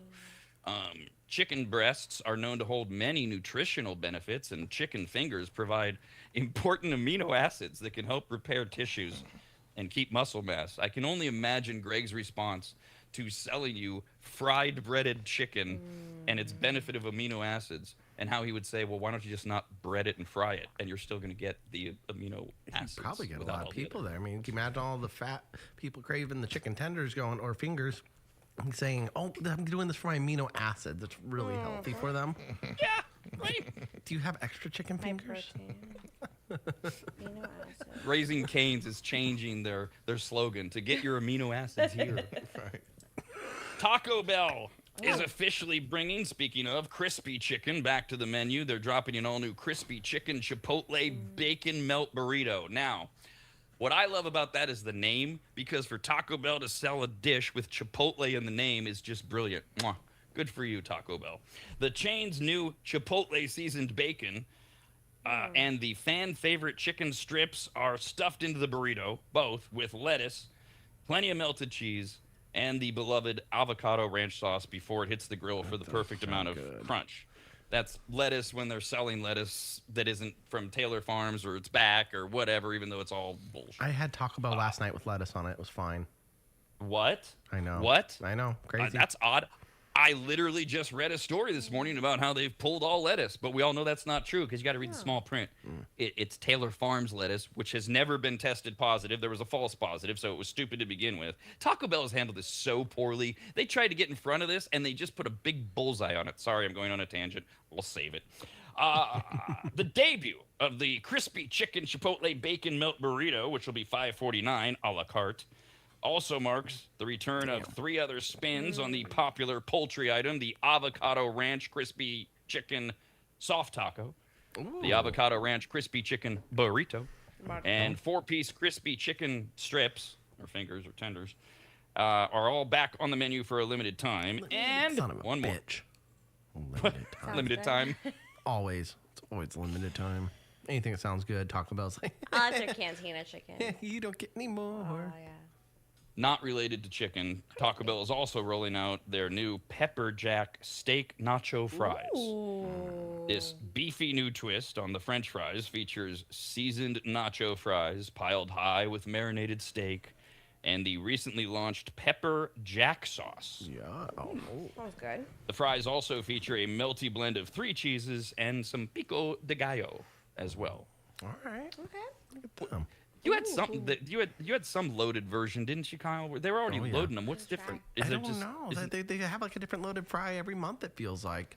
Last one I had steak and guacamole and sour cream on it, and then it had a spicy sauce. It was good. It was really good. That's one thing that like I will crave at Taco Bell is the Nacho Bel Grande, or some of these stuffed like kind of like dishes like this. Not the fries one. I'm not really sure why the fries fries don't are do it to me. good. Like it's Oh. almost too they're always much. soggy. They're good soggy, though. Like But saucy the chips soggy. and the little It's not that good either, but I don't know why I crave it.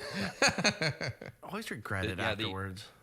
There's that endless debate over soggy fries and when they're appropriate and how soggy and how many.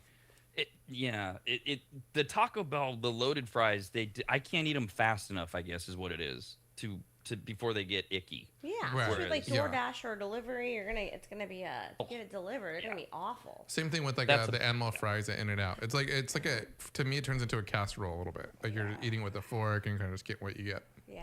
Yeah, and great point, D. That is amateur hour. If you're ordering something like that off DoorDash, don't do it. Right. Oh wait, there's one more from Taco Bell. I alluded to earlier. They have a new Crunch Wrap. Could I interest you in a dessert Crunch Wrap from Taco Bell? Yes. Absolutely. Creme Brulee Crunch Wrap Slider. Jesus Christ.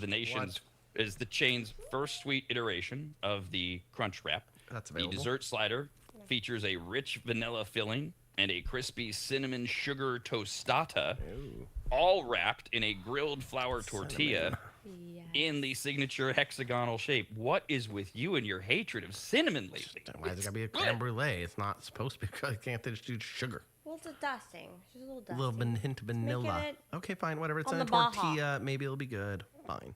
Oh boy. Well, I'll keep going anyways. Each slider is finished with a caramelized cinnamon sugar crust. Does look tasty. For a satisfyingly sweet crack with every bite, they say. Does creme brulee not have cinnamon in it? No. Oh, it doesn't? Naturally? No. Okay. Has baker's sugar. Naturally, Okay. Or originally? No, it's vanilla and sugar and eggs. Got it. And cream. I like the disdainful way that Kyle said baker's sugar. Like, he's just so offended that you even asked. We were just having a conversation about it. D was like the one who brought it up. I corrected you, yes. I was like, if you don't use the baker's sugar, I was like, oh yeah, there's baker's sugar. It's thinner crystal sugar. Food news is what is normally when Kyle gets off tilted. It's not when we talk about like politics or the war or anything. It's when we talk about food news and it doesn't go the way he wants it. What? No, I'm going back and forth with bad delicious. thoughts right now. I want to open. I want to see one opened. I want to see the cream in the middle. Ooh. It's Does it have a dipping sauce? Does it come on the icing or anything? Sounds like if they have one, D. Make sure you cut one open and take a picture of it. I will. Yeah. There's no mention in my press release of a dipping sauce. That doesn't mean it doesn't have one or that you can't buy one. Yeah, maybe you can dip it in a Baja Blast freeze. Caramel. That is caramel. It's asking for caramel. Ooh, of course, you can dip it in a Baja freeze. That would be your own personal choice of making that happen. It won't be crispy. Yeah, it probably won't be that good. But if they don't have any dip sauce, then they have no other option. That's fine. I got plenty of dip sauce in my house. Eddie Crocker and Pillsbury have dropped 4 new Harry Potter treats. You know, we were talking last week about the difference between, what was it, dork, nerd, and geek, right? Yeah. Now, I don't know if I'm right on the definition, but when I hear adult Harry Potter fan today, I think dork. I don't know if that's the right word. Yeah, they're on par with the Disney fans. Very weird. I'm a nerd. And you would say nerd? Really? I would say nerd. No, I think. I'm a nerd. Really? For Disney and my Star Wars think obsession. so. I mean, but that's the thing. Like, there's definitely crossovers. There's definitely dorks who like Harry Potter. Yeah. You know, so it's like there's definitely some crossover. Yeah. But I think dorks is like the dweebs, the kind of the pocket protector ones, maybe. Yeah, maybe if you have a Harry Potter tattoo. And then a lot of them out there. They're super good at school, but they also will go in the hallway and go like Expelliarmus and stuff like that. They'll do that as well. And you're just like, oh, you got me.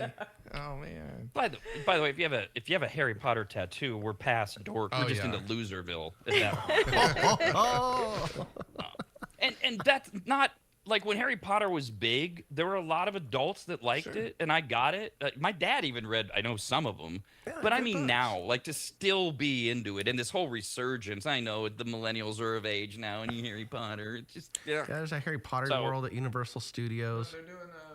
They're doing a new show. Yeah, and they're doing a new series. Because J.K. Rowling doesn't have enough money. It's everywhere. Yeah. Well, there's nothing wrong with people making more money. There isn't. I'm just like, she's just got, whatever. It's fine. I'm not for making new things. You know how I feel about Happy Gilmore too. It's already done with. Leave Harry Potter alone. Why are we adding more to this crap? Like, you're fine. Go live in your goddamn castle and your just house Slytherin, I bet. be J.K. Rowling. Like, why you gotta give us more crap? Well, here's the good news, Kyle. Other than like all those shows and all that stuff that Jeff's dragging you down, I'm not bringing you any new thing Harry Potter, just food with a Harry Potter theme to it. So that you can probably handle. Like the Pillsbury Harry Potter Golden Snitch Shape Cookies. Ready to bake sugar cookies featuring Pillsbury's first ever golden snitch design. What is that? It's a golden snitch. It's when they play their little game called Quidditch. Yeah. And they fly around on brooms and they collect this little. That's how the game ends. Whoever collects the snitch, the little golden flying ball, and it's hard to capture. But Harry Potter's really good at it because he's got like these crazy wizard powers. Yeah. That's a good analogy. So if you actually go and play Quidditch somewhere, you're a dork.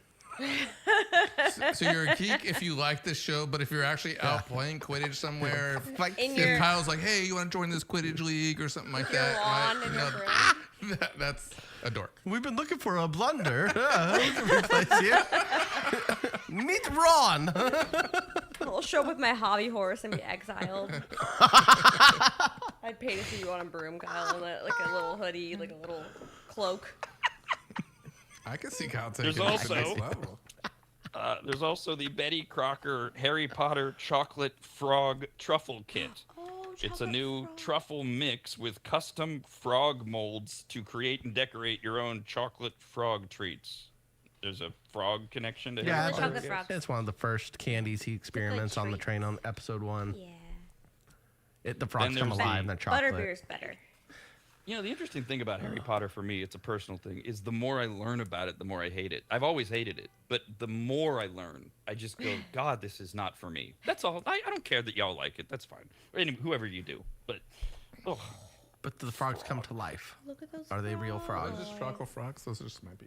They're so cute. I don't know if those are Harry Potter ones. Oh, just get a bunny. God. Yeah. Right? Both.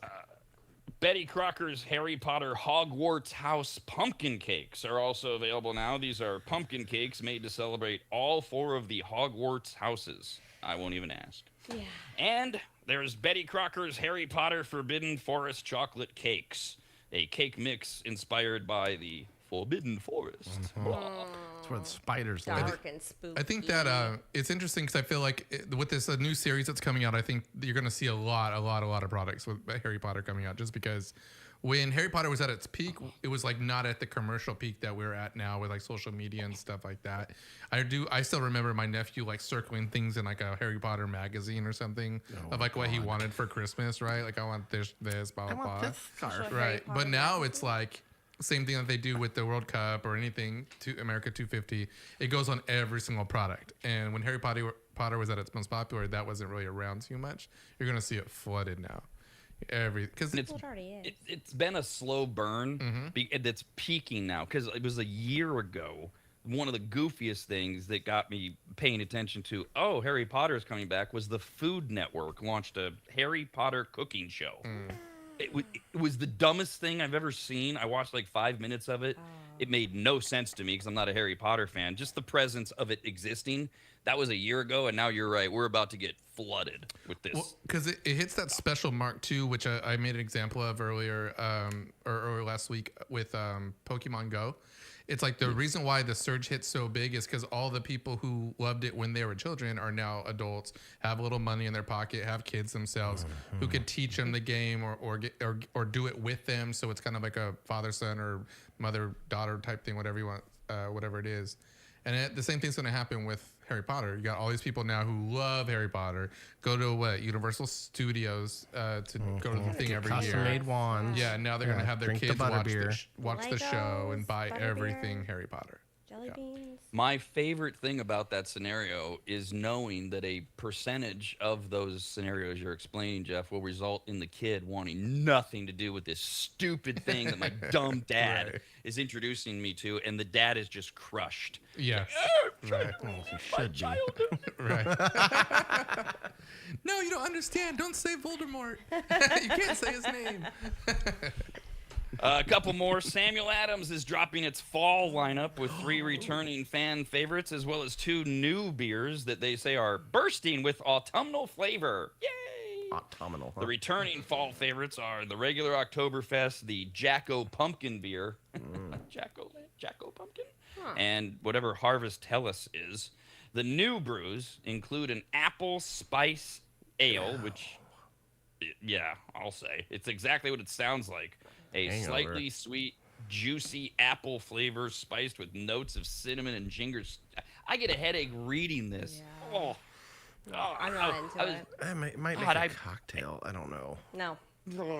Let it be. Come on, Sam Adams. You're better than that. I stumbled into, for no reason that's important, the bed. No, not that one. The Bath and Body, the candle place, right? Oh, Yeah, Where- those but are the delicious. Bath and Body Works. Oh, they love that place usually, but they've got all their Halloween crap out, and I cannot handle all the. I love fall, but the like the spices, like pumpkin gives me a headache. Most of the fall spices just give me a headache, and it's just reading this. Apple. Spooky. Yeah. And for the first time ever, Samuel Adams is introducing a non-alcoholic version of their Oktoberfest classic fall flavored beer. All of these are hitting stores now for the fall. Yeah, I might try one. I don't know. Try We'll one see. if it's around. Yeah, if it's at a Yeah, party, right. it's in the ice chest. I'll go. Look, try all three. While you're brooding in the background at your angry Halloween party, you're gonna have one. Go for it. They didn't say it was a Halloween party. It could be a harvest party. Okay, Oh, could be a harvest festival. Yep, Mhm. you're right. Okay. Out on your farm. Yeah, Kyle. I'm so mad about that. Well, You got all that fun to look forward. Well, we both have all that fun to look forward to as we begin dating again. Halloween's shit. coming up, and oh my God, what if she wants to go to a? What if she's where I into? was Ugh. going. is she gonna be a sexy cat or You anything? hate costumes. So you hate Fishnets? costumes. Oh, the couple's costume. No, I'm not doing a couple. I know what Kyle's gonna be. Kyle's gonna be not going. Anyone? A magnetic fisherman. He's not a pizza. A magnetic. Oh, lava cake. I'm a lava cake. I'll make you a costume. I'm not going to this lava cake. No, be a magnetic fisherman. Just wear No, some- yeah. no, I'm not going to a Halloween party. I don't care how sick it seems. No, I don't want to go. But now look at the timing, Kyle. It's crap. the end of July, so Halloween, if my math is right, is 3 months and a few days away. So along the way, as you get your feet back going, weeks until, and then you meet somebody who's really cool, really hot, and you're thinking, oh, I just want but she wants you to go to a Halloween party, and your penis starts doing the thinking for you. Yeah, I forget. go- We have two heads, and that one does take over a lot. Oh yeah, I'd love to do that. That sounds great. Sure. Like, "Dad, I'm a mouse." And She could be cinnamon and you could be a lava cake. Polarizing. A polarizing All couple. right, one more. Liquid Death, known for introducing some interesting flavors from Pop-Tart flavored iced tea to a Fruity Pebbles flavored sparkling water, now has their newest release, an unorthodox flavored for iced tea. The newest flavor added to the Liquid Death iced tea lineup is cinnamon roll. Oh god. Is this the theme of fall? We had birthday Right. cake for summer. Now we get cinnamon. Nice flavor pickup. I guess it's more original than pumpkin. Taking all of the flavors we know and love from cinnamon rolls and infusing it into an iced tea that Liquid Death is known for. And it has low sugar, infused with vitamin B, and has the same amount of caffeine as a can of Diet Coke. You can can get looks it now cool. on Amazon. It'll start showing up at retail stores over the next few weeks. And I think you're onto something, Kyle. I think cinnamon might be the next fall. We've done everything with pumpkin. Maybe Yeah. cinnamon is next. Why didn't Cinnabon sponsor that? They got Pop Tart, they got Fruity Pebbles. Cinnabon wouldn't go for that one. I guess liquid Maybe death. Liquid They Death would get scared of that. Didn't ask them. Maybe they're like, "Pfft, we They can do it ate better. a Pop Tarts collab. What do you mean? It just sounds That's a good point. disgusting. Ugh. Yeah, it doesn't sound good. Maybe that's why Cinnabon didn't do it. Maybe they did approach him, and Cinnabon went, I don't want anything to do with this. No. America's Radcast continues next, only on the radnetwork.com.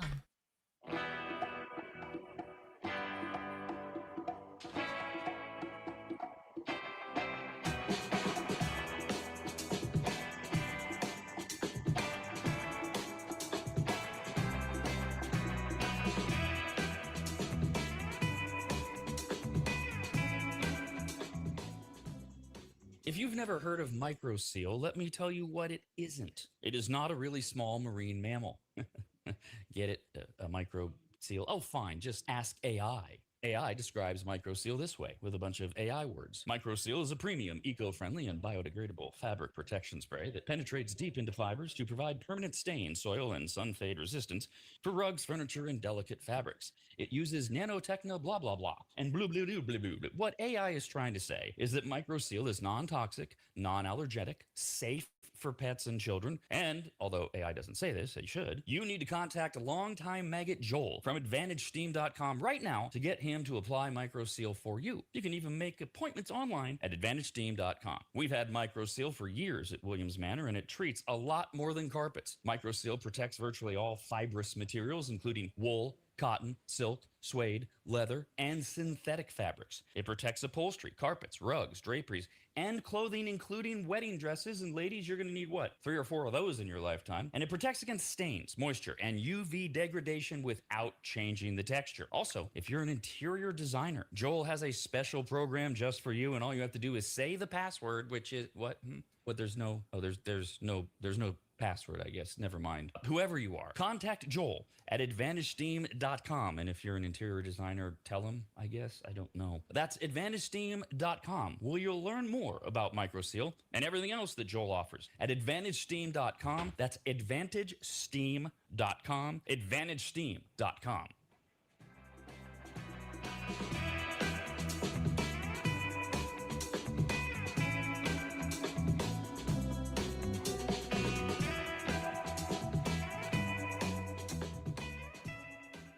Longtime advertiser Sue Berry, that's Berry with an A, is more important now than ever. Sue and her team have been serving Northern Nevada and the outlying areas for 30 years, and her experience in both commercial and residential lending is vital, as every day we're bombarded with news of interest rates, the market, the economy, and a bunch of other stuff that Sue can actually make sense of while everyone else's eyes glaze over. Now remember, it's Sue Berry with an A, B-A-R-R-Y, SueBerry.com. Most people think berry is spelled like a fruit or Halle Berry, but no, it's Sue Berry with an A, like soul singer Barry White's first name. I've heard people say. Stop that. Sue is a broker versus a retail lender, which means she can shop over 150 different lenders to get you the very best rate possible. And on average, someone who uses a broker like Sue saves over $10,000 per loan, which includes refinancing. And if you have a rate at 6.5% or higher, call Sue for a free quote now on a refinance. Sue Berry and her incredible team from Barrett Financial can be found at SueBerry.com. That's Berry with an A. I've been working with Sue and recommending her to you for years. All you need to do is call her now so she can get you pre-approved. Just call your residential and commercial lending expert, Sue Berry, at 775-843-9983. Oh, Rob, stop. You're going too fast. What was the number again? 775-843-9983. Or just head to SueBerry.com. The number's right there. Berry is B-A-R-R-Y. Sue Berry with an A.com. That's Sue Berry, B-A-R-R-Y.com, SueBerry.com. Disclaimer, Sue Berry, NMLS number 366040. Barrett Financial Group, LLC, NMLS number 181106, Nevada 5091, Equal Housing Opportunity.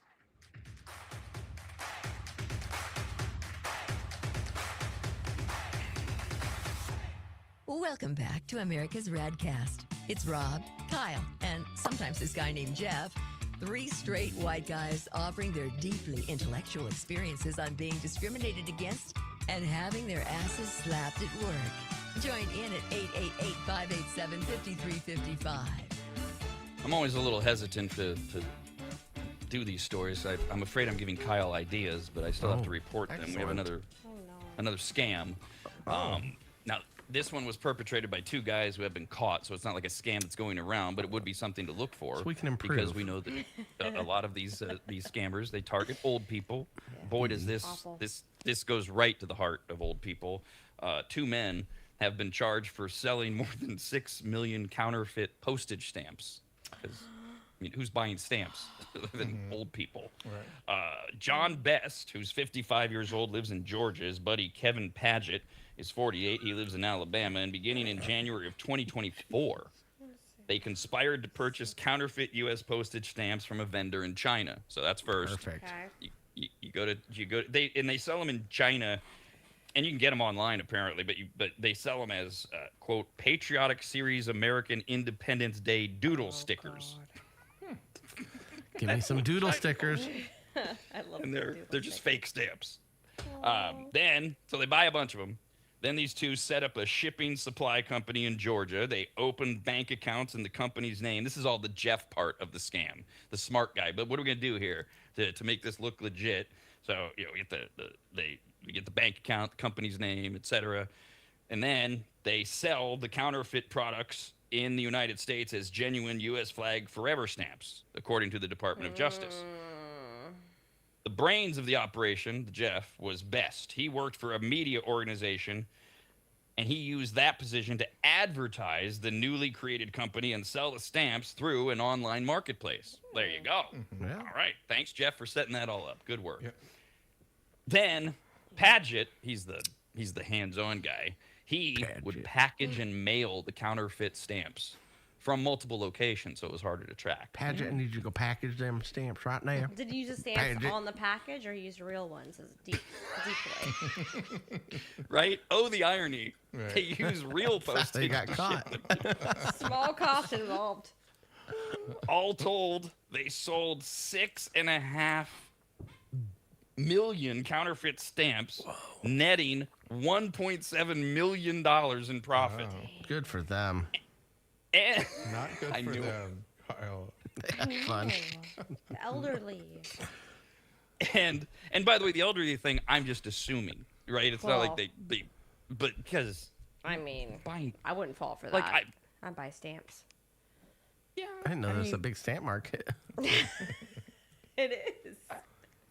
yeah, I just get them at the post office or at Amazon. Even will send them to you.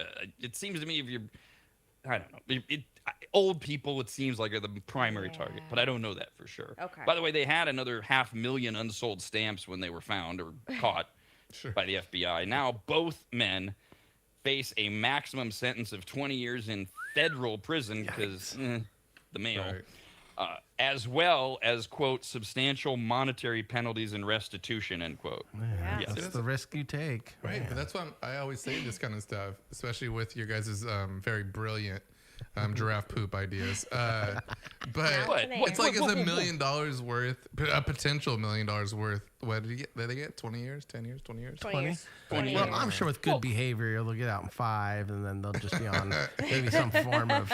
So, what was that called? Parole? Where you're on And they're parole? gonna move to like County jail. junk bonds, and they're gonna print out. See, Stock bonds. Jeff, you're just so negative. First of all, as Kyle will tell you, the trick here is don't get caught. That's the first. Hey, forgot about that part. B. And then the second trick, which is where I would come in and I would put my arm around Kyle and I'd go, look, these guys, they made 1.7 million. Like we get to 1.1 million. I go, let's pack it in. Yeah. Let's just pack it in and disappear for a while. And we'll start up in a couple months with junk bonds because that was Jeff's idea or whatever he said. So you got to know. Works good. That's We need the some smarter. middlemen. Yeah, We need some middlemen See, I thought- handling our stuff so we can have them take the blame and go to jail for us. That way we just avoid everything. See, that's what I thought. That's what I thought Rob was talking about. He's gonna put his arm around Kyle and be like, "Sign here. I need you to sign here. I need you to sign here. I need you to-" Have a great day. We're back tomorrow. I hope they put them in the mail.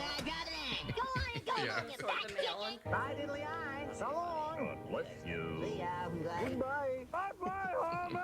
Take care. Adios. Very well. I'd open it. Bon voyage. Toodle-oo. So long. Bye, everybody. Sayonara, dude. Bye. Bye-bye now. See ya. Bye-bye. So long, Stink Town. Well, goodbye. And don't think it hasn't been a little slice of heaven, because it hasn't. God bless the United States. America's